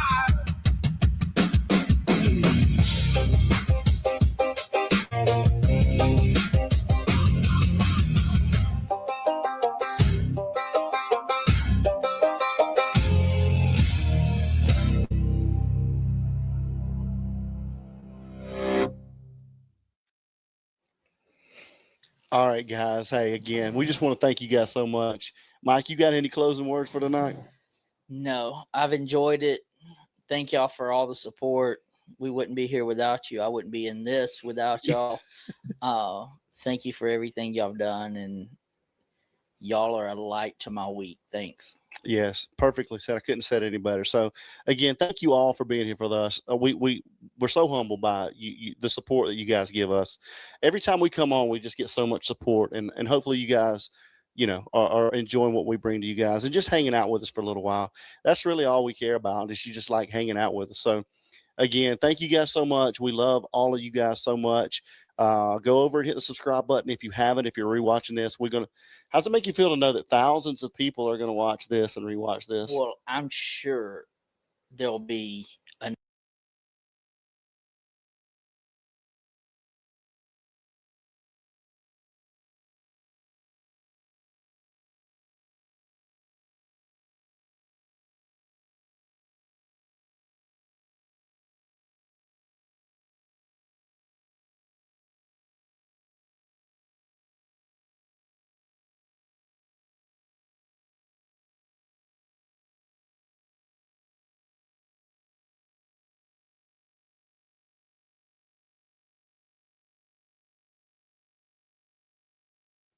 And we are live.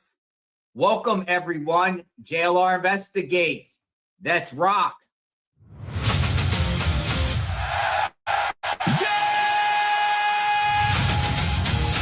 You know what time it is? The truth is coming out tonight. Lights on. Camera rolling. Everybody watching now.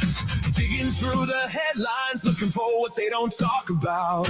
No spin, no filter, just following the clues. If you're looking for the truth tonight, JLR's coming through. JLR investigates. JLR investigates. Breaking down the facts, separating truth from fake. JLR investigates. Whoa! JLR investigates. Whoa! Investigates. Live right now. Let's get into it.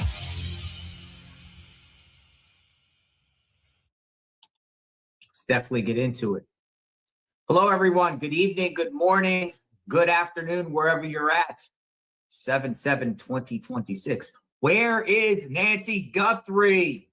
Day 157. Day 157. I wish she would be found. Let's get this over with. This has been crazy and insane. It's good to be able to talk about the case. I want to share some new information you might be aware of, or maybe you're not. I'm going to put Savannah and Nancy Guthrie on the right side of the screen. I'm going to get Alex in the chat. Whoa, Alex. Alex, I'm getting a bunch of emails myself. Some threatening emails we're going to talk about. Threats, more threats. Titled this video, Alex Threatened. Literally, Alex is being threatened. Legal action for him dropping some names. And I got the cease and desist he shared with me. I want to share with all of you. So I wanted to talk about that. I just wanted to talk about the Nancy Guthrie case in general. As you know, look how many people are here. This is hey, when I was about to go on, I literally looked, there was like 2,000 people in the chat. I'm like, holy smokes, we're all still here.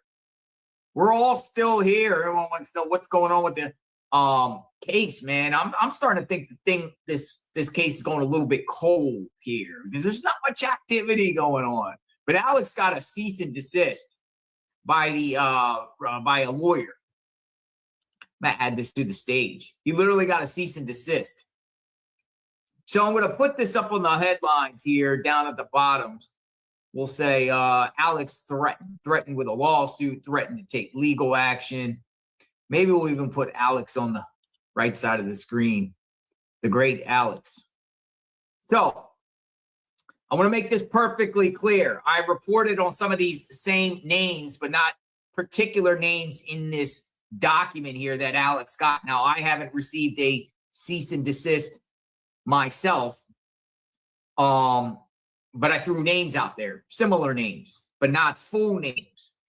So I don't know if I'm safe or I'm not. I don't know. But I want to make this perfectly clear. I stand 100% by my reporting. When I previously reported that a gun shop owner in Scottsdale, Arizona, got a visit by the feds inquiring about a bunch of names. I stand by that. I have 100% the proof and the correspondence and whatnot. And this is what I'm told, and that's how I am going to report it. So I'm not retracting anything. Now, Alex got this letter by this attorney who appears to be representing some of the full names of individuals that kind of who we talked about. In particular, we talked about a housekeeper, or not a housekeeper, a Iranian healthcare worker that stayed in Nancy Guthrie's house in the past. Now, we talked about that. In this cease and desist, they are denying that. They are denying that. So that's good. We could actually, find out what actually happened here. And they're claiming, no, this woman did not stay, or not only that, but doesn't even know Nancy Guthrie. So this is almost like a retraction in a sense, right? Retraction for what we previously said. Maybe, maybe not. I don't know. So Alex is going to come in the chat and explain a little bit about this himself. But this is the letter here. And we're going to review. We're going to review it because it's quite an interesting letter here. It's quite an interesting letter. Or what would you say? A cease and desist? Now, before I get into it, I also been threatening myself with a bunch of emails. Now, what do you do when you get threatening emails? About covering this case, JLR, we're coming to hunt you down. We're going to burn your house down. We're going to kill you and your family. We're going to steal your cat. I'm getting these crazy emails suddenly escalating in the last 72 hours. I kind of take it seriously, considering, you know, there's some people out there that do not like us reporting on this case for some way, shape, or form. They just don't like it. It's kind of scary considering, you know, one of the cases I'm covering right now, Charlie Kirk. You know, Charlie Kirk speaks at university. Someone didn't like it. Somebody allegedly shot and assassinated him. Man, it's kind of like, whoa, could that happen to any of us? Simply by talking about the Guthrie case. You know, like the coverage, you know, like the reason why. Oh my gosh, we got almost 6,000 people in the chat. Now, let me put this back up because Alex has not shared this. He shared a little bit about on Twitter, but I actually got the actual letter. He gave me the letter. So shout out to Alex. And he gets this letter from an attorney, and I redacted a lot of personal information. I guess the attorney's name is Daniel Arella, or Arell, Arellano or something, Arellano, Herrero Orlando LLP. And he addressed it to Alex Zabel Jr., Criminal Network, Tucson, Arizona. And it's saying RE. It says Fatima Tina Abnouzi and Barzan Mobashar. And it says, Mr. Zabel. It's addressed to Alex. This firm represents Fatima Tina Abnouzi and Bazar Mabashar.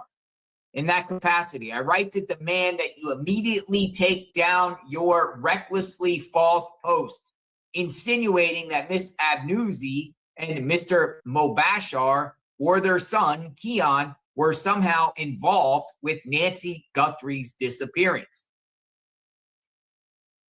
These insinuations, which you have repeated across multiple social media platforms since at least July 3rd, 2026, expose you to significant personal liability for defamation and false invasion of privacy.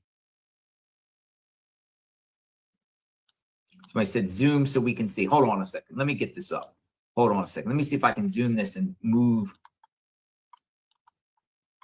Yeah, I could do it here. But then it takes two of them. Hold on. Because it's, oh, okay. Okay, I see what I was doing wrong. Okay. Hold on. I'm gonna zoom it in. Hold on. Stand by. We're gonna zoom. Was wondering about that. We're gonna take Alex off so you guys know it's addressed to Alex. So here it is. Mr. Abnouzi and Mr. Mobashar are committed to vindicating their and their family's legal rights against you should you proceed with this irresponsible course of conduct. Background. On July 3rd, 2026, you stated in Facebook and X posts that Miss Abnouzi had lived with Nancy Guthrie, Miss Guthrie, that Miss Guthrie had declined to invest in Miss Abnouzi's company and that the relationship ended on bad terms.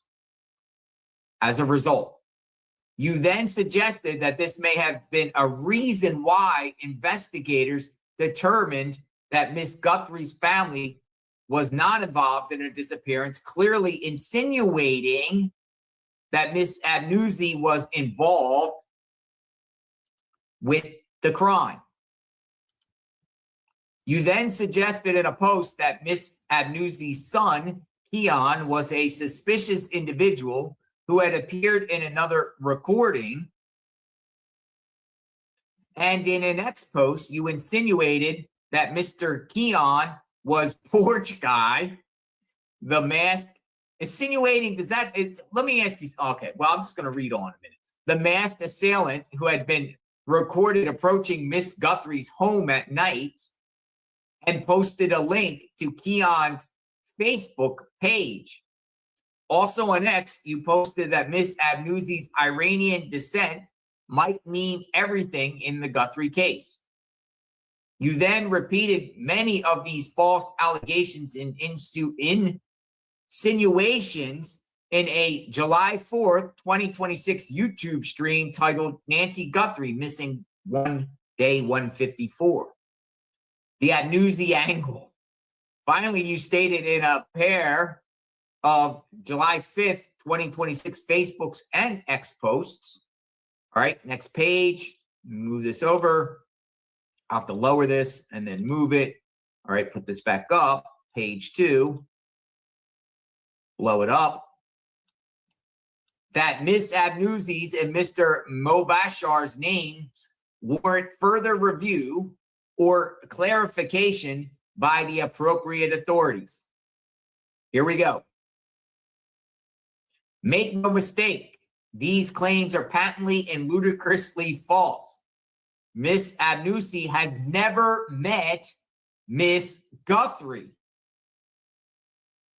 Her son is not Porch Guy and bears no resemblance to the man in your post. Neither Miss Abnouzi nor Mr. Mobashar has any reason whatsoever for further review or clarification by investigators. And your suggestion that their Iranian descent has anything to do with Miss Guthrie's disappearance is simply abject racism. You should also know that couching these recklessly false claims and insinuations around disingenuous qualifiers like reportedly, if true or prove me wrong, is not a legal defense.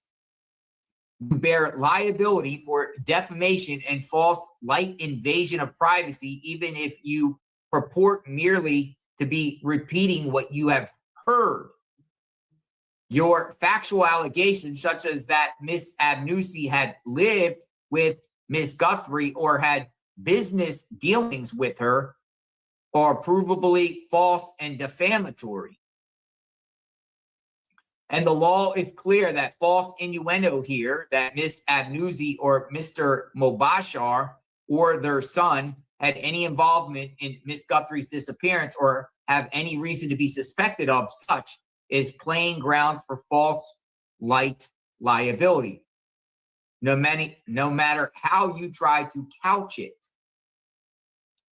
Demand.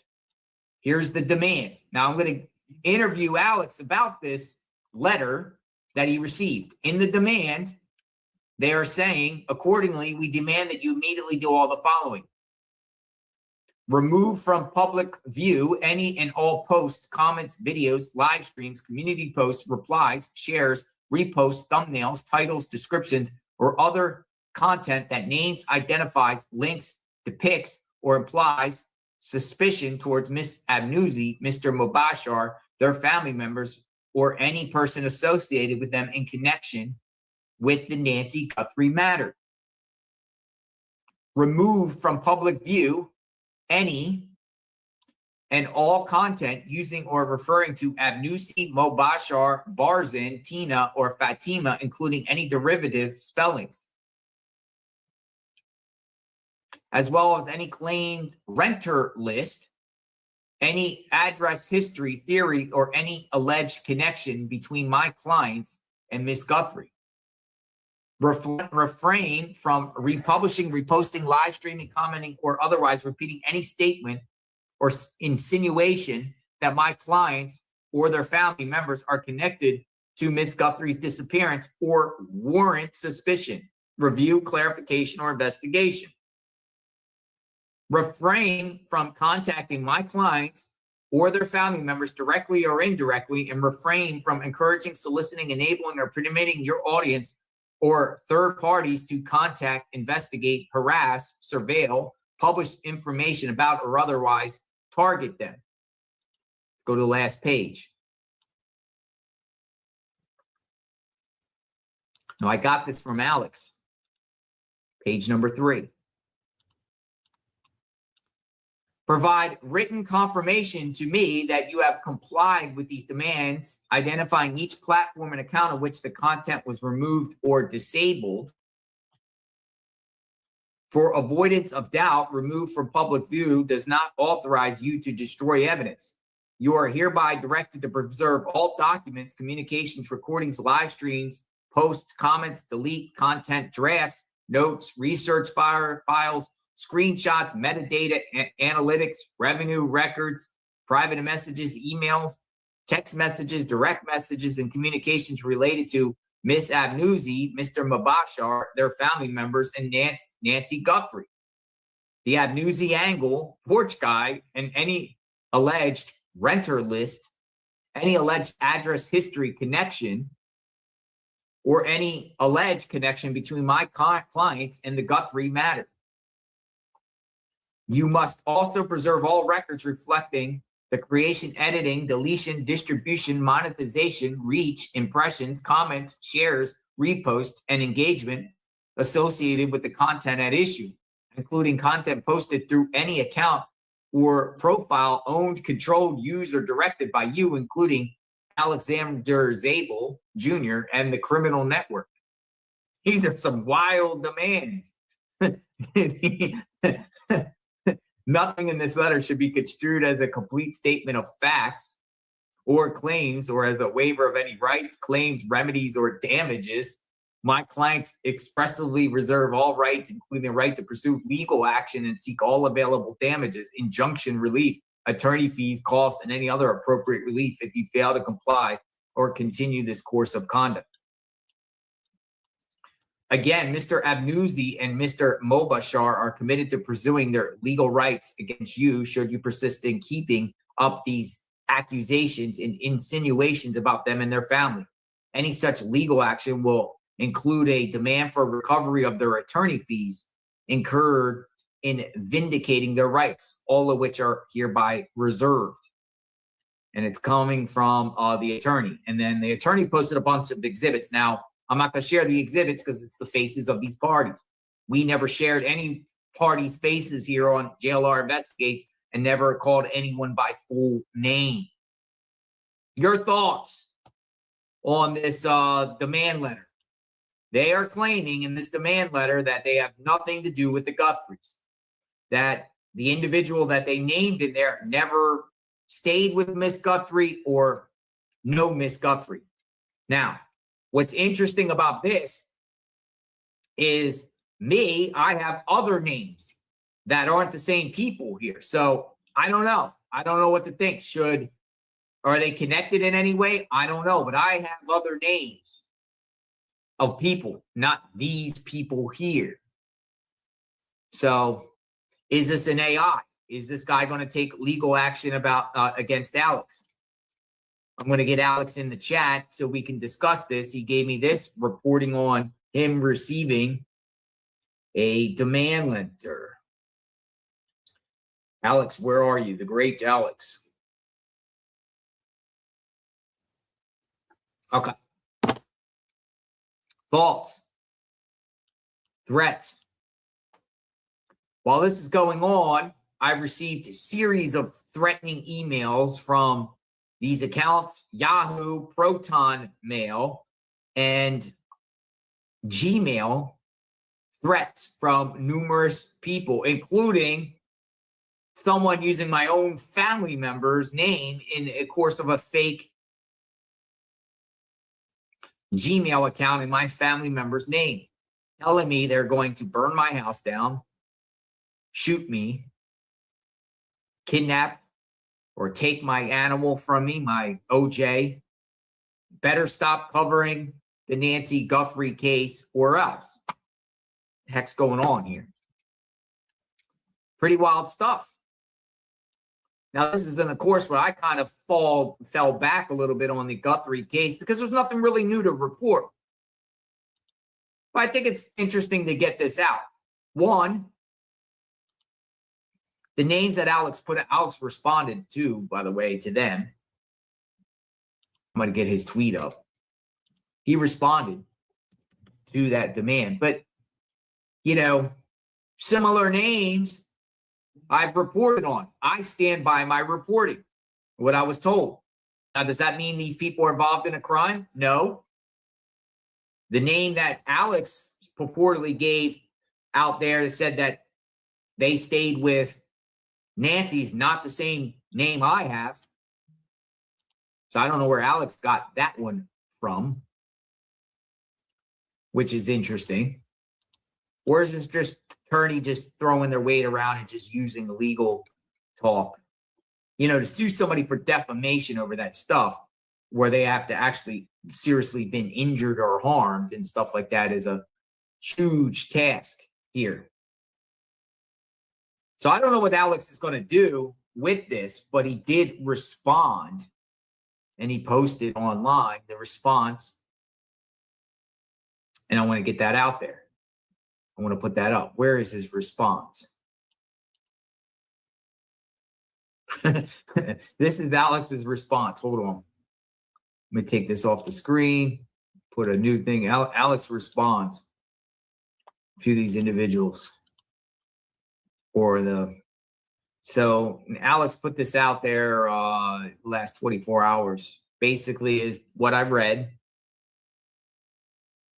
I represent these people. Please find the attached letter demanding that you immediately take down any post about them in connection with the Nancy Guthrie case. Your post about Miss Abnouzi, Mr. Mobashar, and their family are recklessly false and expose you to substantial personal liability for defamation and false light invasion of privacy. Please read the letter carefully and confirm to me when you have complied with the demand. Miss Abnouzi and Mr. Mobashar reserve all rights. Thank you. It's from the attorney. And Alex responds, thanks for the email, but no thanks.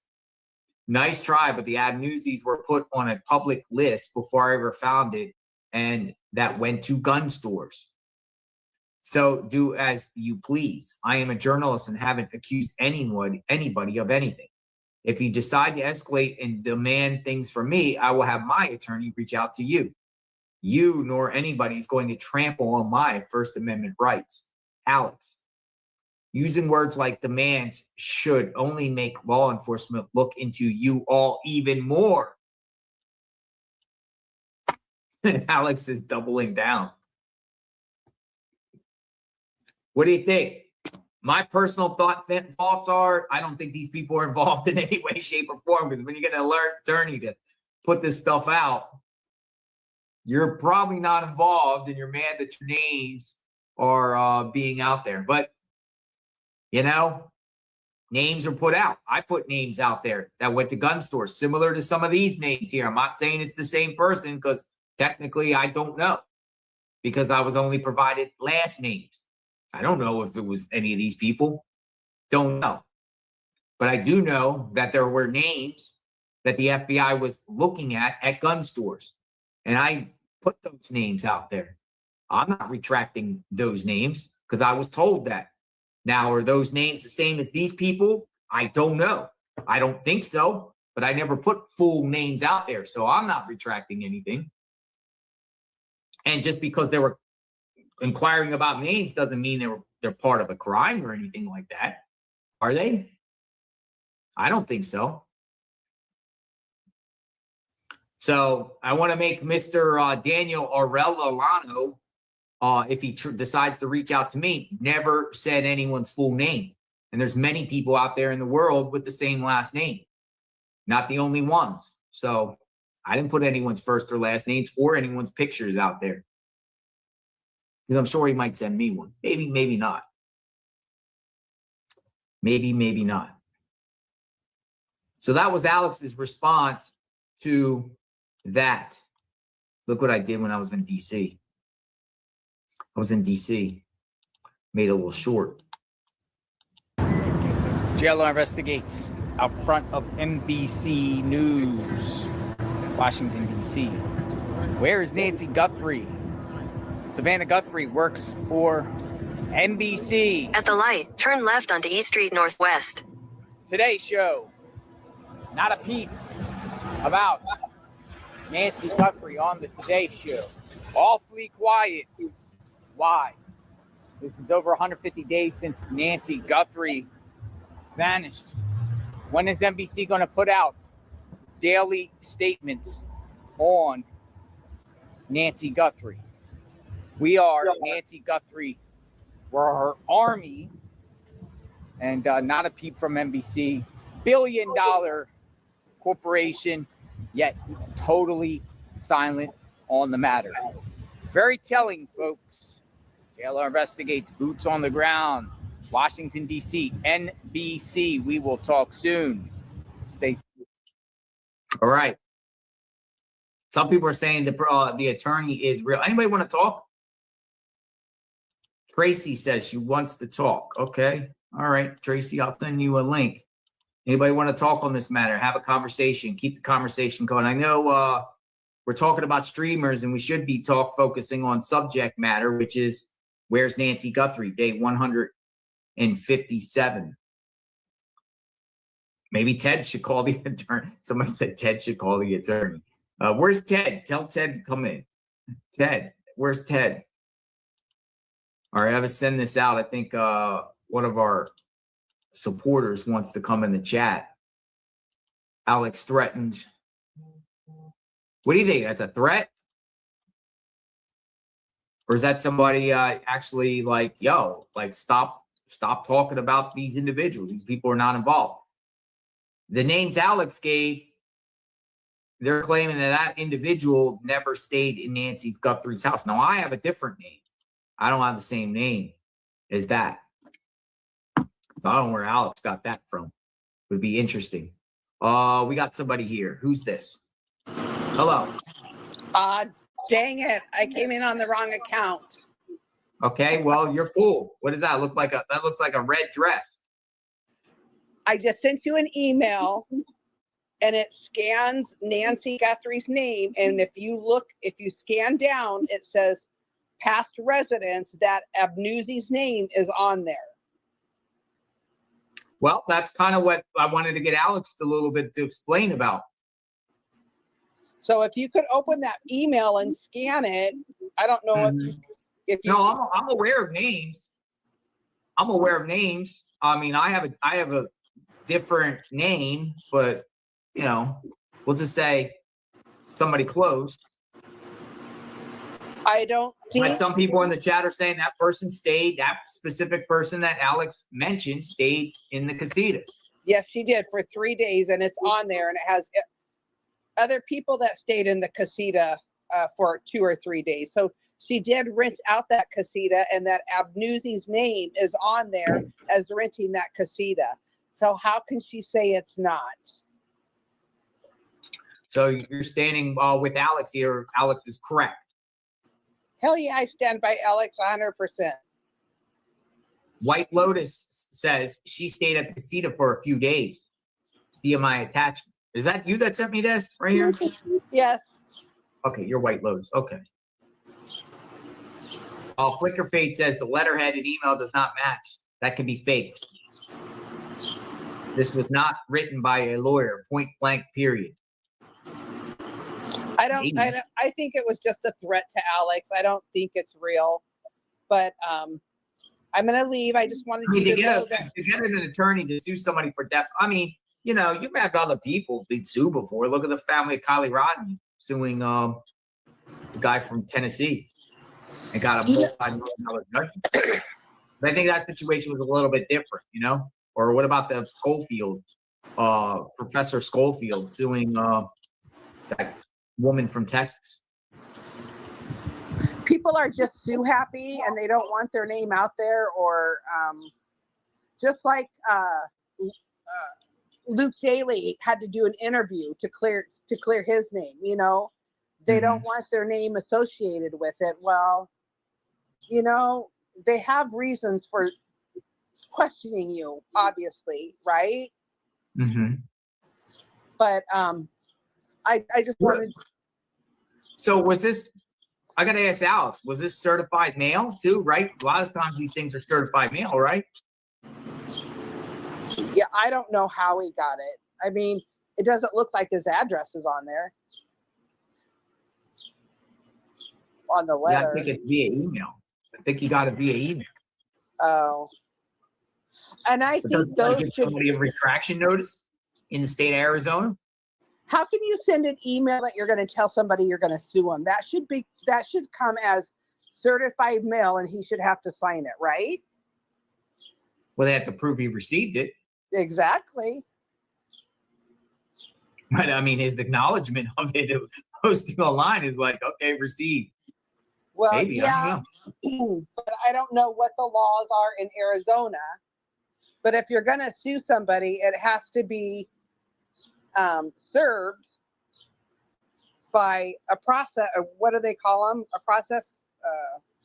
processor or something. Process server. Yes, and you can't send it by email. How stupid are those people? I don't know. There's rules of you know, how you send the retraction. So I don't know if that applies here. If it's not done appropriately. Yeah, see, a real lawyer will send it certified mail. It's fake BS. That's what Shannon said. Yeah, but if you receive something like that, what would you do? Ignore? I would probably call the law firm and see if they're legit first. Negotiate with the law firm? I want to know. First, I want to know if they're a real law firm. I guess I would look it up online. And then I would look at the rules for serving a letter like that. Because I don't think you can't serve it via email. I mean, a legal document can't be served by email. People know that. Come on. So I just wanted to say that. I'll wait for Alex to come up and I'll listen. Can you send a cease and desist via email? Yes. In Arizona. You can? Yeah, saying you can in AI overview. Then I can write one out and send it to whoever I want, right? I guess somebody was defaming you or bothering you. Making it look like an attorney did it. I can do that. I'm sure there's a lot of templates online. People can do that. I just don't think it's fair. I think Alex is standing up for what he believes is right, which I adore him for, because he is right. And just because people don't like the way he acts or likes the way he handles things, we all handle things differently. That does not make him a bad person. He is following the rules. I guarantee you, Alex knows the rules and the laws. He's not just going to do something without knowing the law first. Sounds good. Appreciate you stopping by, Red Dress. Okay, see you later. Bye-bye. Hi, Tina. How are you? Hi, Tina. How are you? I'm good. I feel so bad for you guys. This is so ridiculous and just nonstop for you guys. It's pretty wild. You know, I've never seen a case where it's just been subjected to just with the back end, just nonstop drama and wild and craziness, from threats to arrests. It is insane. It's insanity. And we don't even see all of the things that you guys are going through personally, so I can only imagine. And it's a damn shame because you guys' hearts are in the right place. Now, I know that in Missouri, if someone were to send a cease and desist and or a demand letter from any type of reputable attorney, it can come through email first. However, there has to be a follow-up hard copy mailed to your home for you to certify it and sign for it. And until you get that, it's null and void. You got to notice that you're going to get it in the mail. But if he doesn't get it in the mail, then what I would do is I would call the attorney's office and I would say, is this a legit email that you've sent to me? And if they say no, then I think Alex needs to take some action on that. And if they say yes, I would say, why have I received this? I have proof, and I'll be more than happy to send it to you that this has already been put out there. And I would send it to them. Like, what are they going to do? He hasn't done anything wrong. Yeah. It's a large hurdle to get over defamation anyway. Yeah, it is. And especially you guys are doing the news. I mean, if there's records out there, Alex is claiming that someone lived in the house with the same name, and that's what people are telling me, then how is that defamation if Alex is repeating something that's in public records? And yes, it's public records. I mean, everybody's Googling it now and looking it up. Insinuations is very tricky anyway. By saying someone insinuated someone to a crime, doesn't necessarily qualify as a defamatory statement. You think? No, it doesn't. And for them to, they should have sent a cease and desist. Is what they should have sent. A demand is pretty. I would have felt the same way Alex does. Like, that's a threatening letter. And I would not take it lightly. I would be on that phone call tomorrow morning as soon as that lawyer's office opened, but that's how I am. And I would make sure that A, they're legit, and that B, they did send that letter to me. Alex will be in here in a few minutes, you said. Oh, okay, good. And then as far as the threats that you guys are receiving via emails and everything else, I really hope that you guys take each and every one of them very seriously. And I would take action and report every single one to the police department and let them find out who it is. Because in this day and time, and like you said, and thank you for covering the Tyler Robinson, because I'll be honest, I wasn't that informed of it until you covered it starting yesterday. And then I've really dove into it. And it's very scary that people can shoot someone for not liking what they say. Yeah, it is. It's crazy. And it could trickle down to, I'm not comparing, but it could literally trickle down to one of us out there covering Nancy Guthrie because of some of the hate, the people throwing at us. And I agree, JLR, because there is something that they're not wanting anybody in the public to know.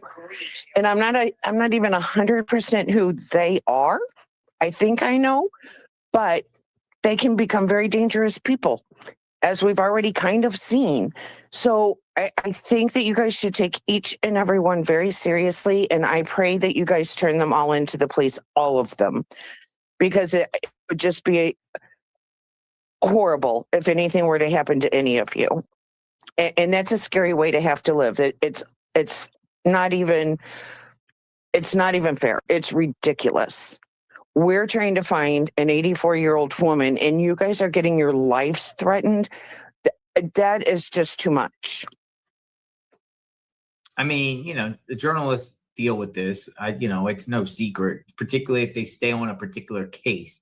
You know, some journalists will just cover one like case and they just stay with it over and over. In the course of that, you know, people, wackadoodles out there just feel like they want to try to stop or intimidate the journalist or whatever, whatever reason. But it's wild. It's wild.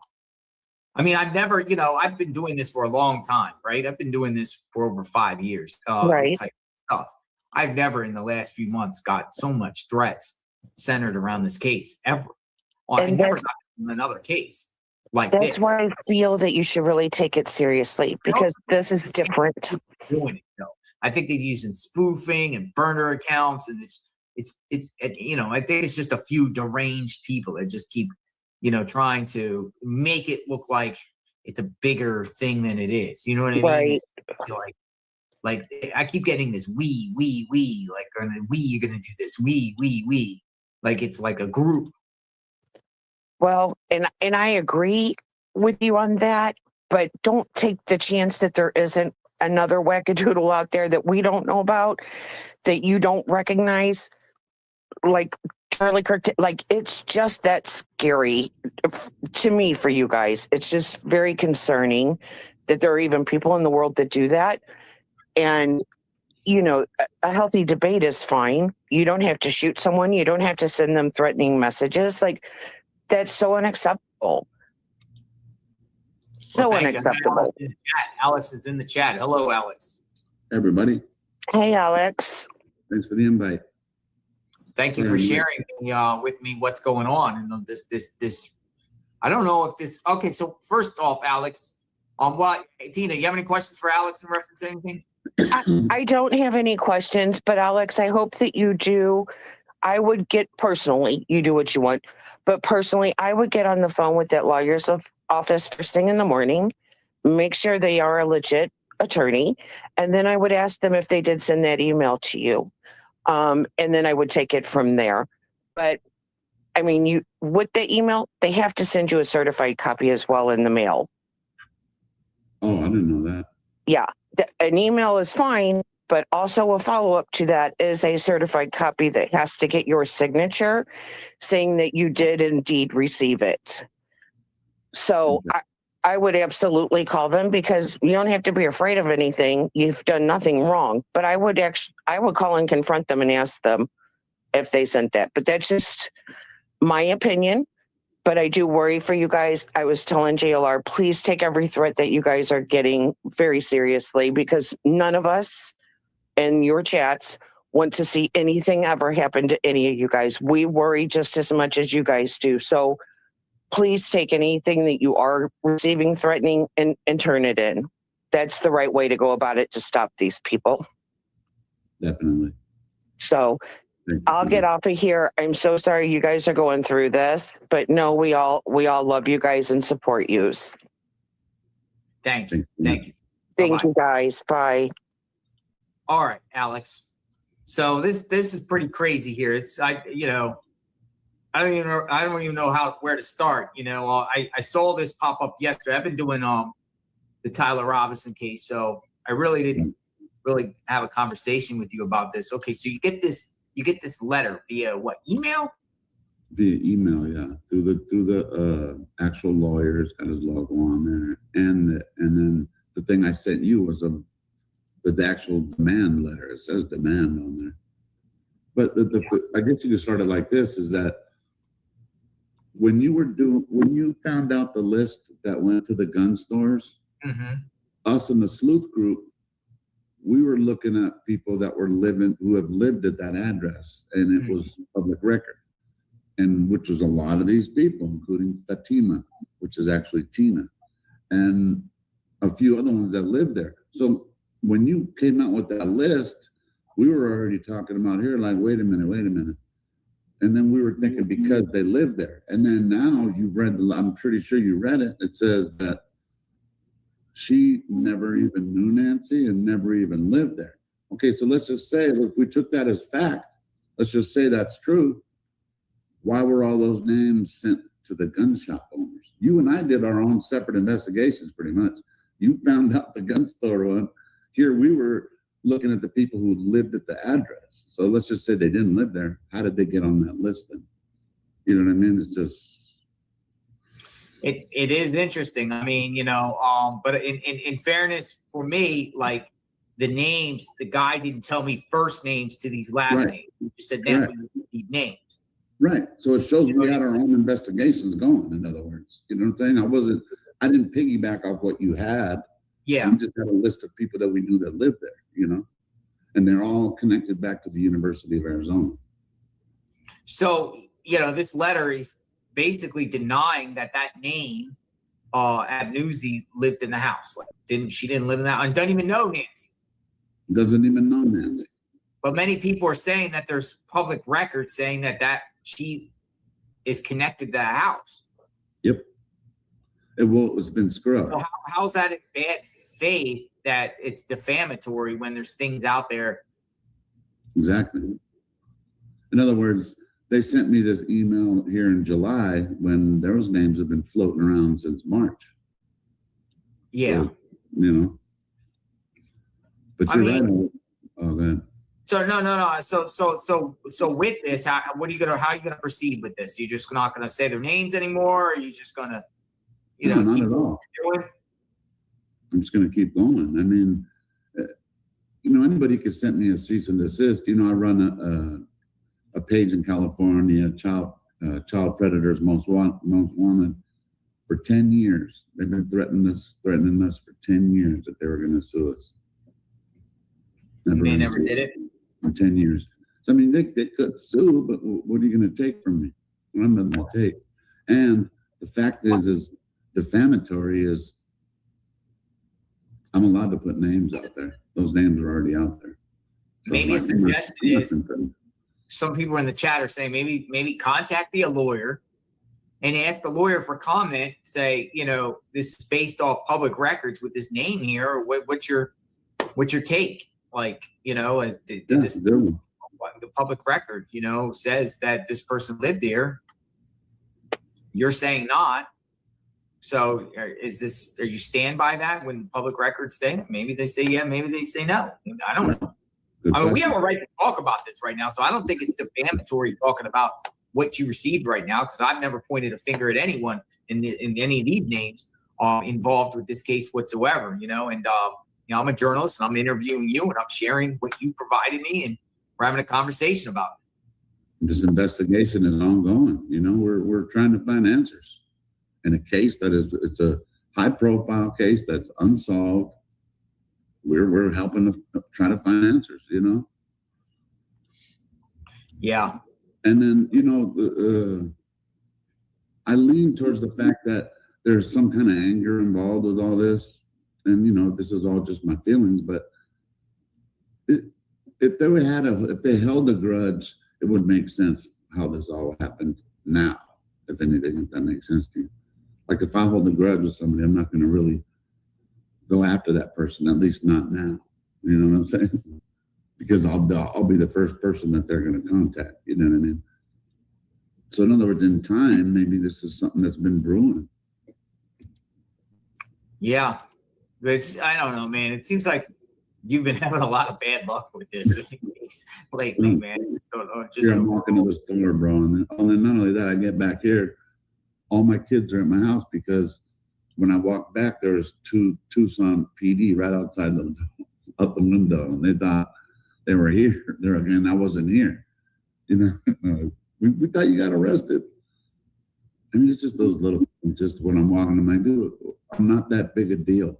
Why are they attacking me? Why are they getting the cease and desist? Why are the Pima County sheriffs arresting me for something I didn't do? Why is KBOA and I don't want to play the victim either, because I'm not the victim here. Nancy's the victim. But the fact is that we're here looking for answers, and I got to go through this shit. Sorry, man. I know. I mean, many people were responding to me in my email saying that this is not the normal form to send a cease and desist. It's a demand letter. Who demands something? I'm just saying, if they would have asked, the other guy who sent me one was the West Coast Roofing. This is the second one. The roofers did. That's what I'm saying. I'm not even that special. The gym guy's son sent me one. You know what I mean? What happened there? They never responded, or did you stop, or what? Well, what it was is I actually posted a picture of him and his wife, and I thought it was a different name. So I'd actually removed it already. If I fuck up, if I mess up, I mess up. So I pulled it down, and he hasn't responded after that. But I mean, he actually had a lawyer. It was kind of the same, but without an extra form, and just kind of asked politely, really. Anybody want to chat? I sent the link out to a few people that want the link. If you want to come in and have any thanks for the invite too, JLR. Yeah. So when's the next court date? What's going on? What's going on with the criminal case? The remaining. 21st. Yeah, the 21st, and then Juice is the 13th, I believe. So hopefully all those get dumped. If not, we'll see. But the other ones, okay, yeah, the other ones you still got to show, right? Right, but that's for the case when they came here, which is 2 misdemeanors, which is blocking the roadway and public nuisance. Yes, you can draft a cease and desist letter on your own behalf. No attorney is legally required to send one. However, an attorney cannot send a cease and desist on your behalf using their firm's name and letterhead without first establishing a formal client-attorney relationship and being retained. Which is probably they've done, right? In other words? I don't know. Unless she has. Yeah, there's attorneys that do cease and desist for like $500. Right. We got another guest. We got a special guest. Hey. What's up, man? What's going on? How you doing, JLO? So this is a good guy right here. This is the one that had made my intro to my lives each time I start my live. JLR right here. Yeah. Young Love Music. Yeah. I Young Love Music. What's going on? How are you doing today? Love music. What's up, man? Nice to meet you. You're very talented. Alex's music too. Alex does music too. I have heard that. Yes, I've heard that. I've been following you for a long time, and I've been following Alex ever since the Nancy Guthrie case, and this is just crazy stuff. But I got a bunch of like my head is going from like it's got to be this, and then it goes to another like location. It's just like this case is just crazy to me. So, all right, but I do have theories though. But let me ask you something. We're gonna put this back up. Hold on. Can you hear it? Hold on. Sorry. The truth.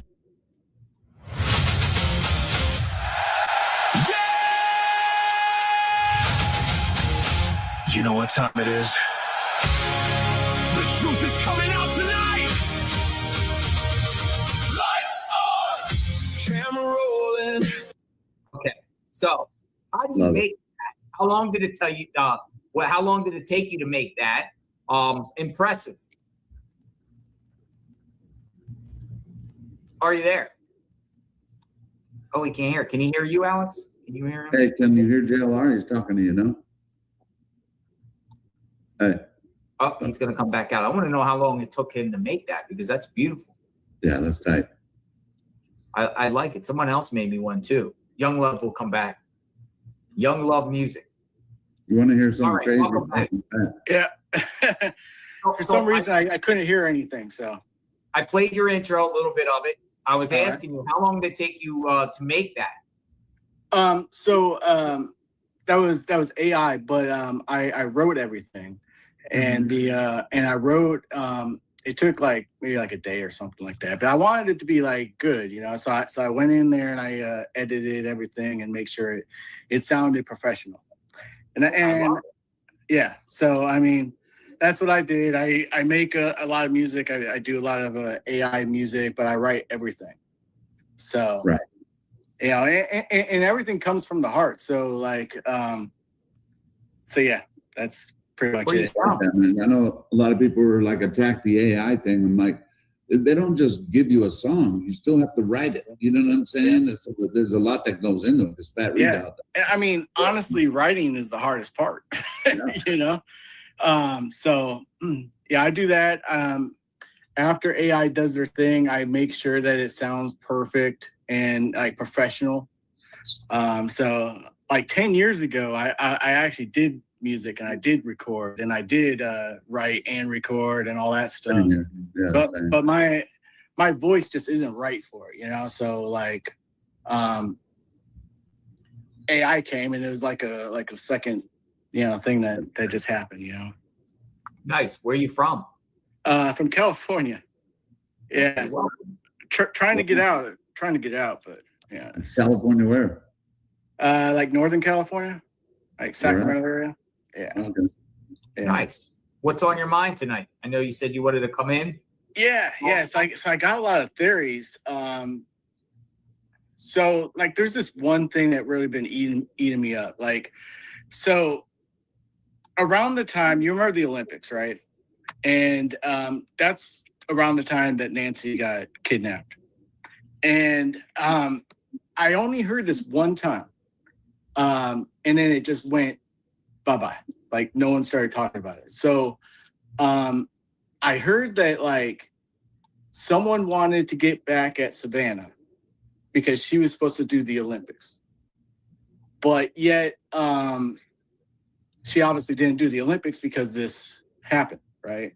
So could this kidnapper be someone that had a beef with Savannah and wanted to get back at her for some reason, and then basically sabotage her from going to the Olympics?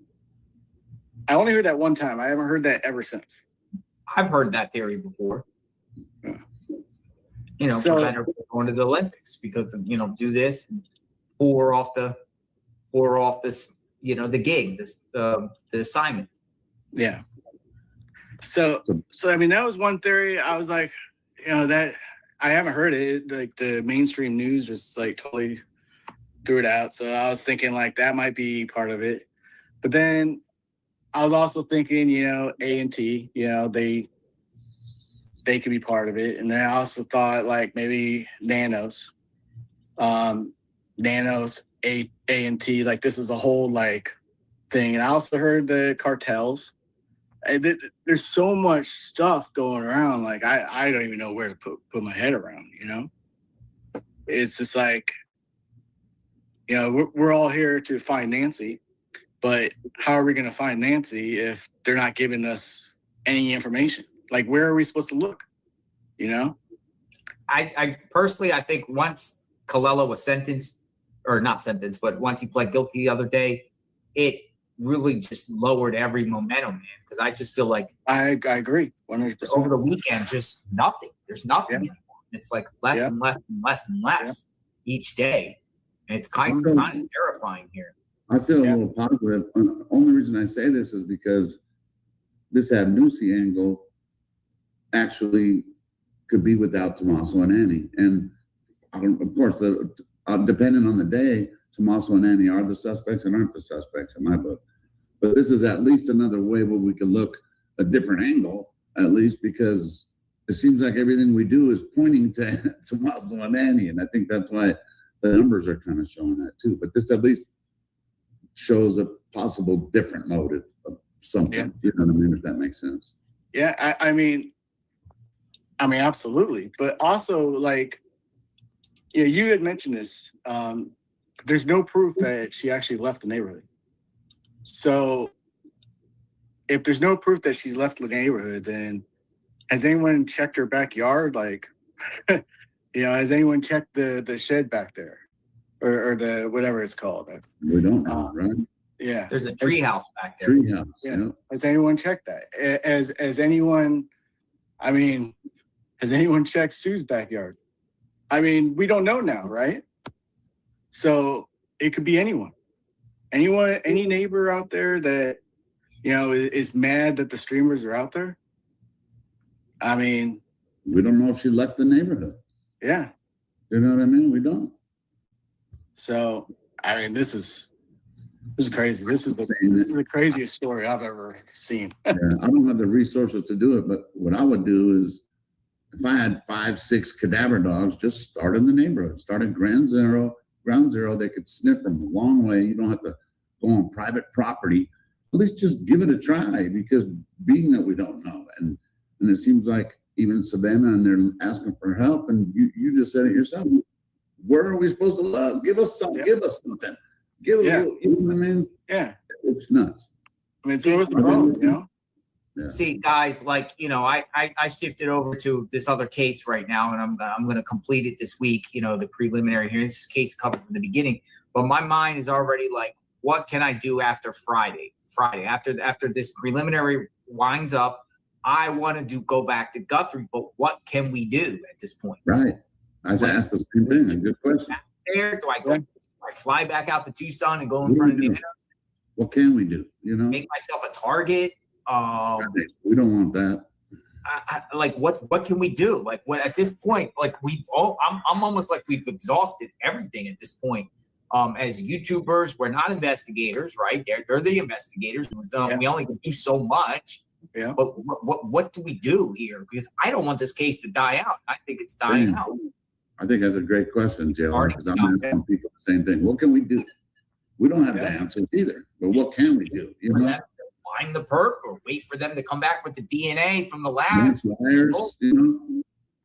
Yeah, no, absolutely. I mean, I almost think like protesting, you know, like a group of people, like, and I know you did it, you know, with like, 10 people or something like that. But I mean, I'm talking about like a big protest. I mean, you see Antifa, they're all up there like destroying buildings. I'm not saying destroy buildings, but I'm saying there needs to be like a big presence. I like the destroy buildings part. Yeah. The thing is, I really think like there's got to be like 50 to 100 people go there with signs peacefully. Right. I agree, but how am I going to get those people there? That's the problem, you know, because Tucson, there's not many people that are out there. There needs to be people that come. I mean, I'll come. There's got to be like a big old like group of people that are willing to go there and protest. Don't have to go in front of Nancy's, but go to like the sheriff's and just do it like the whole day, you know. But I don't know if that's even going to happen. But like with 10 people, they probably won't do anything. But if there's like the crazy thing is about, you know, like I've been doing these cases. I'll compare it to, in a sense, of Sebastian Rogers and Summer Wells, right? First couple months, a lot of buzz. Where's Summer Wells? You know, talking about it, analyzing the last people with Summer, parents and whatnot, going to the scene, digging around. After 4 or 5 months of Summer Wells, it just turns into drama. Just a lot of drama with the families and people covering it. And it just turns into a drama fest. Right. Sebastian Rogers seems like the same thing. First couple months, everyone's gung ho to find Sebastian Rogers. Couldn't find Sebastian Rogers. Then it starts to turn into drama. And it turns into a bunch of drama because there's nothing else to talk about. You know, seems like, you know, this case is getting parallel to that. You know, everyone's serious for the first couple of months. Can't find Nancy Guthrie. Turns into drama. Yeah, and it's nothing but drama. Yeah, in cases, and those 2 cases are still unsolved. Yeah, and we're here with Nancy Guthrie. It seems like it's just drama. It's just drama. Yeah. That's all people are talking about. That's scary to hear. On the YouTube world, online, it's just the drama stuff. Yeah, it's costing people. It's costing people getting arrested. It's costing people getting harassed. It's costing people getting threatened. It's costing people to take sides with other people and start beefs and trouble and, you know, doxing of the people and crazy stuff. You got a good point. I can't believe that even is a thing that we're talking about. You know, it's ridiculous. Yeah, but it has to be addressed. It's so stupid. Whoever this perp is probably laughing because the perp is keeping the deflection. It's keeping it off the perp. Yeah. They're just to sit back saying, look at all this stuff. The sheriffs and them are dealing with YouTubers right now. It keeps them away from us. Yeah. It's ridiculous. It's kind of deal. Like at this point, like I don't want to say, hey, I just want to leave this case or whatever, just latest developments, but what is left to do? I mean, you go out there, you're just going to be a target. Yeah. The family's not even looking, it's like here, He's not looking. we don't know where to go. Nobody's helping us. Eggshells. Yeah. Feel like they want to move or do something wrong. Everything you do in good faith gets construed into something negative, and you got the risk of getting handcuffs on you simply by covering a case of a missing 84-year-old. Yeah. Well, at least at least you laid down how you said what happened with the Summer Wells case. I didn't know all that. Where like, in other words, this is just repeating for you, and it's scary because what you're saying is those cases are also unsolved. So when they But start, then those cases go silent, like it's drama and then total silence, and no one's talking about it anymore. Right. Unless some anniversary comes up or something, Summer Wells. Nobody talks about that case no more, except whenever there's the anniversary. The fifth year just happened. Right. A little bit of buzz. That's it. Sebastian Rogers. Nobody talks about Sebastian Rogers anymore. Not online. A lot of people, all types of drama over that. There was a lot of drama over that case, like with YouTubers and other YouTubers, and just family throwing mud at each other and just wild stuff. And seems like this case is parallel too. Yeah, it's sad because at the end of the day, the victims, which would be Summer Wells, Sebastian Rogers, Nancy Guthrie, get forgotten. Mm-hmm. I mean, do we even know if she really got kidnapped? I mean, it could be that all three of those cases, they said kidnapped. Well, the family Summer Wells, she was kidnapped out of the house. Yeah. Sebastian Rogers, kidnapped possibly, lured out, just wandered off. Nancy Guthrie. Who was in charge of that case? Was it state police? Was it FBI? Was it Sheriffs in each one. And each one of those sheriffs got sheriff with Summer Wells case. His own son is a registered SO. Sebastian Rogers case. Sheriff gets a lot of blowback for that case. Handling that case. Delphi case. Delphi sheriff. By the way, I almost have they're the boss of it's very hard to remove a sheriff.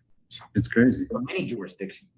And I wonder if sheriffs feel like, I shouldn't say that, but do they feel like they're above the city police or something? Or yeah, but that's how they don't really have any oversight at all, man. They don't answer to anybody. No. Yeah, you're right. He's in charge of internal affairs too, Misty wanted us just to go protest, but protest gets you in trouble. Right. I call it good trouble, I guess. The word good we're trouble. protesting for answers. Yeah. They're not going to come give us those answers. You know what I mean?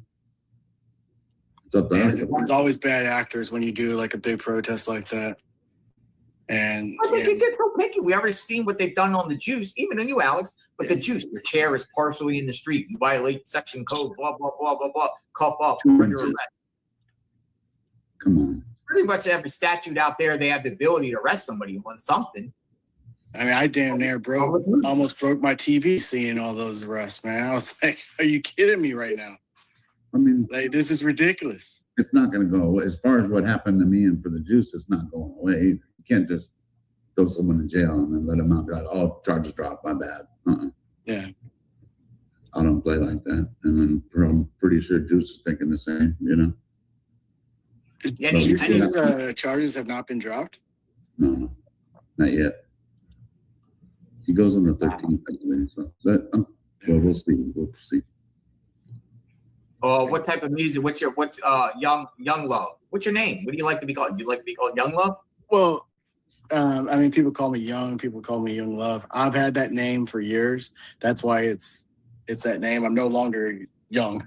So you got a big following on Twitter. You got almost 64,000 subs.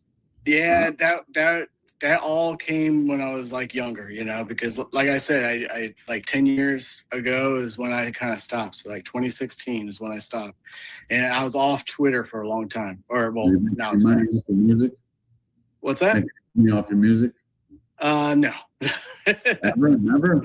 No, I mean, I try, but yeah, it's a hard business. It's hard. It's a crappy business, bro. Yeah. 100%. I've been robbed by every record label and every distribution company I ever worked with.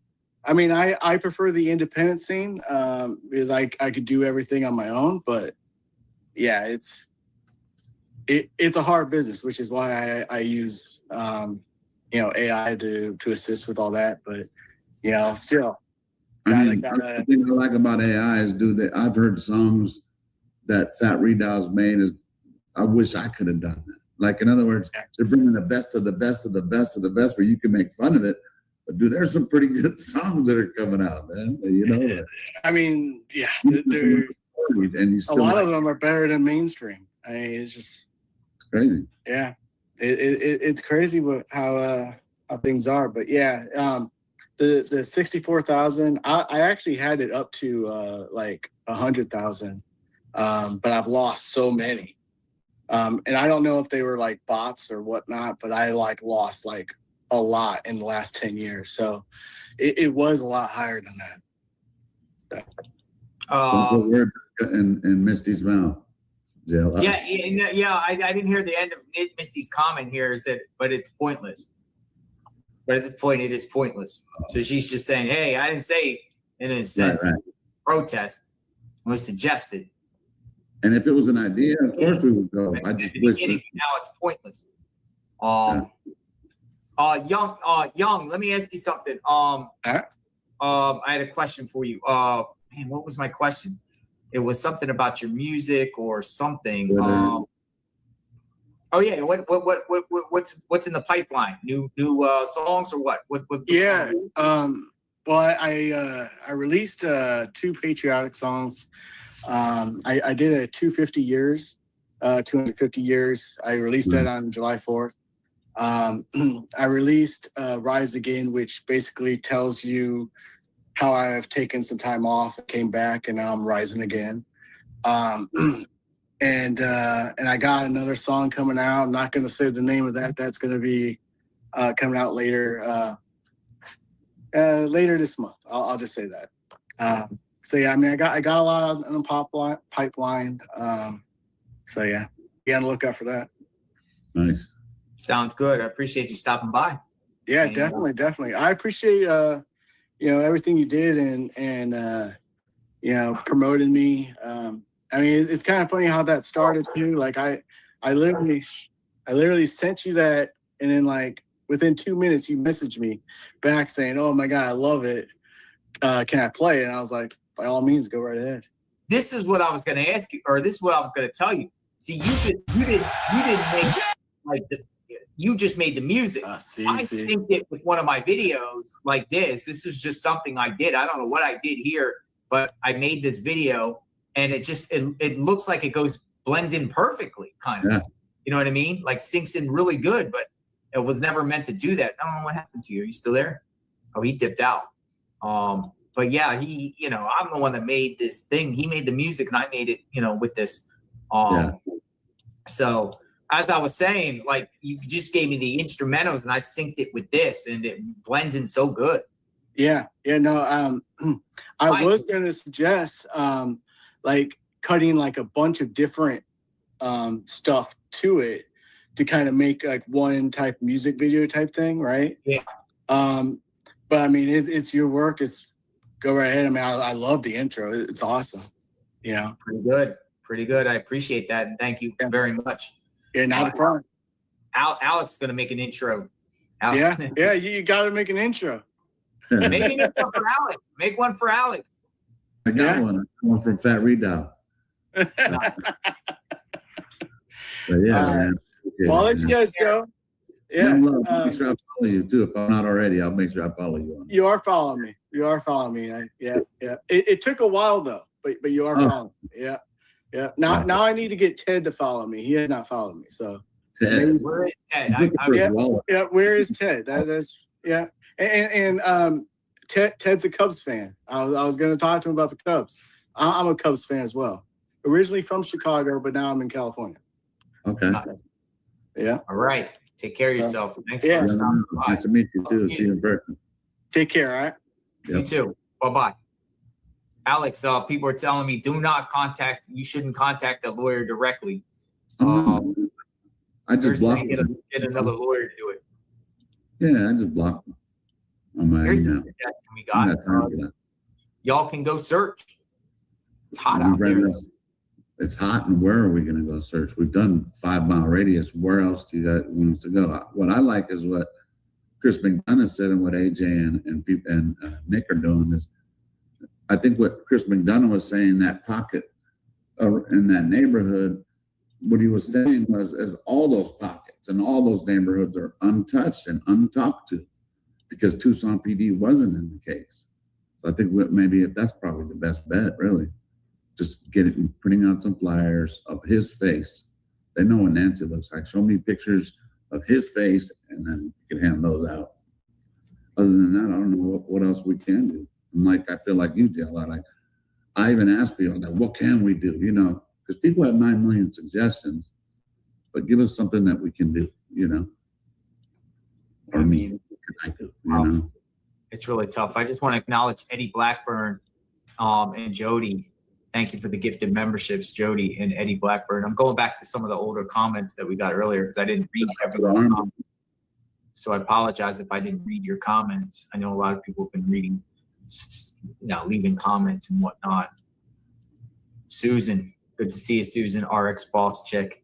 Thank you for the support as always. What's next on the agenda for you? So get the remaining charges dropped, right? Right. Civil action at all? Yeah, once that gets dropped, yeah, definitely. For the arrest. Are you still getting threatened by Paulie Walnuts? No, my daughter said, I guess he finally calmed down. He hasn't sent nothing that I know of. She has thick skin. Maybe she hasn't. Any other type of threats? No, other than that, just doing stuff from home, trying to see what I can do for Nancy. And it's like what you're saying, it's almost like I have to also be ready to, there's other cases, you know, I'm still kind of following the Delphi case. I want to look into some new stuff, but it's like you said, it's almost like I'm immersed in it, and I'd like to step away from it, but it's just too hard. I can't give up on her, you know. I can't blame the family for not helping. I just can't understand their dynamics on why they wouldn't be, or did they get the memo we didn't get or something, you know?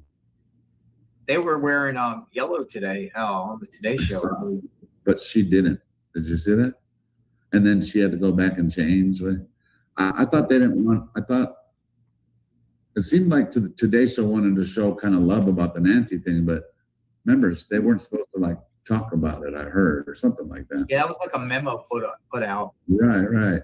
They can't discuss any aspects of the case, whatever Today's Show is supposed to be positive and stuff, and they don't want to. But maybe she wants to go, makes it go away too, or wants it to go away. I know, right? Pretty wild. Yeah, there's not much else going on. I really, it's tough, man, because you know, I know we used to talk about this all the time, and it's just nothing left. It's like, I'm with you, man. There's nothing left. I mean, it sucks, man. It sucks, you know. If the FBI isn't doing something, or, you know, I had to, you know, just at least talk about the case, just come up and share what's going on with you and your situation, at least to talk about something so we can, you know, keep Nancy's name out there and keep the conversation going. And I don't know how you feel about the Clella. I just feel like it was a nothing burger, and I don't think anything else is going to come out of it. I just think he just made some really, really poor choices and decisions. I mean, I know Chris McDonough saw something interesting in the plea agreement. By the way, I reviewed my plea agreement in Tucson because I was federally indicted years ago for the Gifford stunt, and I was charged with a false statement. And you know, they gave me a C1 plea. It's a C1 plea, same thing, 5 years probation for that. in Tucson, federal court in Tucson. So I indicted in that same courthouse. And I looked at his plea agreement, which was a C1 plea. He got a C1 plea. And my plea, but I didn't see the language in his plea about what was being put out there about, you could be on, information could be sealed in other cases and whatnot. And I didn't see that language in mine. So that was a special provision in his plea deal. And it makes it interesting, it does make it interesting because I didn't see it in mine. And it is. A couple things. Yeah, it makes me wonder a little bit if, there's more to the Derek plea, like the plea addendum. Shanna Lee, Chris McDonough pointed this out, so shout out to Chris McDonough. Shanna Lee posted what he was talking about here with this addendum here that was put in his plea agreement. Now, before the addendum and before the waiver of defendant's rights and factual basis, I looked at my plea agreement. It was talking about restitution and then that. So I didn't have this addendum on mine, and I had the same plea with him. This written plea agreement and any written addendum filed as attachments to this plea agreement contain all the terms and conditions of the plea. Any additional agreements, if any such agreements exist, shall be recorded in a separate document and may be filed with the court under seal. Accordingly, additional agreements, if any, may not be placed in the public record. Now that's interesting, if he's cooperating or gave information or something, and there's some other separate type of indictment out there that's sealed at this time. That's I take that. But it's just saying if there is any, but it's just weird that it's an addendum. Addendum in there. Addendum is special conditions on someone's probation or some sort of special things that they put in people's thing. They add that on, and this is not the standard. I had the same type of plea with him. I had 5 years. He got 5 years. C1 plea, and every single other kind of language is the same with the format of how your plea agreement is, and strange, very, very strange. I mean, that's a perfect thing to base it on. You had the same damn court, and if it didn't have that, then that is definitely strange. In other words, that was specifically written just for that. Well, yeah. Interesting. So we got a couple people that want to talk to you. I'm sending links out. So but I'm kind of what you just said. I'm kind of like in the boat where I'm just feeling like the guy just doesn't know anybody, and he just wanted to troll. He did this thing, and he had a drug addiction, and probably high on some drugs, and he thought he was cute, and he kind of like with wackadoodles that just learn the wackadoodles that call people on the phone and threaten them, when they're high and they're drunk and they see someone on TV and they just call. And, he wanted to interject himself, but could it be something more? Yeah, that's where I'm at with it, but very much, I'm also open-minded. I mean, I'd be the first one to say I stand corrected if there was something there. I just don't see it. I just don't see it there. I mean, he used his own name as his email.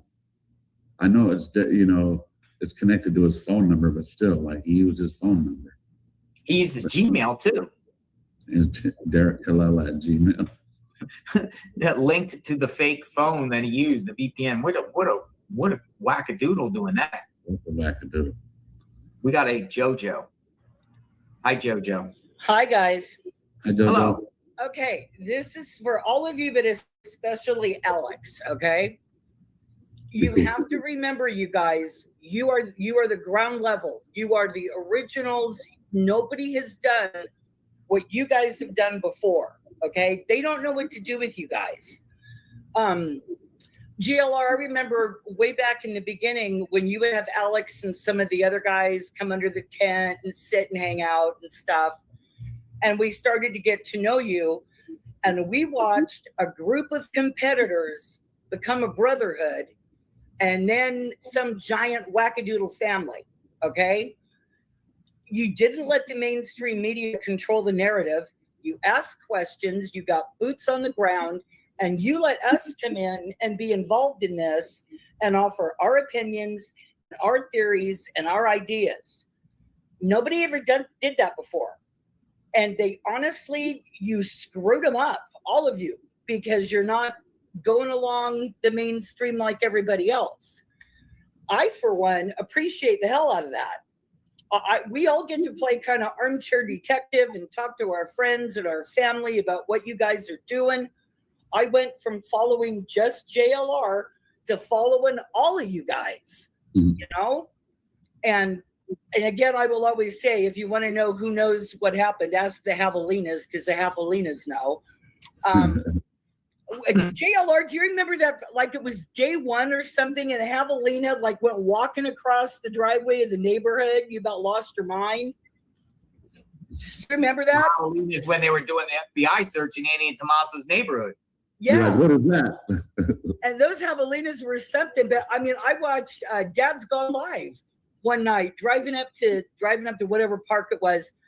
And he went from being this big macho guy to being a 5-year-old boy going, oh, look at the Javelinas crossing the road. Ah.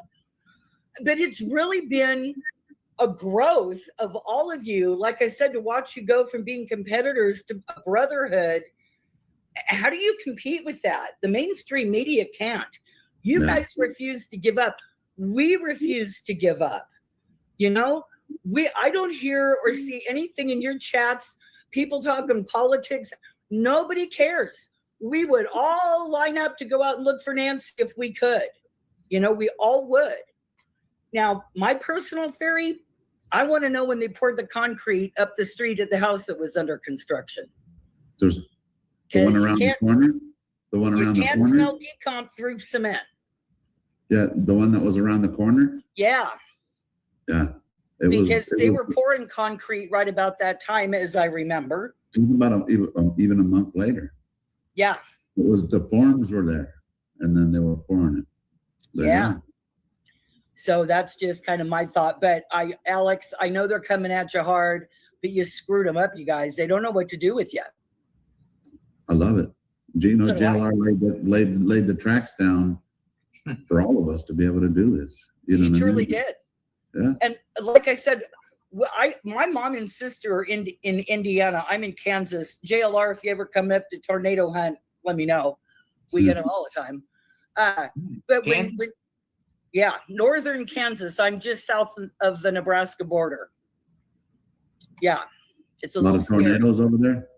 Yes, sir. Not in my neighborhood, but within a couple miles of me. It is not uncommon to see storm chasers on the highway. Yeah, this is my first year here, and it was a little scary, except for I came from Oklahoma where it was kind of worse. So, you know, but yeah, we get it rocking and rolling. We got storms coming in tomorrow, and it's a bit nautical sometimes.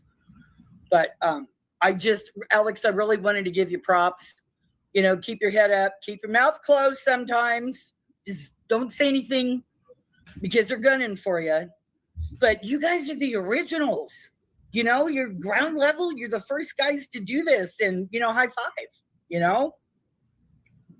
And thank you for taking us along for the ride. Thank you, JoJo. I just wanted to say that. We love you guys. I'm watching all of you. Alex, you're all over my Facebook. You had posted some documents I sent to my sister. You know, have you seen what Alex posted today? No, send it to me, you know. It's, you know, I feel like I'm Nancy Drew and Trixie Belden over here, you know.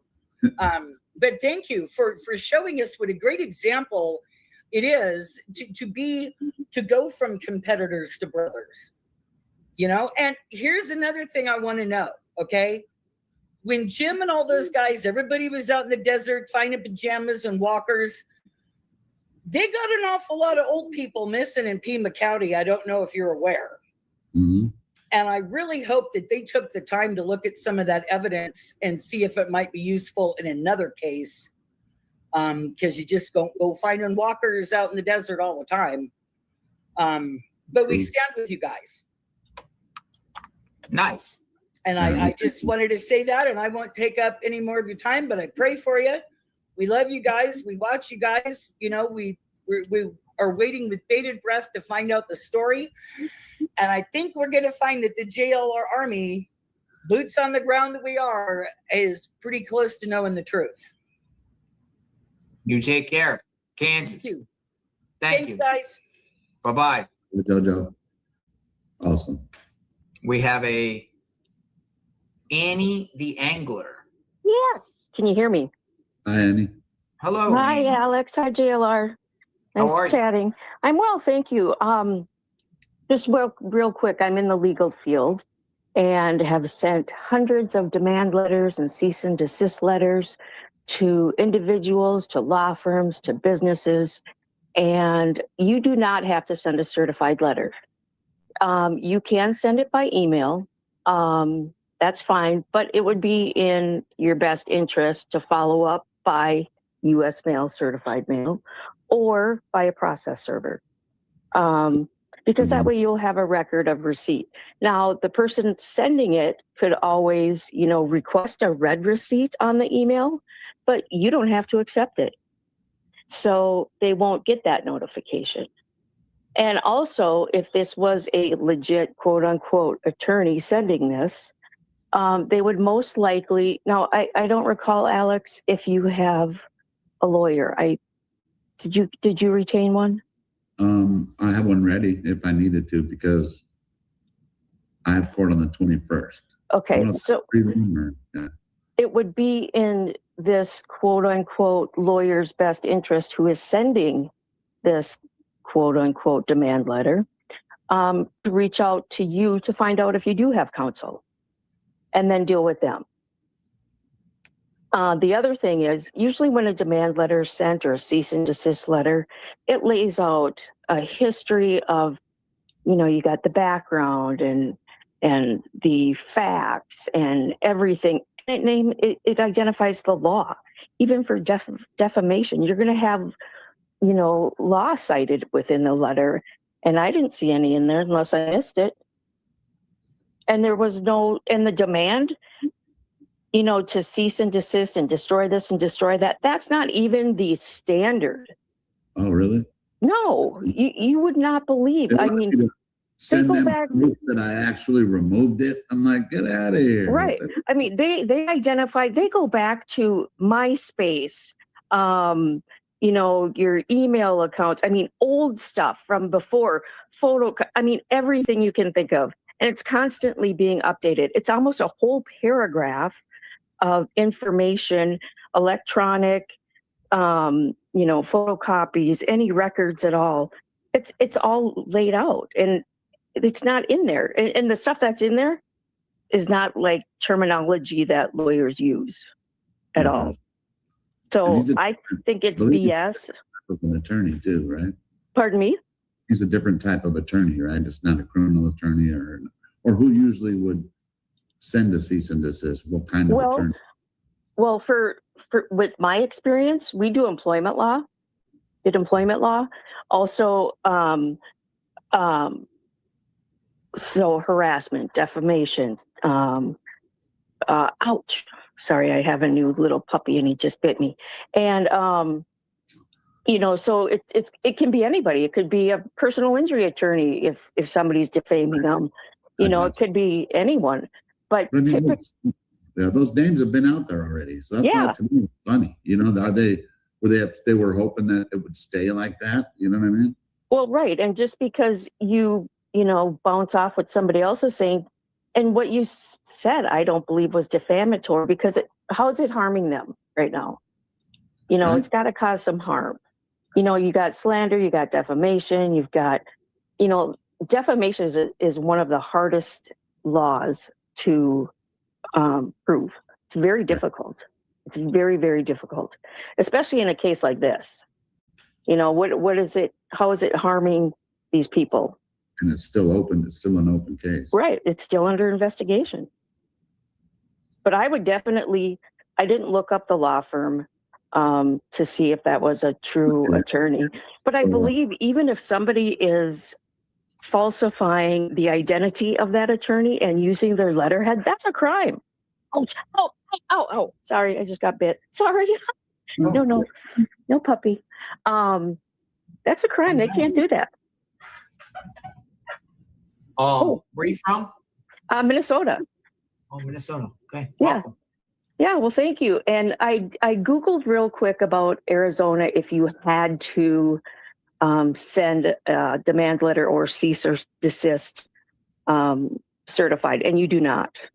You do not. And Are they you know, called demand letters? well, there's a demand letter and there's a cease and desist letter. Sometimes they can combine them, but typically they're two separate letters. A demand letter is demanding usually monetary value. You know, it's like, you know, Demanding to shut up. It's demanding for money. I got it. right. Yeah. And a cease and desist is to cease and desist. Stop. Don't do it. You know, but even, you know, do because both, they though. had in their pardon me? Like it looked like it was both in one letter. Yeah, like it looked like they combined it, but there's no case law. They're not citing any law. They're not citing any law of what you have done wrong. I'm just not concerned only because I just took names that were already out there. Yeah. They just seem to take it to me, you know what I mean, instead of anybody else, which is Right. fine. You know what I mean? But it's really, that's the place, those are the names that went to the gun stores. And now she's telling us she didn't live there ever. She doesn't even know who Nancy is. When we know for a fact that name was on that property. Of course, it's been scrubbed, but hopefully someone has a snapshot somewhere. But her name was listed at the. Where's Juanita? Where's Juanita? We got breaking news. Juanita got something going on. Breaking news. And didn't LD's mother claim she didn't know Nancy? That too, and knowing that we knew that they did meet one time in a store. Right. Correct. So I can drop off if you want to bring Juanita on. No, you're good. I'm wondering where she's at. I'm trying to see. Okay. But yeah, I would definitely look into that firm. I didn't do that before I shot JLR an email, but I would definitely look into that. Definitely. Can you drop Juanita the link? You were telling Juanita to come in the chat, Alex. Yeah, I'm trying to. Okay. No, I appreciate that, Annie from Minnesota. And JLR, I wanted to ask you a question real quick. Sure. About what's going on in Utah. What do you think of defense attorney Nestor? She's doing her job. Did you as an attorney, you know, she's objecting to everything. Did you watch her in the Corey Richens case? I didn't really pay attention to the trial itself. What's your take on that? On the Richens case? Good or bad? Good? Well, I think she killed her husband, definitely. No, I'm talking about Nestor, her representation. Yeah. I think, I had never heard of her. And then when I saw her for this, I was like, oh, wow. And then, I'm recognizing a lot of counsel throughout the nation because these defense attorneys seem to be popping up more and more for, they're getting their fame and notoriety, I should say. So, yes, high profile cases in one particular state, it seems like they use the same type of attorneys being used. Yeah. In cases and stuff. And another thing I wanted to mention about counsel for any of you guys out in Arizona, you don't have to have counsel that's licensed in Arizona. You could get somebody that's licensed in California, Nevada, New Mexico, Minnesota. And all they have to do is hook up with local counsel and they can represent you, but local counsel would be there to help guide them with law. Because if we don't, let's say, you have somebody admitted in further away than one of the states right around Arizona, you have to have somebody who can vouch for you. And they would be the ones that would help you interpret the law or write briefs, motions, memos. The outstate attorney can sign, they can be admitted pro hoc, but you can have local counsel, but have somebody out of state actually representing you, if that makes sense. Oh, Christy, thank you. Check your email. And you can always check with the Bar Association. Thank you. Thank you for the legal advice. Yeah.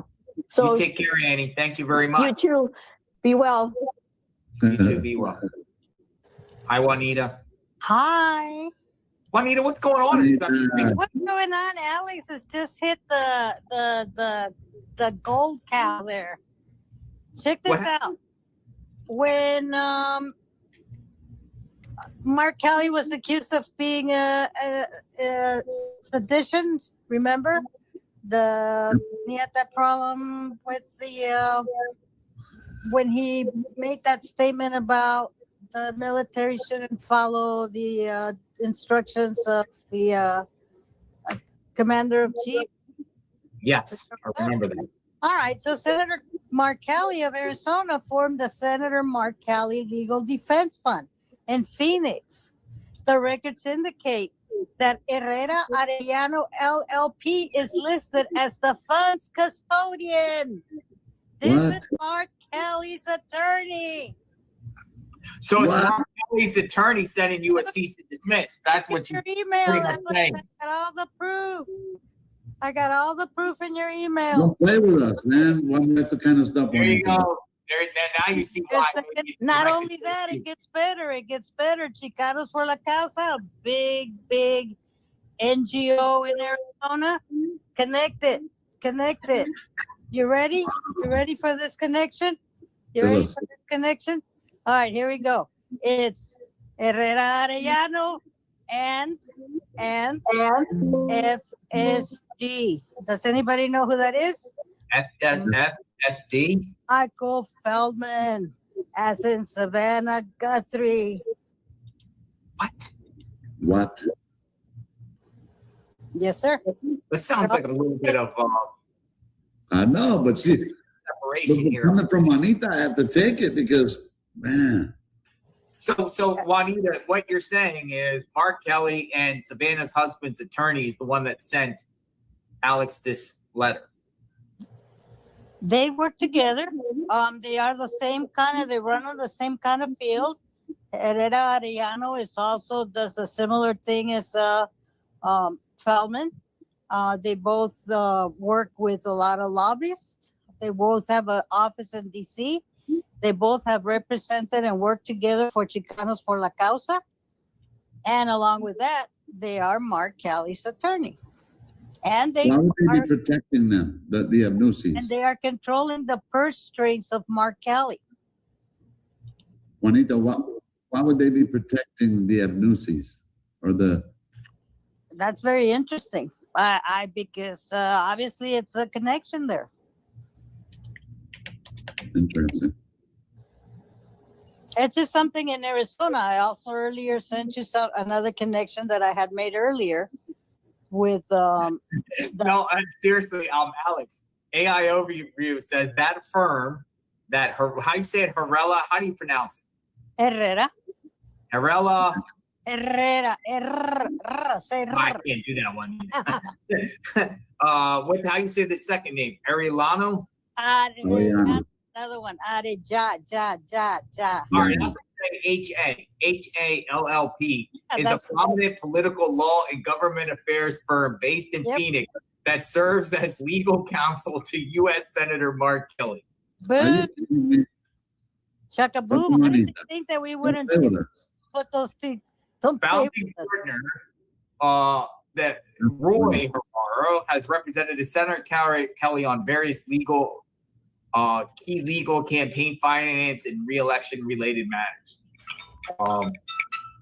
You're in the DC club, Alex. You need a sign for the DC club. Alex, that's pretty wild. That is pretty wild. So the firm itself represents Roy and Daniel, the last name, are founding partners of the Phoenix and Washington, D.C. based litigation and government affairs firm. Both attorneys, prominent political law experts who serve as legal counsel to U.S. Senator Mark Kelly. Can't make this up, folks. Stupid. Why are they so dumb? Yo, that's wild. No, that's, come on, folks. You see what's going on here? Maybe, maybe not. I don't know. Wow. All right. Well, that's the breaking news. So, anything else for me? You got anything else for me? So Mark Kelly's law firm is now representing the people's needs that Alex put out there. Yes. Mark Kelly. Mark Kelly's coming after you. Sananos called him and said, I couldn't control him. You're going to have to go next. That's funny. Juanita, you were just digging around on the firm, or what? What brought you to that? No, I know. I'm from it. Come on. I'm like from She has Arizona. my back too, you I know know. all the circles here, you know, it doesn't Until I take. needed a lawyer, I she knew was doing all exactly my where to motion. go look. Yeah. So you're saying that guy also represented Feldman? No, Bellman and this guy do the same identical thing as far as like, you know, dealing with Washington, dealing with all the, you know, lobbying and getting the senators and getting funding, managing their funds. And they both have worked together for Chicanos por la Causa, an NGO in Arizona. I mean, they do pretty good things. I like Chicanos por la Causa. Actually, I think that one of my uncles is like way up there in that firm. Interesting. I wonder if the Abnuzis are politically connected in some kind of way, because you know it's. I mean, who else do we need to connect here? Who's going to call you I next? know. Who's going to call you next? Biden? Alex. No, the auto pen. The auto pen's going to call you next. You need to stop. Maybe it was done by the auto pen, the letter. We're messing up their Truman Show. You know, we're messing it up. You are ruining the show. We're What's wrong ruining it. with They had their plans all written out for the whole season, and here we're messing it all up. All right, guys. You're awesome, Manita. Thanks for always having my back. Oh, you're welcome. People were in here that were saying, Manita, buy some tea. Buy some tea. I couldn't believe how easy it was to connect that one. I mean, normally it takes like about a day and a half, but they're making it easy. Why are they making it so easy? I'm just saying, this is what journalism is about, folks. All right, guys. I'll let you go. Have All right, fun. Manita, I'm gonna send you the letter too. Love you. Bye. Love you. What do you think? She's awesome. I take everything she says is golden, because she's always, you know, looking out for all, not just me, but she's looking out for you, all of us, to keep us safe. Where that's pretty awesome. And she probably when it comes to attorneys, I think that's why she jumped on it, is because she knows a lot of different attorneys locally from New Mexico. So I think it's, you know, it's weird. I know that it's weird, but what isn't in this case anymore, you know?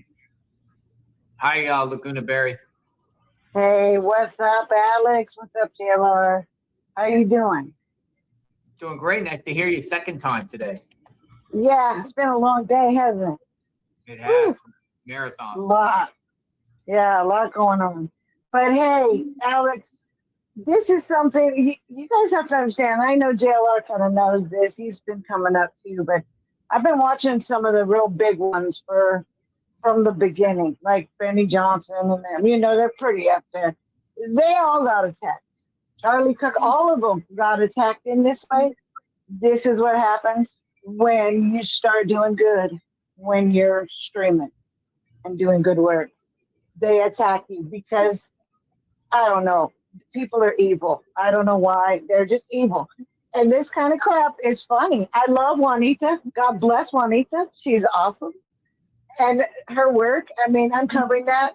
This is a joke email, dude. It's a joke email. They're trying to scare you.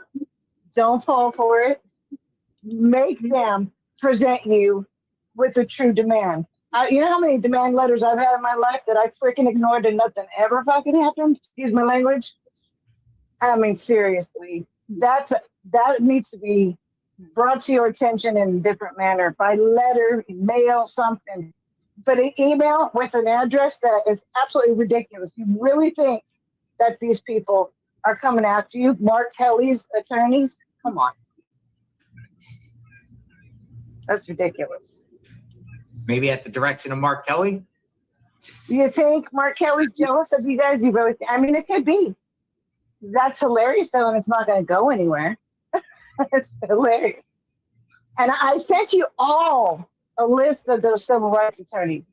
I think once you're done with all this, you really need to call them. Those are for the media. Those are the top in the nation for the media.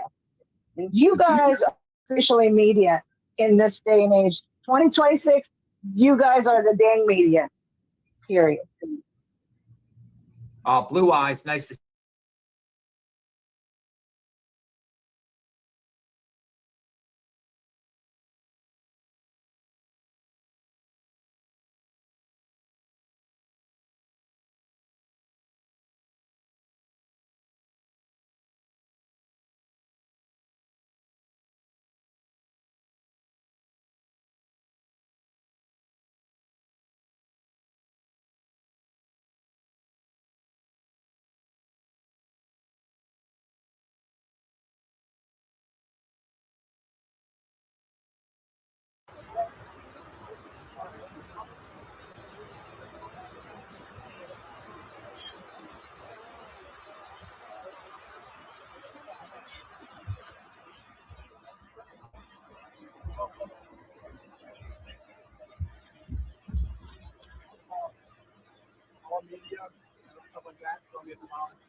looks bad.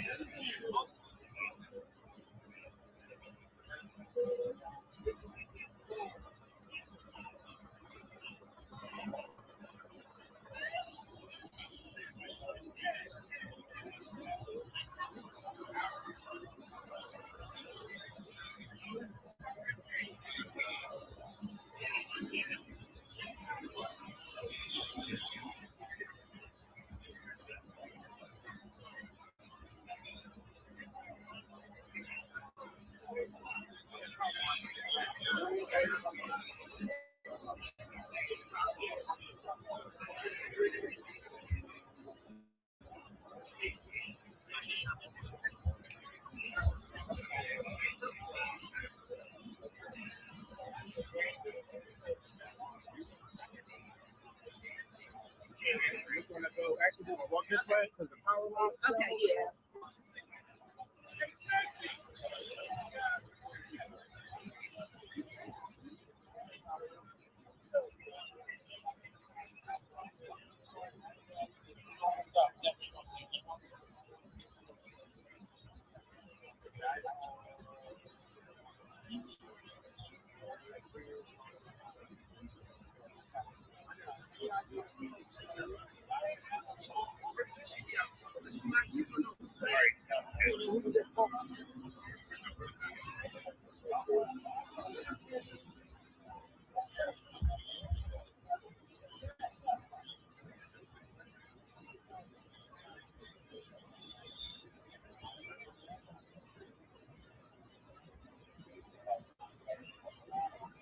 $1,500 Richardstown Road.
find out what's going on here with this situation. Looks like a FedEx building.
Yeah, it's pretty wild.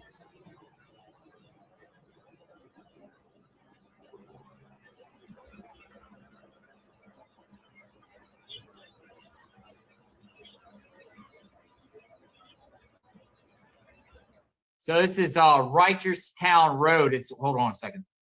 I was like 1 minute behind. Wrightstown Road. 1500 block. It's by the FedEx. The easiest way to get in there is probably to go in through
So the question is, what's going on with the?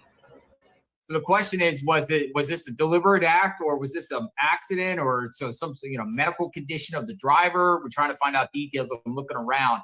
So we're at 1500 block of Wrightstown Road in Pikesville, Maryland, and it looks like this bus here crashed into multiple vehicles and then kept going down the road and eventually crashed into the side of the FedEx building, and also it appears hit a pole or something up there. So we're looking into this and finding out more, but rescue and search, and they were pulling bodies away right before we started.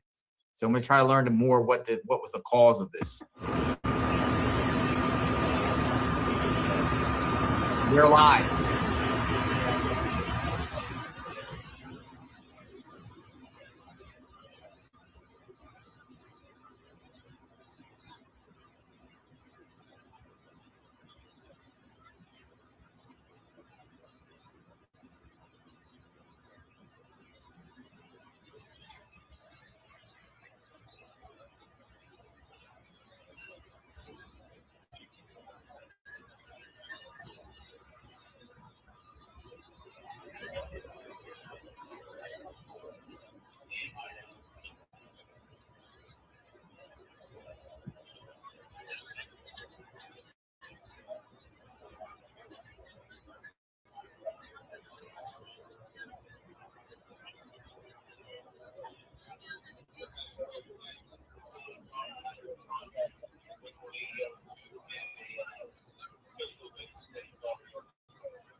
Oh, he's yelling at him.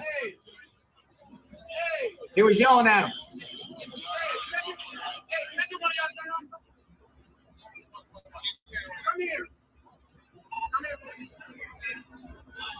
He was yelling at him.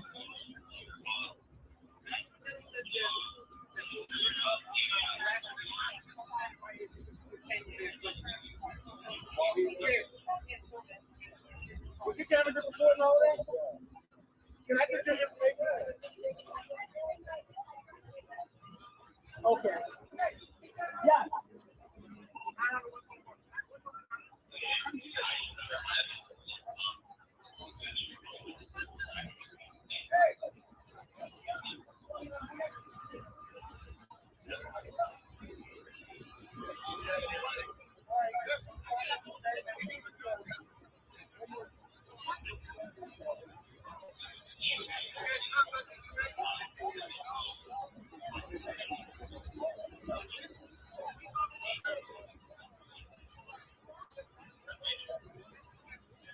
Question is this deliberate? Question I have is this deliberate or is this an accident? And that's what I'm waiting to try to find out. I'm scouring the net trying to find more information. This is Pikesville, Maryland. A bus crashed into multiple vehicles and then continued to go on and then eventually crash into the FedEx building.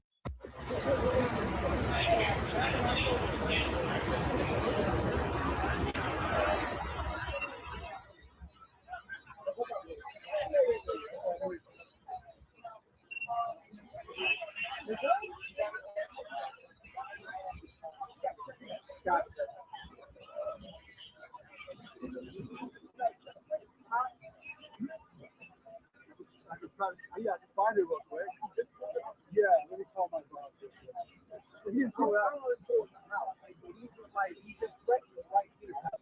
Threaten him.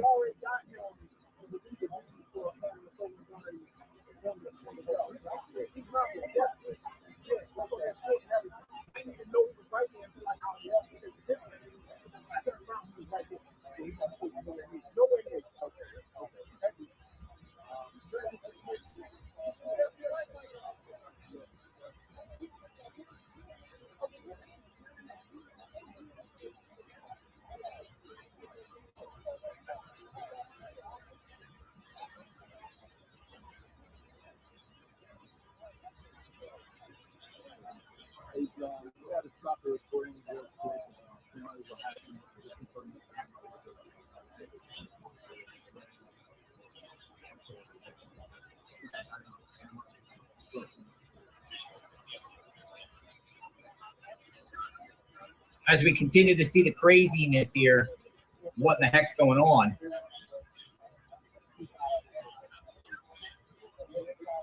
It's still chaotic there.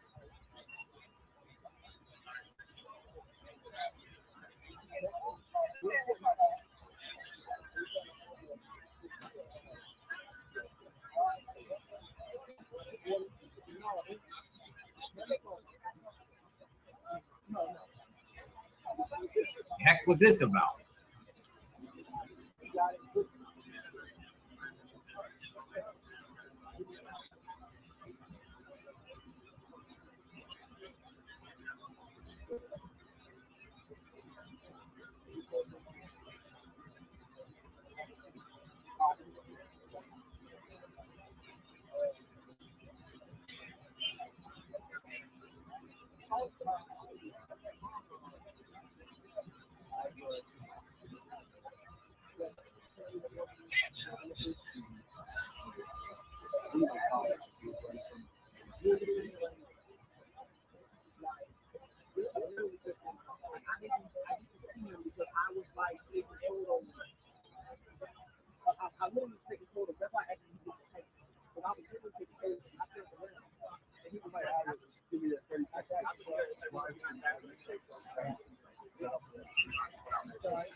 Question is, was this accident or deliberate?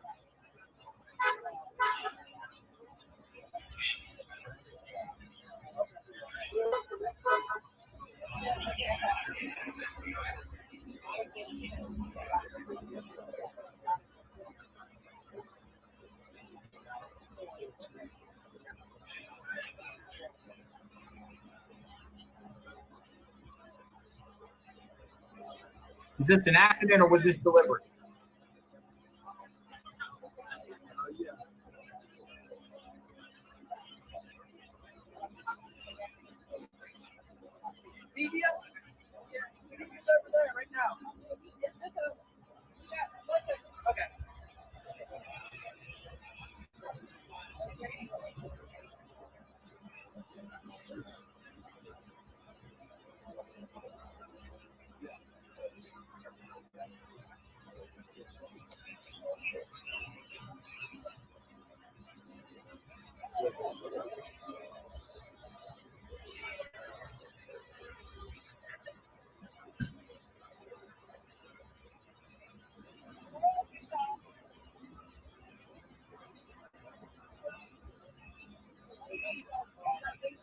Crime and coffee.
Yes. What's your name? Patrick. Patrick, is that Patrick?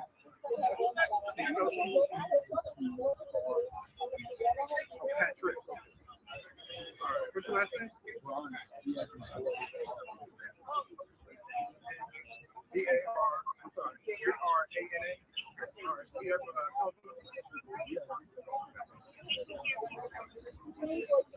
I'm gonna get it too.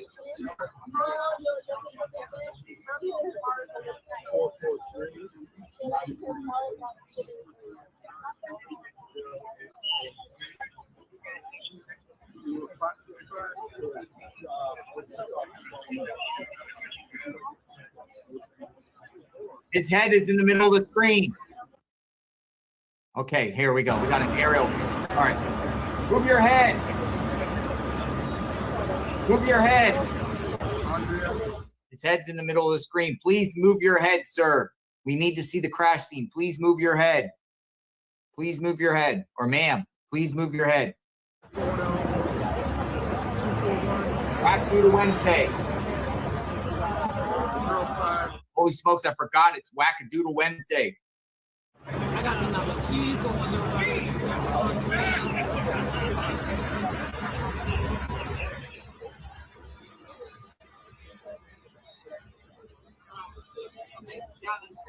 Thank you, sir.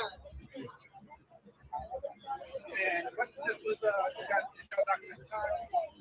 I just woke up. 7:15, 7:10.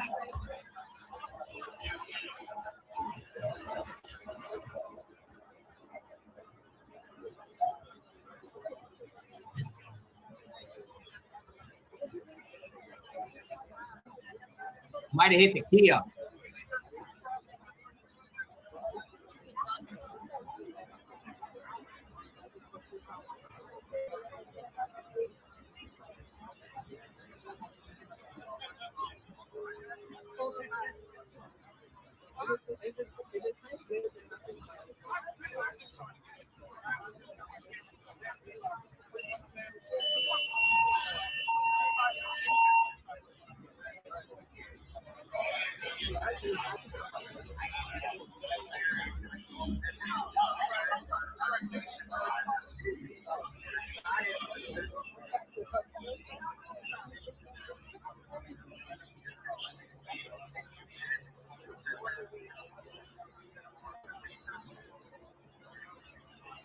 Are you with the news station? Yes. Are you with? What's happening here? Hopefully, yeah.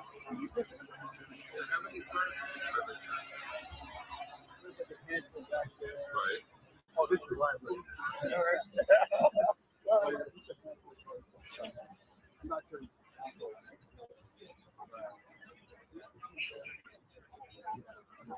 I don't know about it.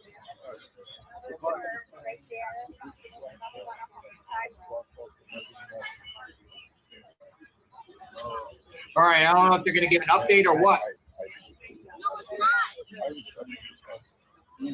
That's a lot of personnel there.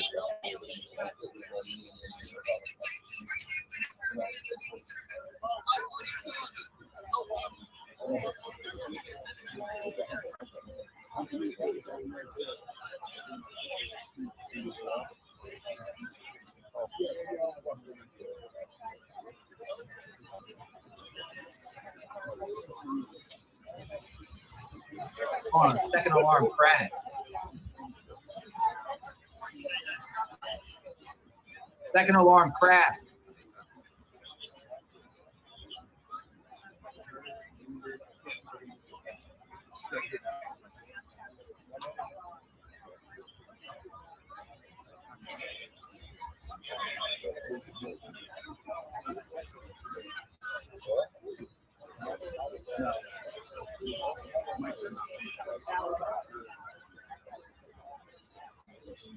Thank you, Patty.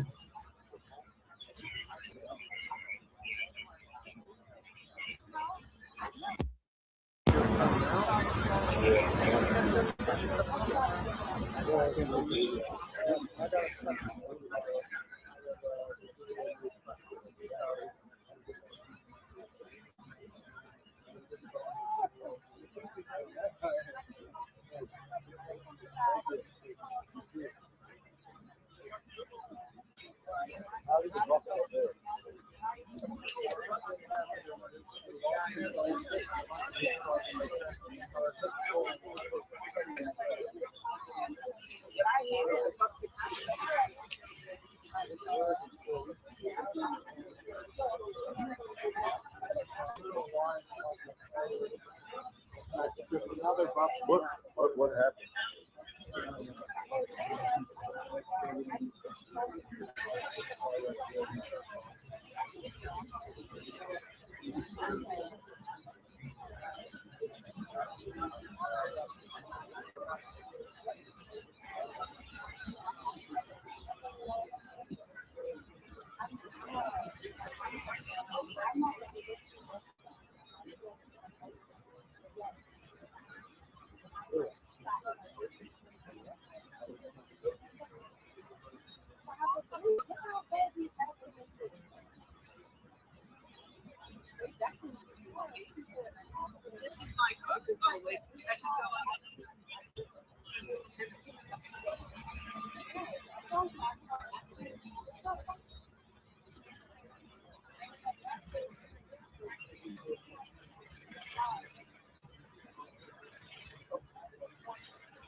So we are live.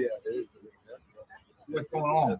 Maybe you only saw part of it because there's like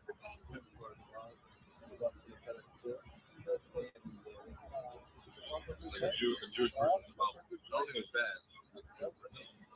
It seemed like it was an airbag blue, like whatever. Yeah, but they said a few casualties with eyes and that.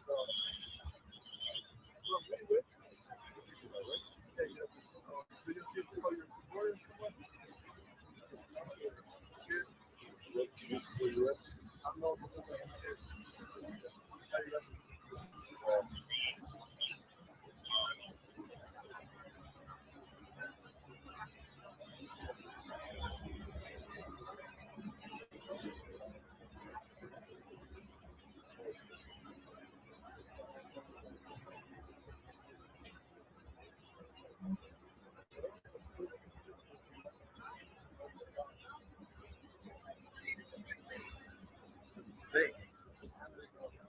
All these leaves. Hey, you can go from behind. No, we're at the No, you can go behind. Yeah? You can turn out to there. That's in my car. You come here before. Got in on this parking lot. How do you get across the street? Let me cross the street.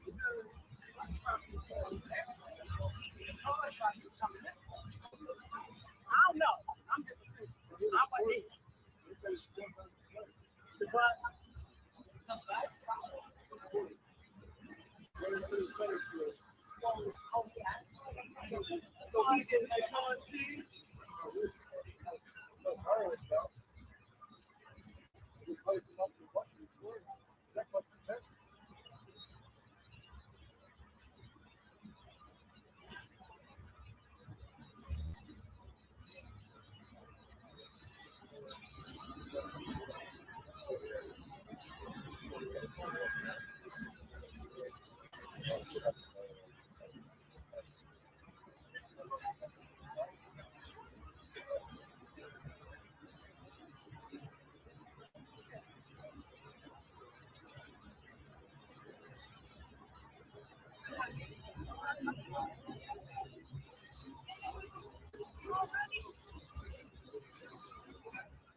good?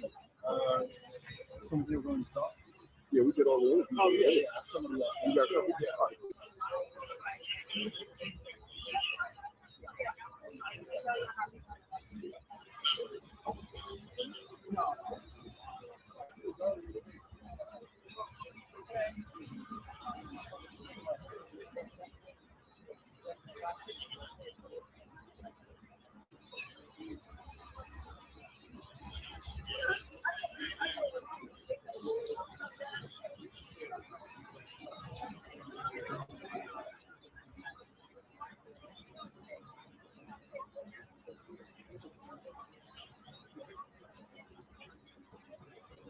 They said they give a press conference. Got to find out if this is deliberate or an accident.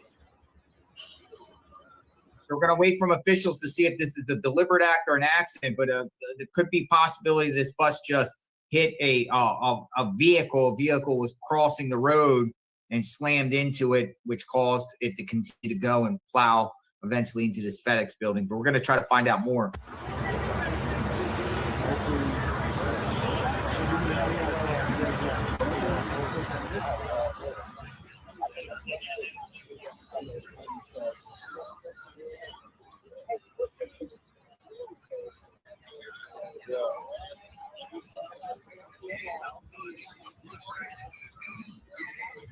I mean, it's like some of these drugs, Joe. It's how many people in the store. Yeah, I don't know. I think that boy right there, he's done. Yeah. That boy in there, he's done. Yo, it's too many people out here exploring.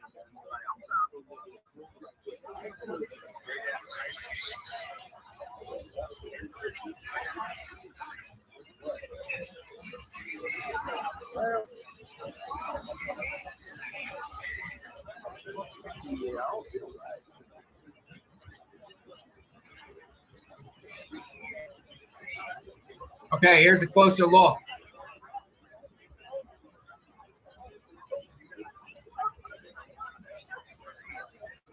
Oh, the bus right there, Johnny. I ain't gonna lie, I see that shit right there. Bro, I be telling niggas, bro, the bus drivers are vegan, bro.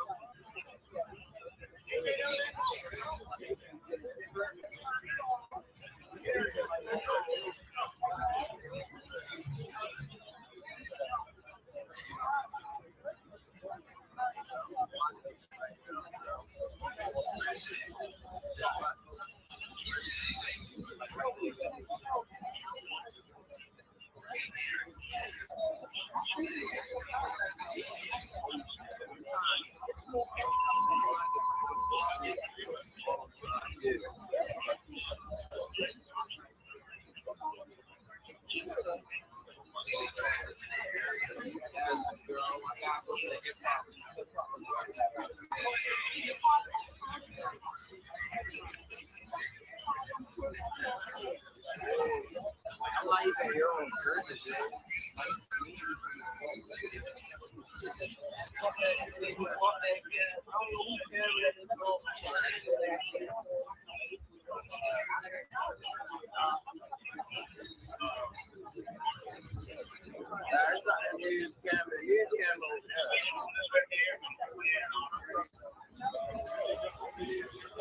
the news camera's over there.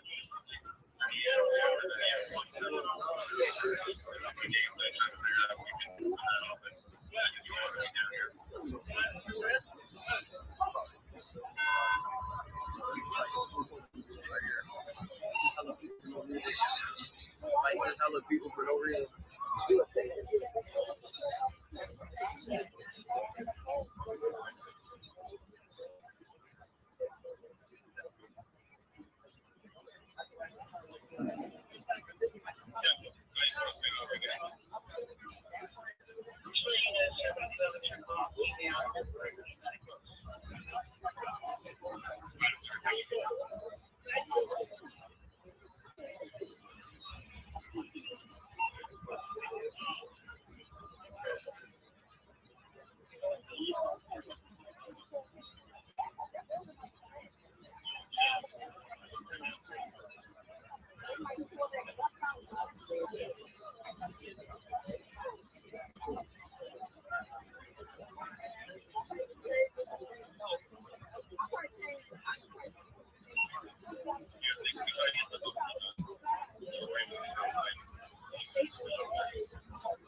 So there's reports that this bus hit 7 to 8 vehicles. I'm seeing some reports of 7 and others 8, 7 or 8 different vehicles.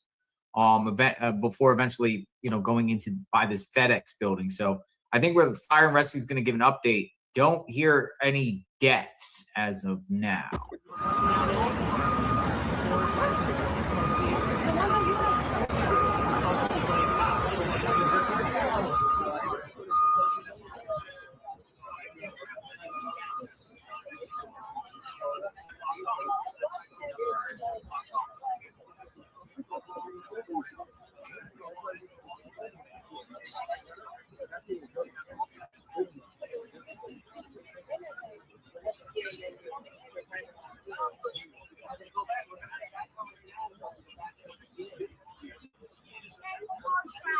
Oh, you'll see me.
Now we got an outside perspective here.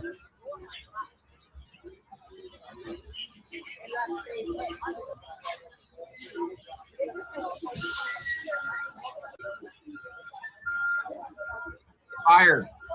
Truck. One truck's leaving. Does this mean that everyone is secure?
One shot, two.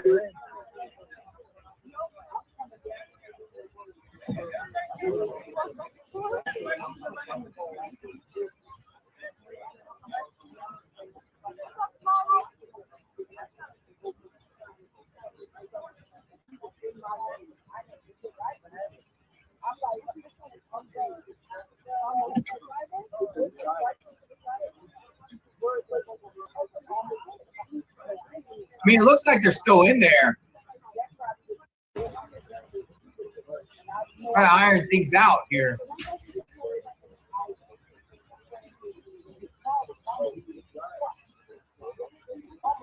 Did anyone die?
bringing in the link.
Wave your arms. I'm trying to find y'all.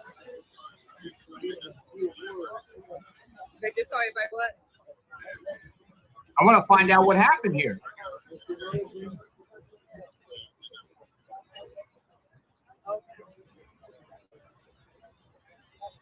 I can't see it. Wait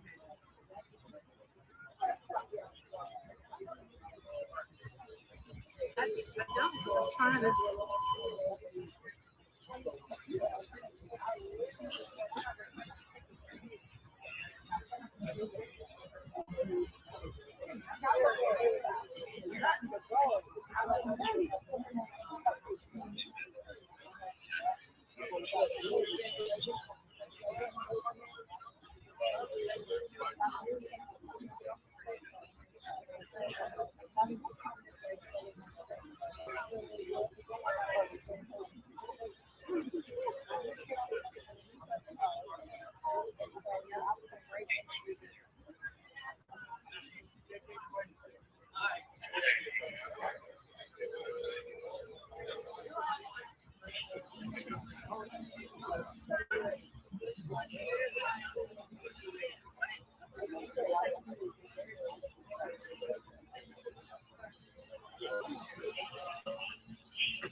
To the gas station.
All right, they're moving out.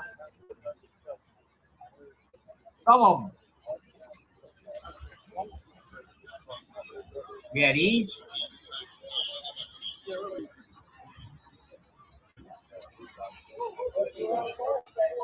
Yeah.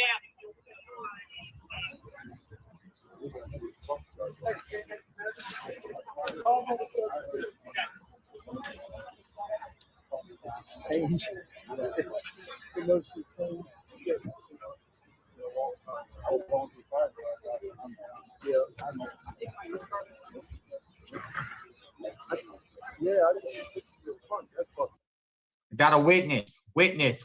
And this is wild. I'm telling you, like when I called our executive producer, I literally said the first words were, "This is crazy." We have the bus right here behind us. And what you can't see, because police have really been blocking off this area, is that there are several cars that were struck, like as you mentioned. I saw one that was actually flipped over over here as well. And again, I mentioned this earlier. This is a busy shopping center. It's 5 or 6 o'clock at night. You have people that are getting off from work, people that are going to stores and stuff like this. So for something like this to happen, it's just wild. 28 injuries or 28 people that were injured and all of this. One in critical condition from what we're hearing right now. They're waiting BGE crews to come out here because power lines are down as well. They have help coming in from other areas. I'm actually joined here right now. Come on in with Miss Crystal here. And you were in one of these stores here, one of these shops, when all of this happened. Tell me, like, what were you doing and what did you see or hear? Yes, so we were in Neha's threading, Neha Spa, and I was getting my nails done in the basement level. And we just all of a sudden heard this huge shaking and booming of the building. And at first we just thought maybe some shelving had fallen on the upper floor. So the nail tech went up to check and she said, "There's a bus on the side of the building." And we're just like shocked and awe, because that's the last thing you expect to hear. We thought, maybe a 1-2 car accident. Then we come out and see that it's literally at least 10 and flipped over, the power lines down. It's very troubling. Like, I don't even know what could have been the cause. I don't know. Yeah. When you came out here and you saw this, what was going through your head? Like, just seeing that car flip, seeing this bus here? Yeah, I mean, just giving thanks to God, because I'm here with my son. It's like you said, it's very busy. The car could have come through the store. Thankfully, all of the glass is fine, no shattered glass in the shop, but it's just something that really sobers you, because it could have been way worse for the businesses here and the people, walking or coming back and forth. I don't know the extent of people's injuries. I hope, no one is fatal, but I was just thankful that we were all okay. And I'm thankful that you're okay too. Is this your son right here? Mm-hmm. Yeah, you're here with your son. So I'm thankful both of you guys are okay. Thank you so much, Miss Crystal. I really appreciate your time. Again, really wild scene out here right now. 28 patients, one in critical condition. Medevacs out here, help from other areas are out here as well. Power lines down. We're going to continue to get more information. And as soon as we do, we will bring that to you on air and online. Back to you guys in the studio. All right. So. I had somebody else go. Oh, yeah. I'm going to try to get some more pictures. You can. I also got a clip from the Baltimore County Fire Chief who discusses the matter. I'm going to get this up into play. Bear, stand by. They still got an active scene here, though. I do think fire trucks have kind of like dipped out of there, so I'm sure everyone has been accounted for. Let me get this up here. This is the fire chief of Baltimore County. Let me get the volume up. See what he has to say. Hey, where's the volume? Oh, don't tell me they don't have no volume on it. Oh, I don't know. They don't have no volume on it. Nope.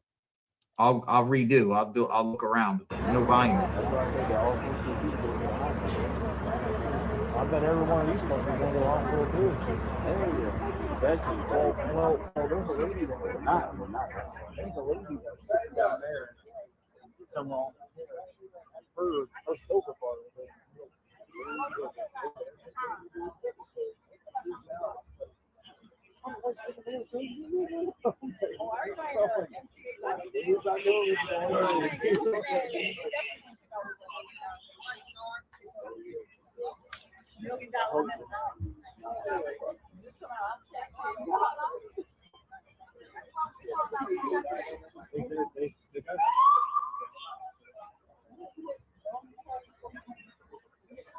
They didn't include the volume. Yeah, but like, you know, if the guy did have a his whole, you know, race,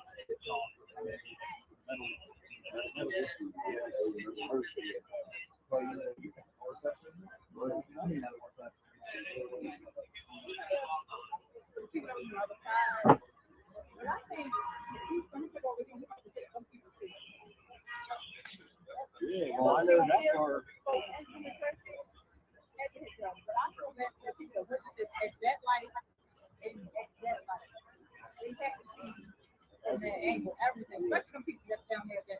Well, this part here. That's right there. What's all that?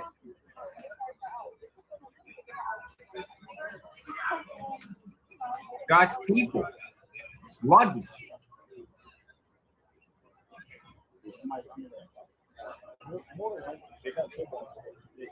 Thank you, Shirley. I'm going to try to get where the fire chief says. Sent you a link to the news report, Lois. Thank you, Shirley, for that. All right, I'm going to check out the link. And PI 56, horrific images and tragedies. No idea if anyone passed, but sending up my prayers. One loss is too many. Absolutely. Laguna Berry, quick prayers for all. Yes. Barbara, it says over 30 injured. Lori says they deployed 15 ambulances, a medevac helicopter, and specialized trauma teams.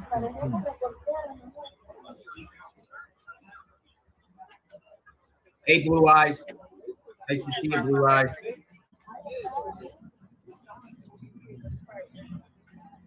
Folks, don't forget, it is Wackadoodle Wednesday.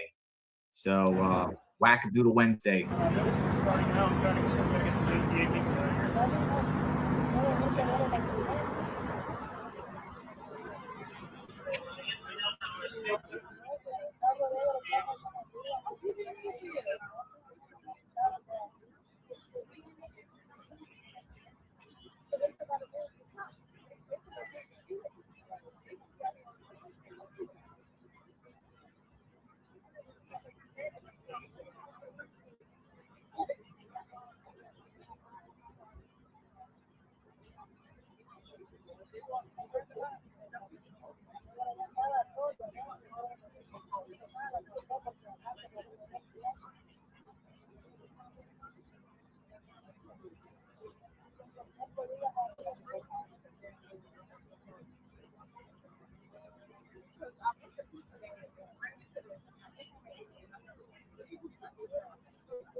So more and more reports are coming out saying the bus driver suffered a medical emergency.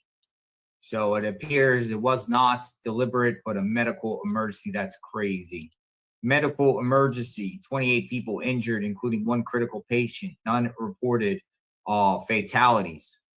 All trapped individuals has been pulled out. Medevac and shock trauma go team responded. Road closures. Wrighsterstown Road remains closed between Old Court Road and Sunbrook Lane. Ongoing investigation, structural integrity of affected buildings being assessed. So just a terrible, terrible, terrible accident. You just see something here. This is crazy.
The heck is that?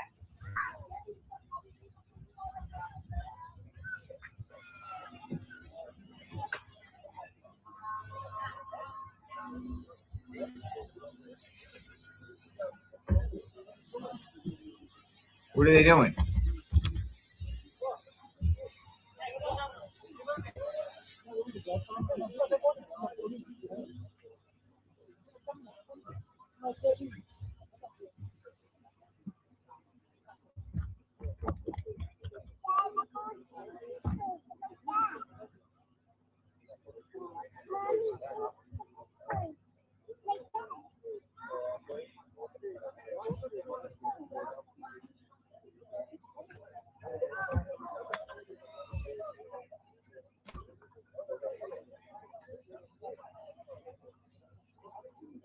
Heck is all that? Oh, they moved.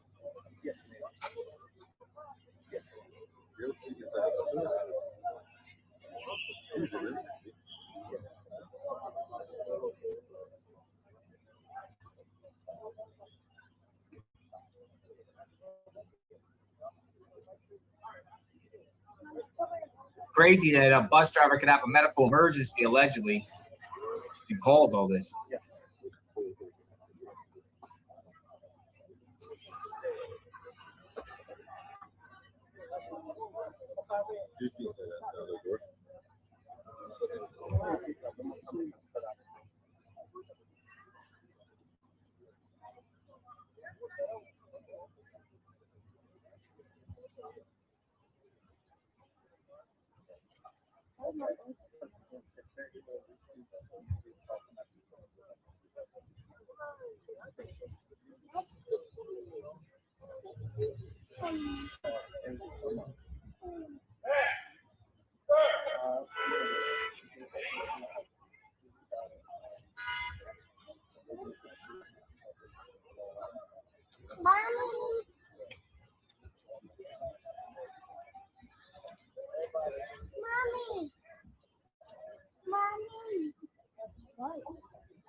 Hey, Keith. Yes, I see it right now.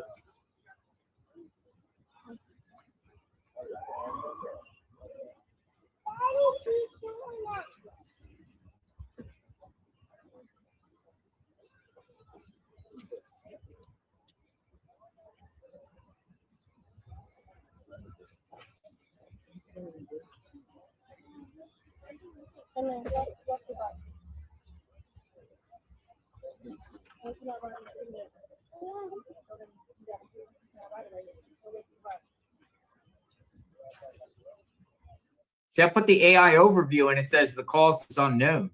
I know some people on Twitter were saying it was a medical situation. Have you heard authorities?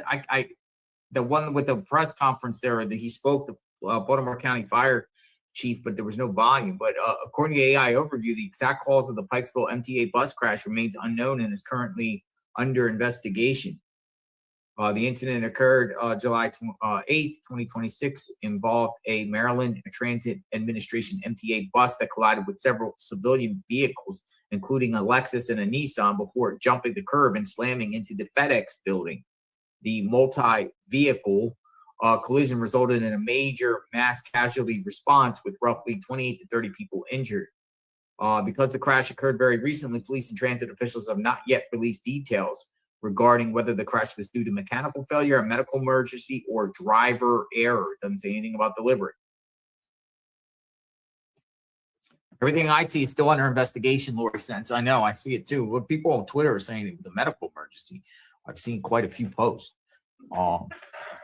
Governor Wes Moore confirmed that the state agencies are actively monitoring the situation, coordinating support at Baltimore County Police as Baltimore County Police lead the investigation into what triggered the wreck. Under investigation, that's what I'm seeing. Yeah, Where's the press conference?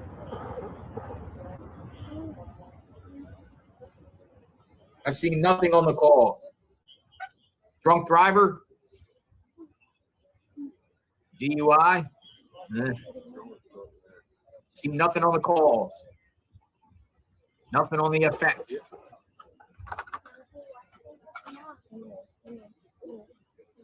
Where's the press conference?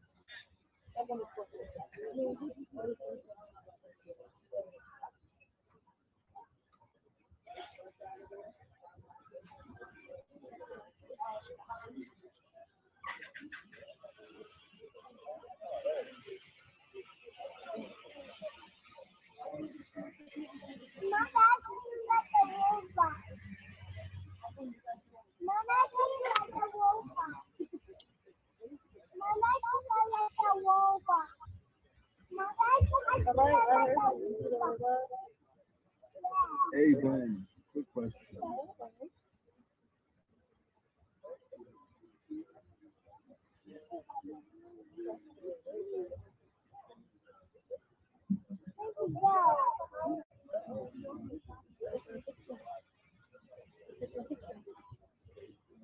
What's the cause?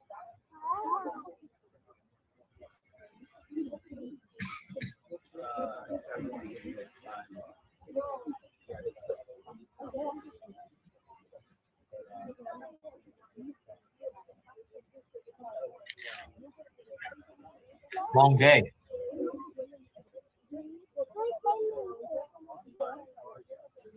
Hey, John, LA. 1776.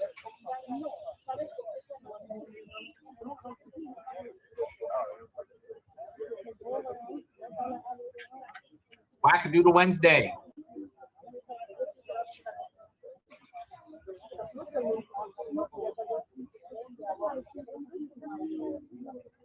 Okay. Yeah. All right. I just want to make sure.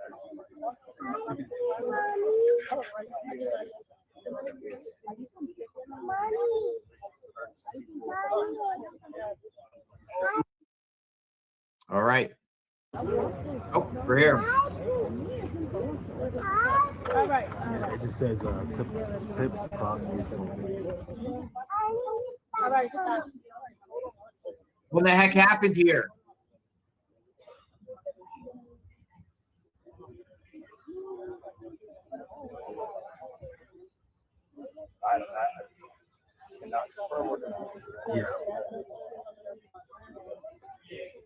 Let's just wait until a little bit and see if they're going to give a press conference.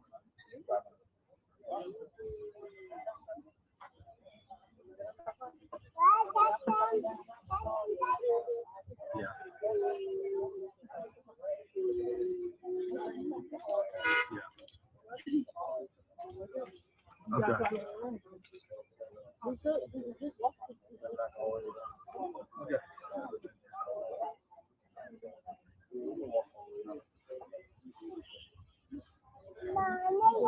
Okay, that's good to know.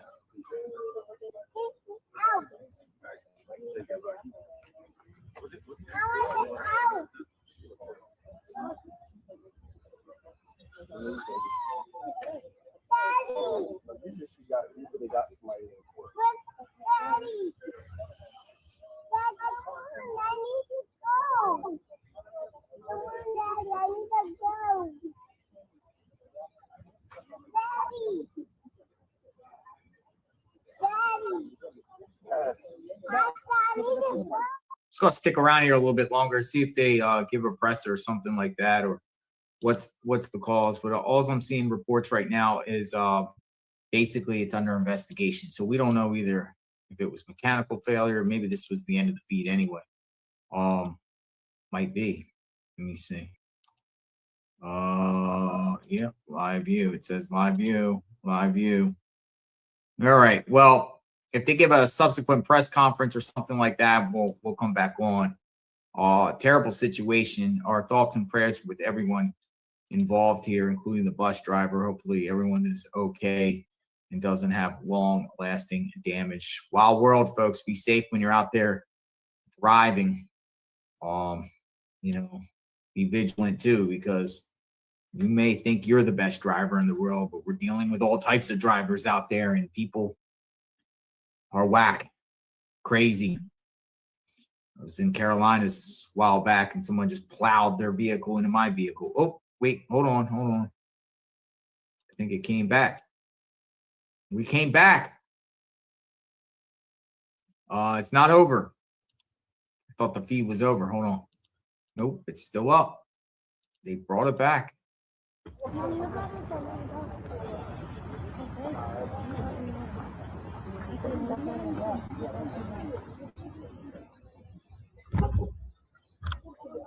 There's somebody's shoe.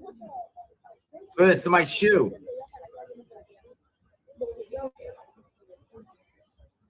Don't drink and drive either. Save lives. Don't drink and drive either. Don't use devices, handheld devices either. That's illegal in most states. Handheld devices. Don't be texting and driving. How would you feel if you hit somebody by texting and driving or something crazy, or drinking and driving? There's long-term consequences. Press conference 12 minutes ago. It's all. I don't really see a presser though. Let me just see though.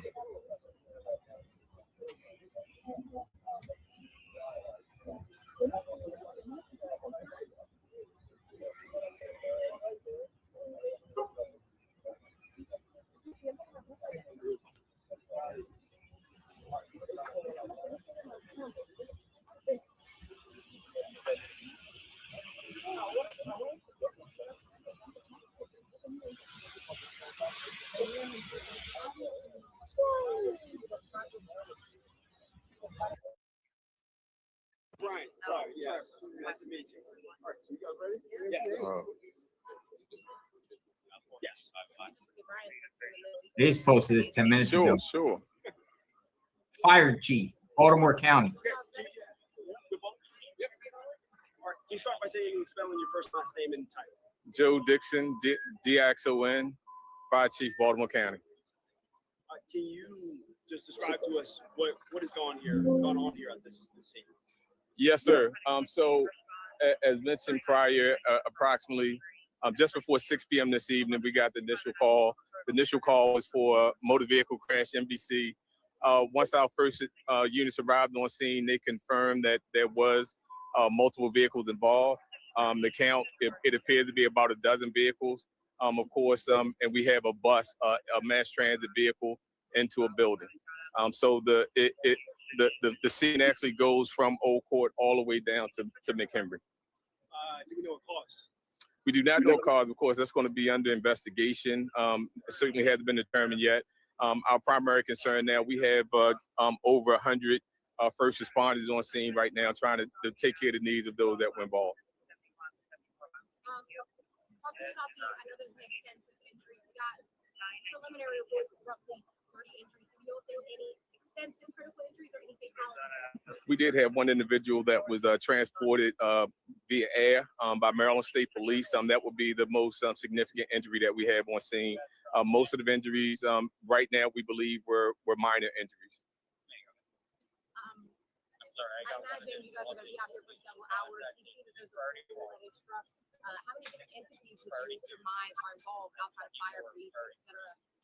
Out of fire police, of course, we have the hospital system. It's always going to, because an event like this, when we have what we call a mass casualty overwhelms, you know, they have this intake of patients that they weren't necessarily planning for. But even as we look at the poll there, you know, we were very fortunate that that doesn't appear to be. You can see the lights in the buildings, in the businesses around me, that they weren't electrical lines. So hopefully that'll be taken care of. You know, we have a system in place. Parts are tardiness, but here we are seeing here. Can you describe to the police what happened? Yes, sir. Again, we have a multiple vehicle collision. You know, it appears that the MTA bus, which is into a building down there, we have a rescue team down there, was involved. But we don't have, it's under investigation. But we believe that whatever it is, you can see the scene, again, as I talked to them about, goes from Old Court all the way down to the next intersection. So it's significant. I know I read some of the posts that the Baltimore County Fire Department posted regarding 20 to 30 patients is what you guys tweeted. Yes, sir. You guys tweeted in terms of low priority. What is the nature of the injuries? Well, most of the individuals that were on the bus or in their vehicles are going to be what we call priority 3 patients, meaning we certainly have to take a look at them. We also refer to them as walking wounded. We did have one. I won't get into it anymore, but we did have one that was significant enough to be transported via air. I'm looking at the scene with the cars that are involved. Can you speak to, in terms of the injuries and the civilians? We can't say what happened with those civilians in the car, but again, it's more like a war scene, as I mentioned earlier. When you look at the vehicles, because of the nature as you see it, so that's why everybody is waiting for what the report will be from our investigative team as to what the cause was. And I know we keep getting a rough estimate of the number. Do we have an exact count of how many people? Well, the reason I don't want to give an exact number, it's approximately 30, because there's always people that may, you know, I was standing by, it may be something. So approximately 30. What's what runs through your head when you pull up and see a scene as extensive as this one? What runs through your head when you see it, and then what are your first reactions? Well, certainly when I see a scene like this, my first reaction that I have, Baltimore County is blessed to have qualified first responders. The command post is behind me. You know, my deputy chief back there arrived on the scene and make sure it's part of organizing the scene and make sure we get the right people in the right place at the right time. And then as I mentioned, you know, being familiar with our mutual aid partners, knowing that they're going to come in, provide the assistance that we need, and we're also covering the rest of the county. So, I mean, no, that's fine. But seeing that, you know, it's just important. It's important to give you at least a sense of comfort when you're looking at this, that you have people that are well qualified and prepared to meet the scene. We know this main road is closed. Yes. Can we get an estimate about how traffic is basically being routed? That would be law enforcement. But what we have asked, and we certainly through this venue as well, asked that people avoid the area that are curious. You know, it is just give us an opportunity to work and clear it, and we'll be out of your way as quickly as possible. Distractions, the so-called zones of life. We did, yes, we did. The one person that was airlifted was the most critical, and we did need to certainly extricate that person. Another one of our partners, we did request a go team, and they did arrive on the scene, and that was about it. What challenges have you run into? like you said, this is warlike and it's extensive. Well, again, this is what we do. Working with law enforcement and working with our other partners. You know, we are here to mitigate. We're here to open it up for the community. So I see Carmen, like Carmen's this may go for police, but do you know if the speed had anything to do with I do not. Yeah, that'll be for police. But thank you. We're going to get back. I appreciate. First and last name is spelled. Oh, Joe Dixon, the AXA win, sir. Yes, sir. Of course. Thank you. Joe Dixon. That was Joe Dixon. All right. Well, it looks like we're just back to a bus. And now the bus actually went away. Feed went away. So I'm going to go away. Y'all be blessed. Have a good night. Praying for everyone's safety, of course, and stay vigilant. Laguna Berry, I'm sorry about your situation. I saw your comment. You lost your leg to a drunk driver and it changed your life forever. I'm sorry for that. Sounds horrible. Hopefully you're better. And horrible. I can't imagine losing a limb. Whew, tough. Y'all be safe. JLR Investigates. We cover true crime, breaking news, whatever's going on, 24/7 real 365. Good to be back in this type of reporting, right? Where we scour around the net and see interesting things and pray for peace and show you what's going on in real time. So kind of getting back into that mode here. You know, we're Nancy Guthrie for sure, but this is what we were doing before Nancy Guthrie. So and tomorrow morning I'll be back for Charlie Kirk. Accused assassin Charlie Kirk, Tyler Robbins for his preliminary hearing. Whatever else pops up, you'll hear it here. Maybe I'll come on in another stream in a little bit. Y'all be safe. Stay tuned. JLR Vest.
Welcome, guys. We're live. We got Nico in the chat, or Nico on webcam. How you doing, Nico?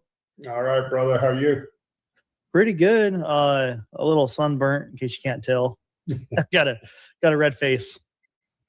You just had surgery like a week ago? Yep, 1 week ago exactly. Yep. How'd that go and how are you doing? It's going good for the most part. Today was like the first real day where I felt like I'm on the downhill slide of the pain. Like you're feeling better? Yeah. Or is it getting worse? No, getting better. Okay. Yeah. It was a rough surgery though. According to the assistant surgeon that came to see me, it went the whole 4 hours, and they basically had to clean up a mess in there from my previous 4 surgeries. So by mess, what do you mean? Like muscle or tissue or? Lots of torn stuff in and around that area. The reason they had to do the reverse shoulder is because they had tried 4 different times to fix it the normal way, but there was just no rotator cuff or labrum left that they could attach anything to. So now I'll use, instead of counting on a rotator cuff or a ligament to move my arm, I'll be using my deltoid muscle to move my arm up and down, left, right, all that kind of stuff. So right now you're not able to move your arm up at all, or you're not supposed to? No, I'm strapped in, man. Yeah, I saw it right here. Yeah, I'm and then in the ice pack. Yeah. Wow. Well, I'm glad you're okay. A lot of people are concerned because something about having a heart attack. You had a heart attack? Yeah. So when just about before I was getting ready to get discharged, maybe 30 minutes before, I had mentioned to them, I was like, man, I'm not feeling too good. I got a blasting headache and starting to sweat a lot. And I said, those are indicative of what happened to me 4 years ago when I had a heart attack. And they were like, so you had one in the past? Yeah, in 2022. I didn't know that. Yeah, April of 2022.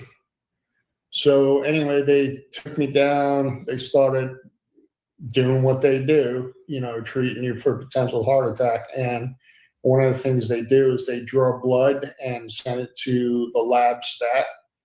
And they look at these proteins in your blood. They're called troponin. Okay. Yeah. And if those things get elevated, by those getting elevated, those proteins, it's showing that the heart is under stress, right? It could mean you had a heart attack. Yeah. Or you're having a heart attack. So then they rushed me down to the cardiac catheterization emergency area, and then went in through my groin and up into my heart to check for any blood clots or anything like that. The long and the short of it is, it's not so much a heart attack, it's more of what they call a cardiac event. And, because they couldn't find anything,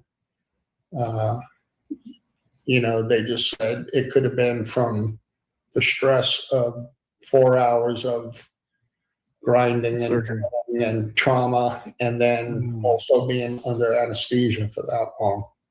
That sounds painful, to be honest with you. Yeah, I remember you called me after, and I don't know if you remember calling me, but you called me later that day, and it didn't sound like Nico. The day of surgery? Yeah, you called me the day of surgery. I did? You said you went into cardiac arrest, and they think it was from a blood clot. and you sound, man, you sound like you more exhausted than you can even imagine, and you're high as a kite. Yeah, dude, I'm surprised I called you because I don't remember being able to call anybody. It was either that night or the next morning, but you called me afterwards, and I think it was that night because you said right when you were getting discharged, you went into you said cardiac arrest due to a blood clot. Mm-hmm. Might have been the next morning, but I remember you called me. You sounded high as a kite, and you're back in the hospital, or you were still in the hospital. It might have been the next day, bro, because that's when they came in that morning and told me that it was most likely cardiac arrest. And yeah. And I remember I didn't want to bug you because I'm like, a guy just having, cardiac arrest and just went out of major surgery. I don't want to bug you, but I was kind of worried, bro. I didn't hear from you for like a day or two. I was like, holy crap, is Nico okay? What's going on? That's not true because my wife told me that you had called her and were asking who was getting my gun collection. Oh, that was Hunter. Hey, he put the guns in the wheel, right, for me. I got the guns. But yeah, no, I was just worried about you, bro. So there's been some stuff coming out about the Nancy Guthrie case. I have it up on the screen. FBI on Nancy Guthrie. Some ransom notes might be legit, says TMZ. What do you think about the possible leak from the FBI saying that ransom letters were fake? Totally just changed the subject. That was from Reuters, I believe, right? Mm-hmm. Yeah. So here's the thing. There's so many people that are involved with true crime and social media stuff these days. I think everybody and their mother has what we call a source or sources. Yeah. Which are basically informants, right? Yeah. And I think sometimes people get to saying things without actually understanding the long-term ramifications of what they're saying, how that could be a problem down the road and so forth. And, if it is true, very irresponsible of the FBI to do that. Because I'll tell you, man,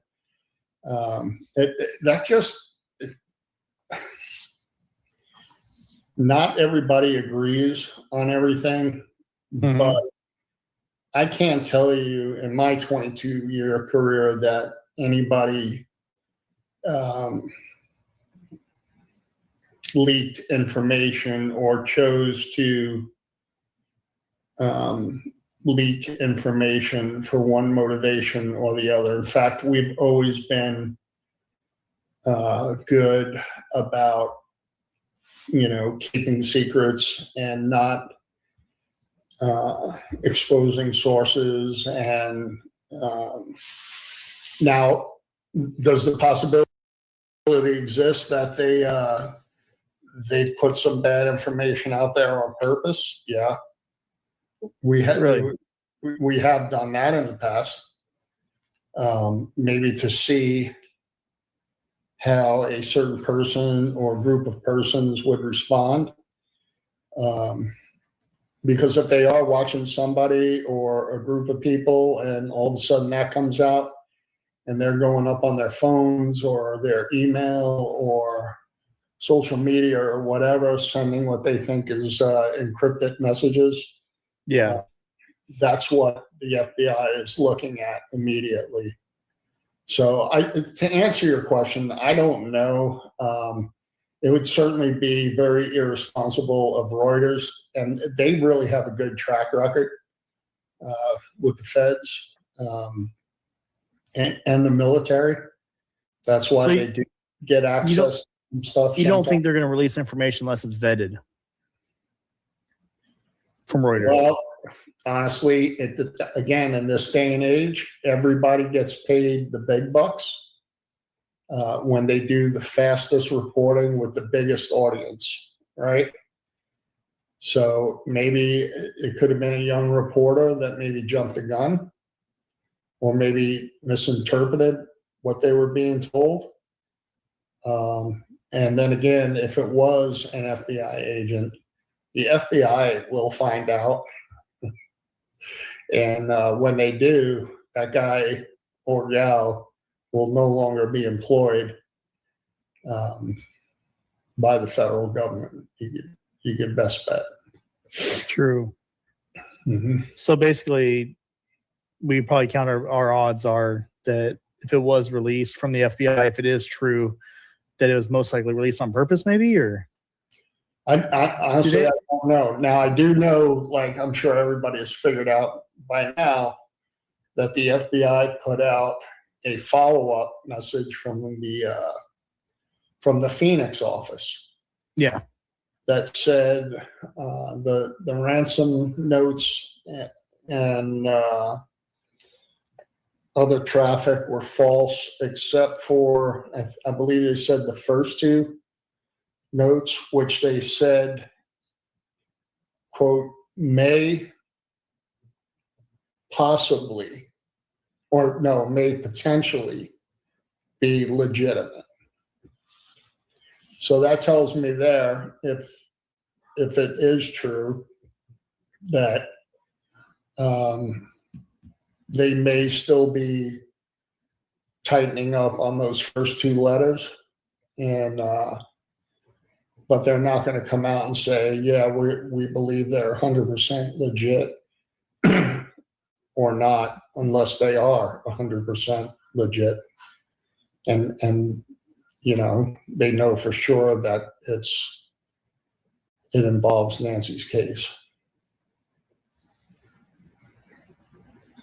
I'm probably confusing you more than you want to be, right? No. I'm listening to you. I was trying to pull this up too. I'm listening, but I was trying to pull up the thing from Reuters, but they want me to subscribe to read their thing. I don't want to pay to read the news article. Yeah. Yeah. I'll show you right here. Share this tab instead. Yeah. See, Reuters, support trusted, allow ads, close that. It just, it wants me to enable ads like pop-ups, and I'm not doing that. Yeah. But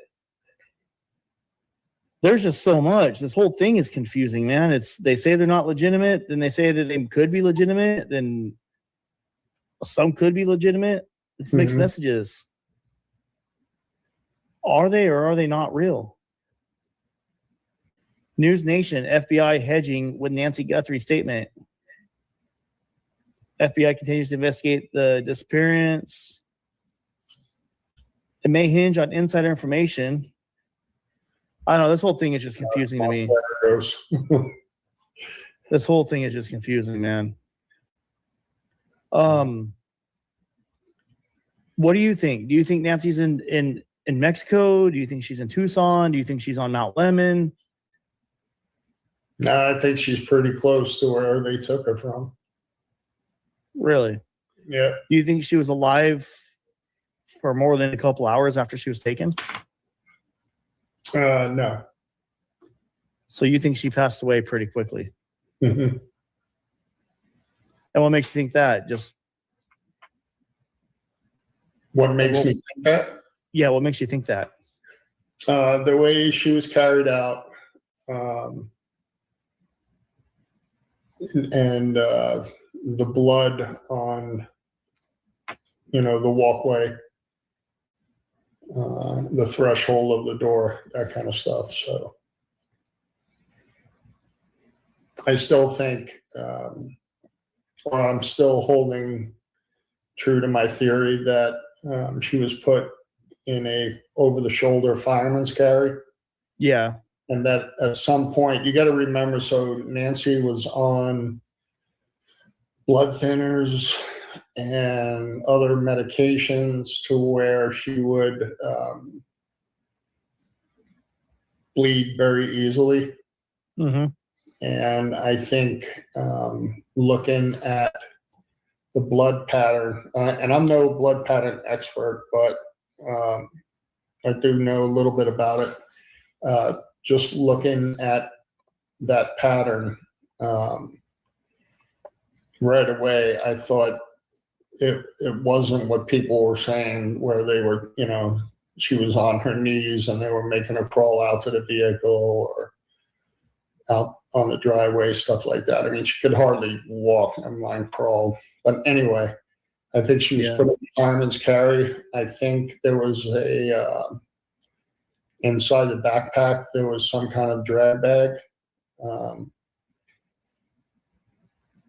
either a professional one or even a homemade one, where she could have been wrapped up fit to cause easy carrying.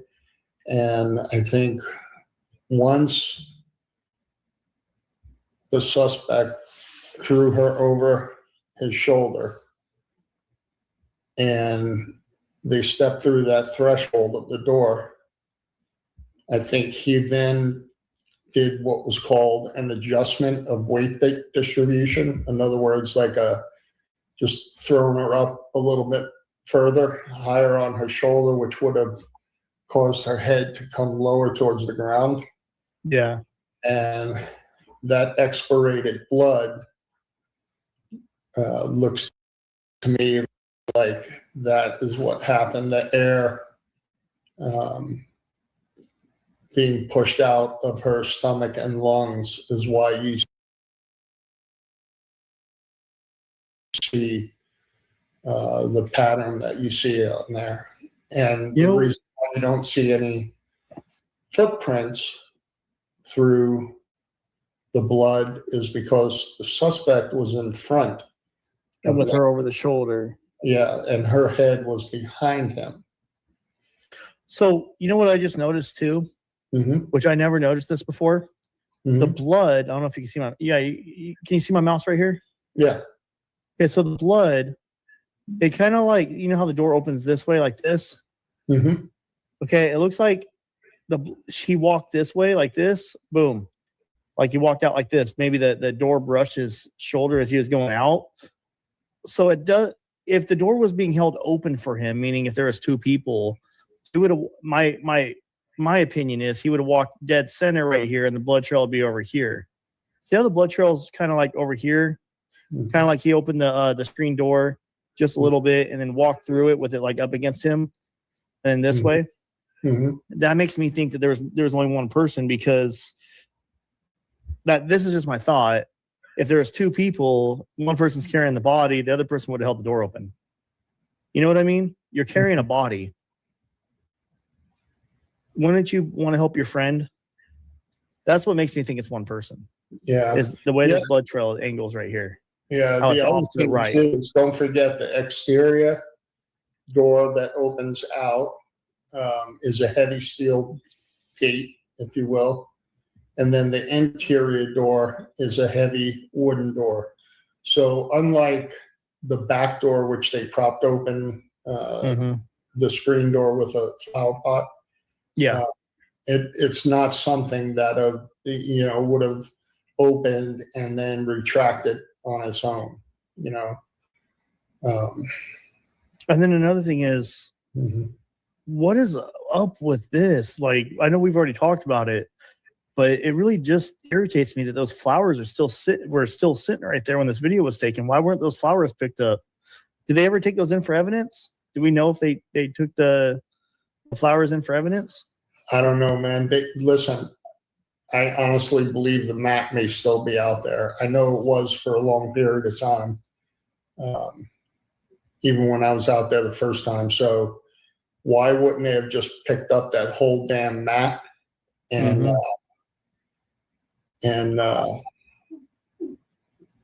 put it in an evidence bag and tag it and staple that shit shut and labeled it and sent it to the lab? I have no idea. Yeah, it just doesn't make any sense to me. Yeah, the suspect, when he was adjusting her weight, when she was in the fireman's carry, he, besides sweating, he could spit up a little bit. Who knows? But to leave a piece of critical evidence like that is beyond me. The defense attorneys are going to have a field day with that one. I know. I feel like they're kind of, with the way this case was handled, they're kind of setting it up for failure when they try to prosecute the suspect. I think I do believe they'll eventually get somebody in custody that they think did this. And I think this case from the get-go is set up for failure when it goes to court. Yeah. What do you think? I mean, the prosecutors, I'm sure, have had this discussion already. I can't speak for Pima County. Yeah. But I will tell you, federal prosecutors have already had a number of discussions about how the crime scene was handled, and they have people working on potential defense motions, to counter defense motions and accusations of a cover-up, and they'll come up with some idea of a different perp, and other than the person that gets arrested or whatever. But the feds are good at what they do. It's just making your jury or having your jury believe you. Yeah. I think the jury is going to go crazy on this one. I mean, don't get me wrong. I believe they're going to get somebody. I hope they're going to get somebody, but we don't know if they're going to get somebody in custody until after they have somebody in custody, because they're not going to tell us. No. Do you think, someone just said we don't have enough information to have any solid theories? Do you think they have a solid theory on what they think would have happened? I do. I would imagine they already have 2 solid targets that they're looking at right now.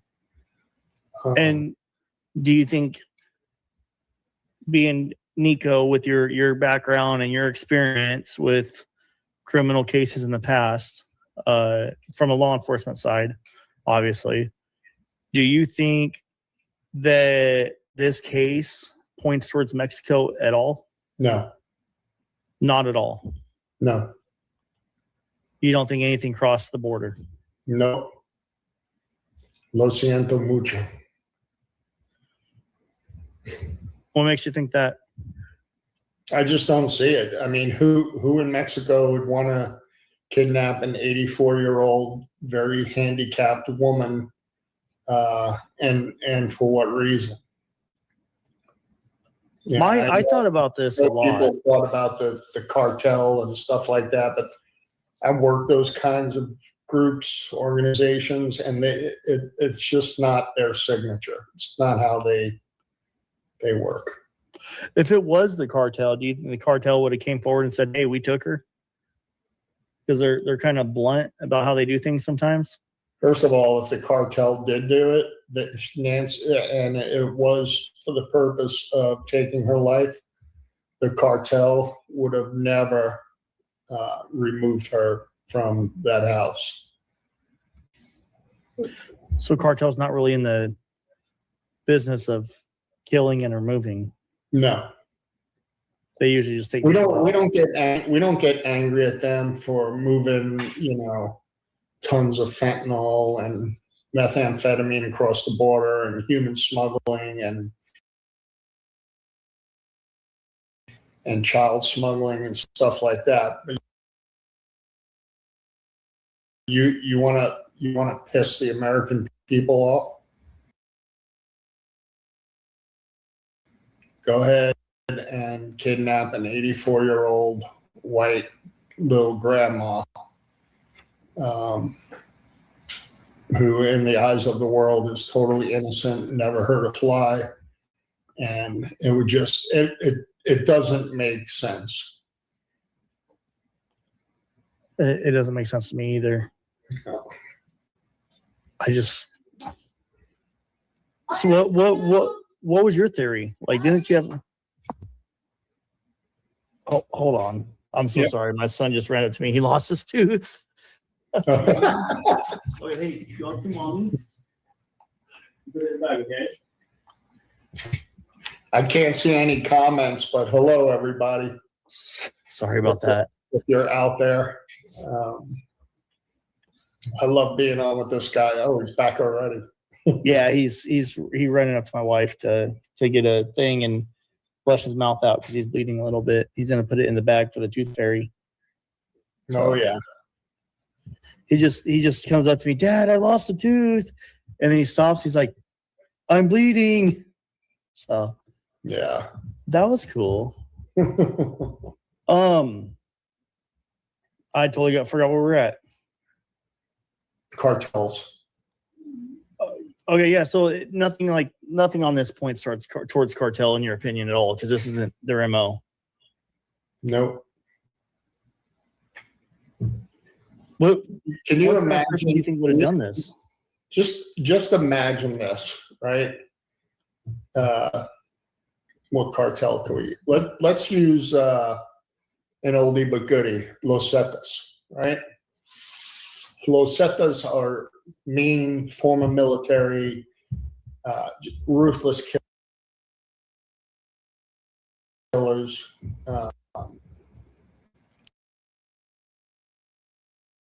And when they kill, they let you know that it was them and how violent they were at the time of whatever they did. But just imagine you're three of these so-called Los Zetas right now, and you just kidnapped Nancy Guthrie, and you're driving your Chevy Impala, with her in the back, and you're playing your cartel music and stuff like that, and then all of a sudden Border Patrol or whoever rolls up on you and they do a traffic stop and you get caught. Can you imagine the embarrassment to that organization and the fallout from other cartels against Los Zetas? Forget about it, dude. That would be such an embarrassment. And other organizations, it's just like with the mafia, right? There's been a few times when, a family, one of the things you never do is you go after any kids or wives of other mafia members, right? There's a few times when people took shit into their own hands and, did some really stupid stuff, and it has tremendous impact on that family. You could start a war between families by doing something like that. So it's because it just brings the heat of law enforcement down on you. And Trump, right? He'd be bombing the shit out of every cartel there was in Mexico if that was, case and he found out, and man, it would just be bad. It's not a cartel member. Miss Agatha, thank you so much. DJ and Nico, the dynamic duo. Great to see you, Nico. God bless you. We've been praying for you. I've been reading these comments too. I just didn't want to interrupt or anything, but lots of people are saying they've been praying for you and they've been worried about you and that they're glad to see you. Thank you. Yeah, I don't know why I can't see any of your comments. It's just because I don't have it linked through StreamYard or whatever. Oh. Okay. You okay, buddy? It hurts. Did you rip it out of your mouth or something? No. Put some Tabasco sauce on it. Hey, put some hot sauce on it, Tabasco sauce. He says, huh? Someone just asked if they checked the treehouse behind Nancy's house. I'm assuming if it's on Nancy's property, everything's been checked. Yeah, they did. It's right next to it. I did ask you what your theory was, and then I got sidetracked. What's your theory on this? As far as the why? Yeah, who did this and potentially why? It's to me, it's always been a elimination / revenge kill. For whatever reason, I told you earlier on, I was really leaning towards an obsession. Savannah always being the real target. Mm-hmm. And when you can't get to the real target, but you need to communicate with Savannah because you have this imaginary relationship with her in your psychotic head, and you got to admit, man, the guy was smart because he got Savannah to talk directly to her. Yeah, he did.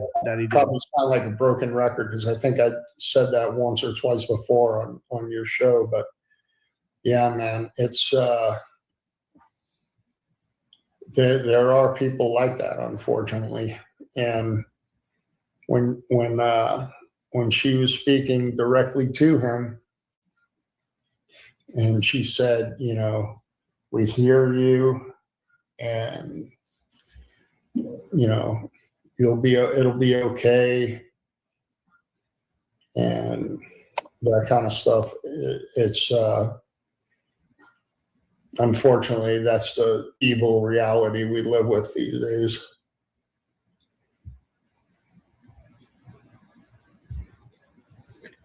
True that. Yeah.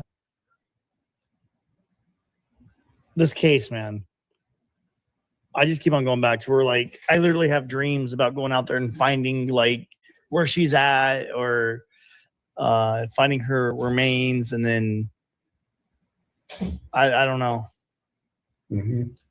And then I also have, like, I guess I'm just obsessed. Yeah, the other thing is too, is like some of the stuff we're not privy to is the very the much known by law enforcement amplifying information. So we know that her dog died, right? Yeah. I believe it was on Christmas Day or Christmas Eve, something like that. We know that her dog had cancer, right? But in talking to different people and just asking questions, did they ever publicly come out and say that Nancy's dog died of cancer? No. I haven't heard anything publicly said about it. Everything I read about the dog was from internet sleuths, people doing research. Yeah. So, to me, that is something that I'm praying law enforcement would ask the family about. And, it was only, 7-8 months ago. I don't know if she had her dog cremated or whatever, but there's always a chance, because I'd like to know if that dog was poisoned. That's true. Maybe have it tested. Yeah, the only other thing in that house that could ever tell on somebody being there, other than Nancy, was that dog, right? And I'm talking about, through barking and being friendly with somebody or not being friendly with somebody, right? Then the other thing is too, is it's just come out, at least I'm just made aware of this a week ago. There was a lady that had a falling out with Nancy, and Nancy told her she had to move out of the casita that she was renting to this lady. Yeah, the renter thing. What's up with the whole renting situation? Yeah, I got to look into it. I wanted to do it today, but unfortunately I had MRIs and all that other happy stuff to go through. Yeah. But I definitely want to dig into that a little bit more, because, you know, if there's a falling out between two people, sometimes people hold grudges. And I'm not saying this lady is somebody that would do something like that or even hold a grudge. But I will tell you that in looking up some information early this morning, there is a difference in culture of and when there's a difference in culture, there's a difference in mindset. Yeah. And in that lady's culture, it's not uncommon for a husband or especially a son to defend their mother until the very end, right? No matter what it takes. Okay. And again, I'm not profiling, but you know, the way we solve these kind of cases is we got to be honest, right? And we got to look at everyone and not be afraid to look at anyone just because of their culture. And, you know, it might hurt somebody's feelings, or there's cases like this when it comes to that Well, stuff. you have to take everything into account, you know. Yeah. You can't not that you're not going to look at it like, oh, it's on a prejudice standpoint. It's just it is cold hard facts, you know. So different cultures have different beliefs, different cultures have different habits, and like you said, humans are creatures of habit. Yeah. And so, and for somebody that was living there, that means that person most likely would have known what the inside of Nancy's house looked like as well. Because Nancy would come in and out of her house all the time, right? Doing her plants and stuff like that. And if Nico, I'm going to cut you off. They're asking in the chat, are you okay right now? You feeling all right? Yeah. Okay. You in a lot of pain? Yeah. we can cut it short if you want. It's okay. No, I'm good. Thank you.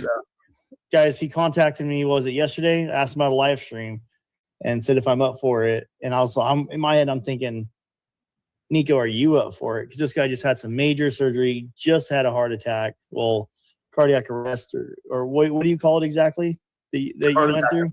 Cardiac event. Cardiac event. Yeah.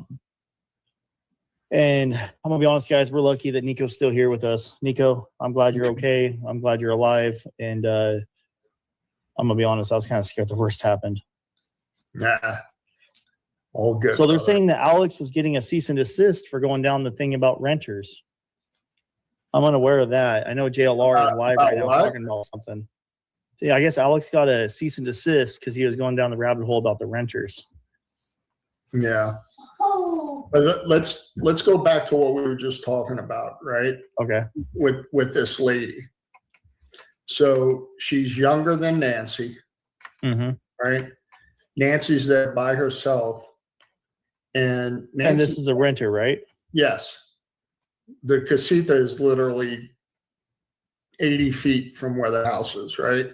Yeah. So I wouldn't be surprised if there was like some point where, I don't know, Nancy was carrying something in the house and this lady offered to help, or maybe helped her around the house a little bit. Maybe Annie wasn't available at the time. You know, she was working, Tommaso's, or what happened, right? Whatever. So if somebody has access to your house over a period of time, you can learn little things, even if it's innocently at that time, right? You know, Nancy, do you keep this door open all the time, or do you want me to lock it? No, I'd leave it unlocked. Nobody's out here. Oh, hey, do you want me to lock the door? No, I leave that one unlocked. Yeah. If she trusts her and shares that information with her. Mm-hmm. And then the other thing is too, again, from a cultural standpoint, if you're brought up a certain way, okay, and that certain way is to defend wife or mother, no matter what, no matter who's wrong, who's right, or what have you, that can trigger people inside of that culture to do things and react on emotion a lot of times, because that's what's been ingrained in their heads since birth, right? So you come home one day and you get a phone call from mom and she's crying and Mom, what's going on? She's like, oh, I have to move next week. This lady is kicking me out, and I've been so good to her for a year or 2 years or 6 months. I helped her around the house. These rich people, I'm sure it's easy for her to do something like that to people like us. You know what I'm saying? And the reason I'm bringing it up like this is because I've worked in those environments, and it doesn't matter if you're black, white, Hispanic, Asian, Middle Eastern, what have you. Each culture is different. Yeah. And the behavioral aspects are different. Someone just had a good question. Wouldn't the electrician know the ins and outs of Nancy's house? I'm pretty sure they would know that she didn't have a subscription to her cameras, and maybe they thought it would be an easy robbery. Yeah, but again, nothing was taken. Nothing was taken but her. Not even her medicine was taken. Yeah, nothing. Do we know if her purse or her wallet was missing? Nope. They haven't released that. Nothing was missing. Except for Nancy and the clothes that were on her back. Yeah. Yeah. Man. Do you think that there's a possibility that maybe a contractor, maybe a roofer, something that might be related to this? Do you think, I guess maybe the renter, or do you think it could be a contractor, a family member? Like what, or do you think it's just a complete outsider that's never met her before? That's never met who? Nancy? Yeah. No, the person that went in there and took Nancy knew the inside of her house, knew Nancy, knew her comings and goings, and that they went out of their way to make sure every inch of their body was covered. So that even if, let's say Annie said, well, he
Yeah, hold up. Scrolling down your feed, that's us. Blue cap, big grin, zoomed in face. You just found your favorite place. Hey! Yeah, clicking, new case on the screen. Big bull, red string on the scene. Notepad, coffee ring on the desk. Justin digging deep like a test. Wild facts, every frame, every frame. Big cap, big questions, big name. You watch once, then you're stuck on the rest. One vid, now you're deep in the nest. Can people subscribe and like, please? For Justin and Gots the Gates. Hit that button, don't just leave. We got stories that keep you awake. Can people subscribe and like, please? Drop a comment, join the chase. Every mystery, every week. Right here at Justin and Gots the Gates.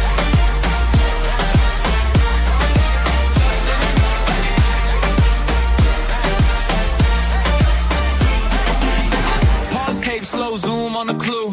Side chat blowing up, that's you. Laugh breaks when the theory goes wild. Still facts, still sharp, still style. Late night and you're saying one more. Autoplay got you camped on the floor. If you ride with the truth we chase, turn that gray into blue on the page. Can people subscribe and like, please? For Justin and Gots the Gates. Hit that button, don't just leave. We got stories that keep you awake. Can people subscribe and like, please? Drop a comment, join the chase. Every mystery, every week. Right here at Justin and Gots the Gates.